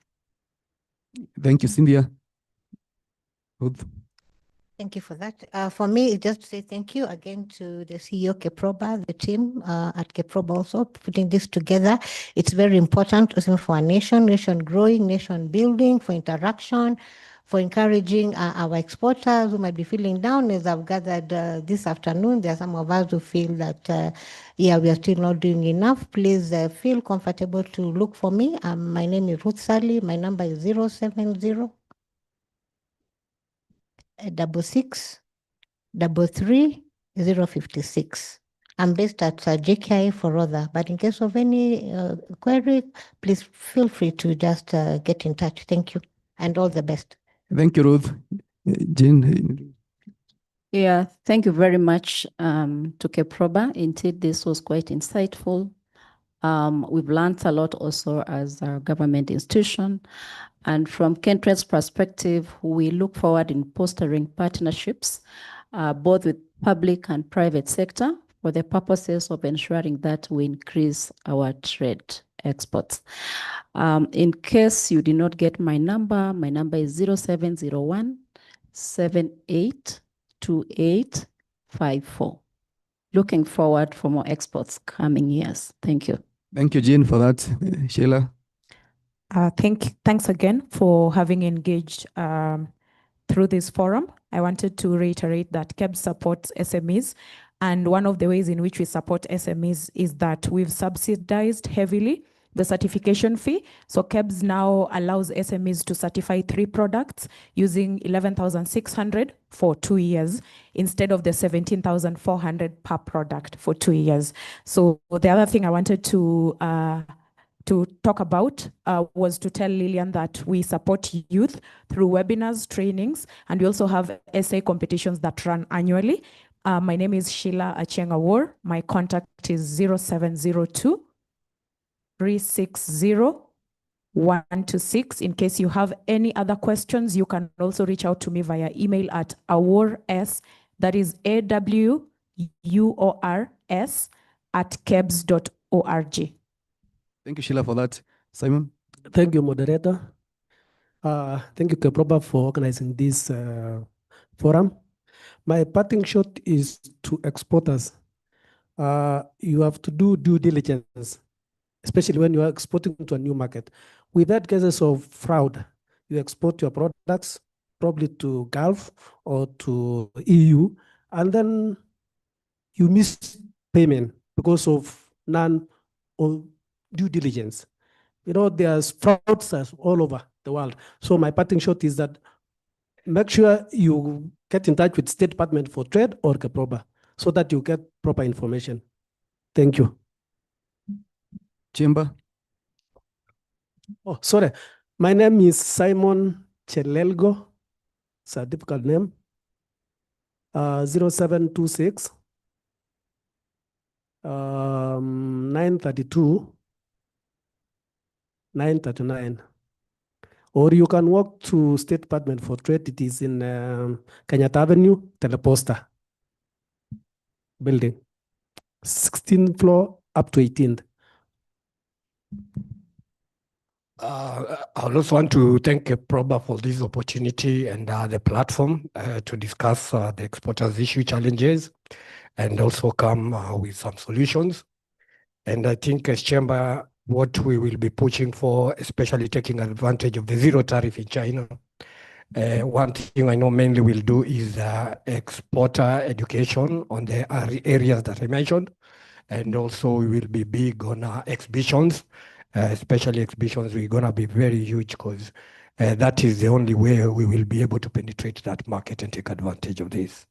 So my number is 0726 51 7100. Thank you, Daniel. Dan Miano. Dan or Daniel, or both? Mostly I'm known by Dan. Okay. Yeah, but ID says Daniel, but mostly if you come to Chamber, they don't know Daniel, they know Dan. So they might tell you we are to Mujui, and but Miano also is okay. Thank you very much. DHL, and 30 seconds also, I think you want something to close with. And also as well, you share your contact, Mutiso. Thank you so much. Yeah, my name is Morris Mutisia, work for DHL as an area sales manager. I'm told there was a query around integration, and yes, sorry, e-commerce, yes, e-commerce support and integration. That is something we are currently doing, and our integration is very simple. All you need is you need to have a developed e-commerce website. And our integration will give your customers an opportunity to see how much it will cost when they purchase products from your site in terms of shipping, and also the taxes associated with that. And I think that's a discussion we can have around, Keproba had something to do here with clinic. We call it one-on-one. We talk about your business. We talk about your growth strategy, your plans, and what DHL needs to do to help you grow. So I want to give my number. You can reach me on 0746 788 203. And in addition to that, if you have a general query around DHL, we have a toll-free line. So you'll not be charged. You call for free. So 0746 788 203. That's my personal line. I've got it here. But then we have a toll-free line. You can call us on 0800 600 101. 0800 600 101. Parting shot, we are here to connect you to your customers, your suppliers, and grow your business. So talk to us and we'll support you on that. Thank you. Thank you very much, DHL. Just before I bring this to a close, I've been informed that in the programs on your tables, there's a QR code. Please scan that, give us feedback. You may even ask further questions that you may want us to take up from here. Please, there's a QR code on the programs on your tables. Scan that and we can have your feedback about what has happened today and some of the issues that you would want us to keep conversing around. I think I'll bring this to a close. It has been almost 2 hours, is 15 minutes to 3 p.m. I think we are almost late for lunch, but I want to thank you most sincerely for your time. It has been 2 hours of engagement, and thank you for your patience. I want to thank my panelists for your time and your insight. It has been a very engaging and insightful engagement. I'll just request maybe you do a photo session for the panelists, then we bring this to a close and I'll hand over to the program to Mr. Yamina to close for us. I thank you.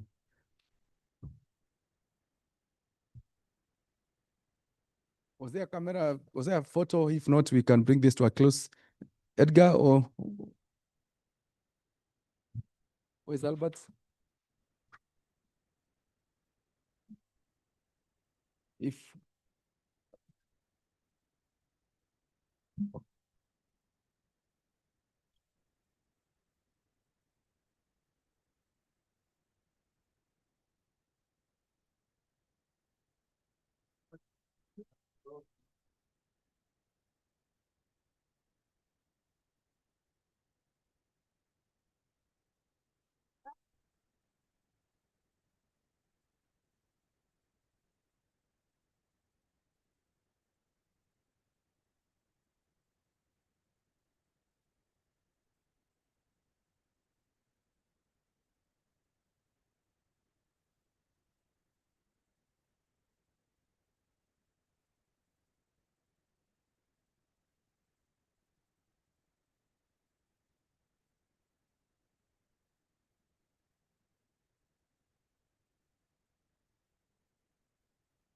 Thank you very much.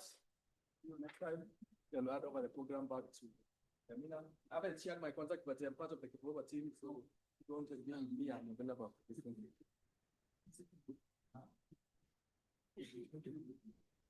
Thank you so much. I think we need to give them a round of applause. You are silent on that. The team has performed very well. I think for the exporters and participants in general, I think we can also give ourselves a hand of applause because it has been very, very encouraging. Now, we are coming almost to a close of our sessions here today. And as you can see, there is a lot of work to be done. You have taken your time constructively to interrogate the presentations that you have made, and effectively you have come up with issues that actually will give us some homework to do in terms of what we need to do to support you directly or indirectly as exporters so that you can succeed in the efforts that you are making. And when we have another session to discuss on the performance of our exports, we shall have a different story to tell about what we have done differently and the results that we have obtained. I wouldn't want to say much at this moment other than just confirming to you that this is a journey towards the end. We are yet to get to the end. The end result of this process that we have embarked on is to be the annual Exporters Convention, where some of the issues that you have raised, which have been pending for a while, as most of you have presented here, we need to understand on how best they can be addressed so that in totality, we bring them to an end and address those issues with some permanency. This is a session that we shall be holding. It will be a national event. And I want to use this platform actually to urge you to be ready so that when we call you upon to participate at this event, you will be able to come over and share some of these issues that you have presented. I'm very much concerned about what a brother has said here about the performance of our manufacturing sector. Ever since I started following up on what the manufacturing sector is doing in terms of the targets they have been set for growth, I have rarely come across a time when it has actually taken an upward trend. It has always taken a lower trend.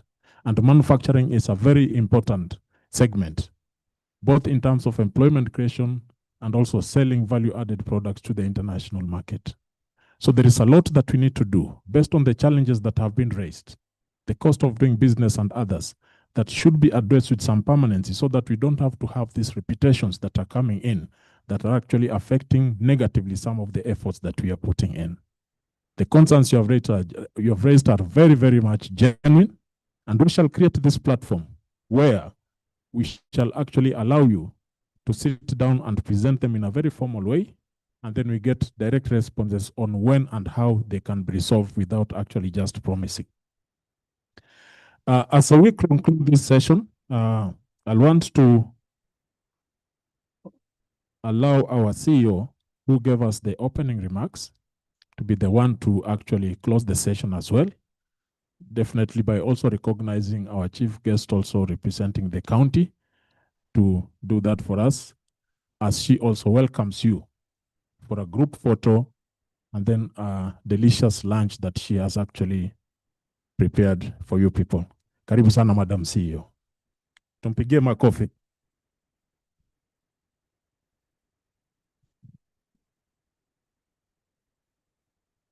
Thank you very much, Amina, for that opportunity to just make the closing remarks. But for me, who's as excited as I am about the conference? Who has learned something new?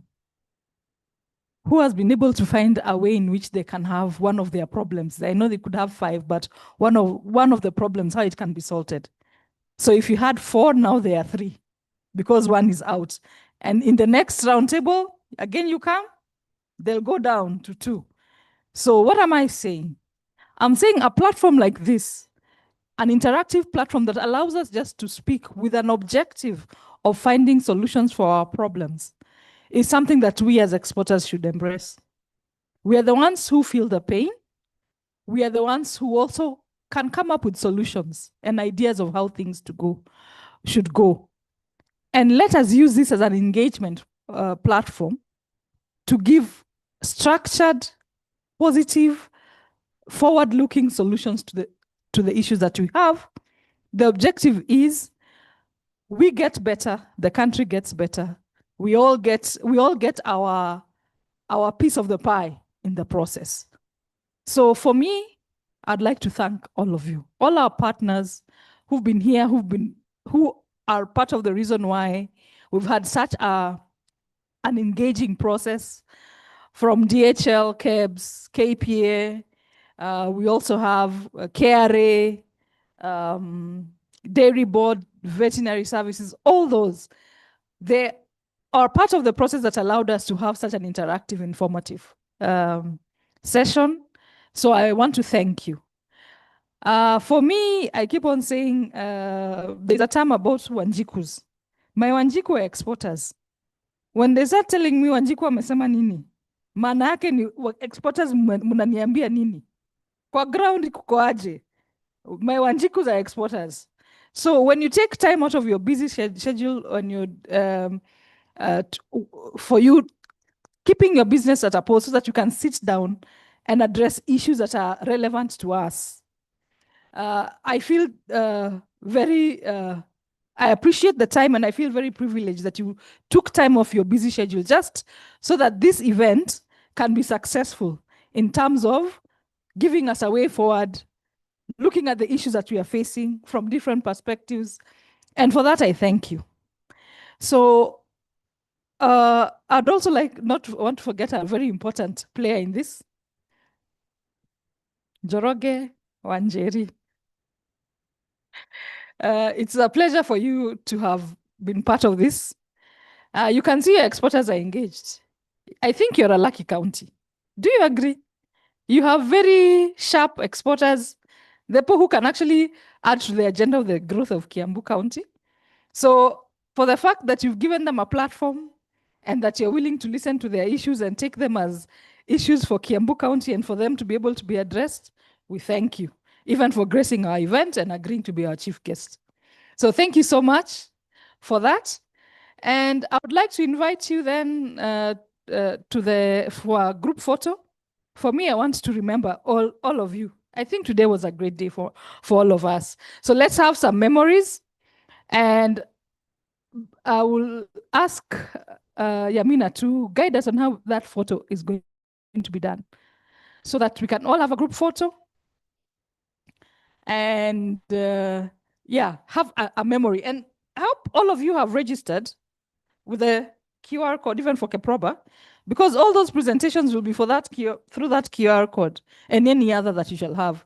Because there have been quite a lot of presentations. We're going to come up with a reform agenda, what we have discussed, what we thought are the action points, but you'll only get it through that. So I encourage you to actually take that QR code seriously and use it. So thank you, and over to you, Yamina.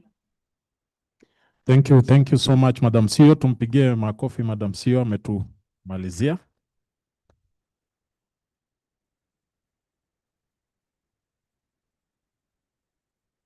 Yeah, so I think they're making arrangements. We shall be taking the group photo from the very nice gardens out there because they say they want where there is enough light.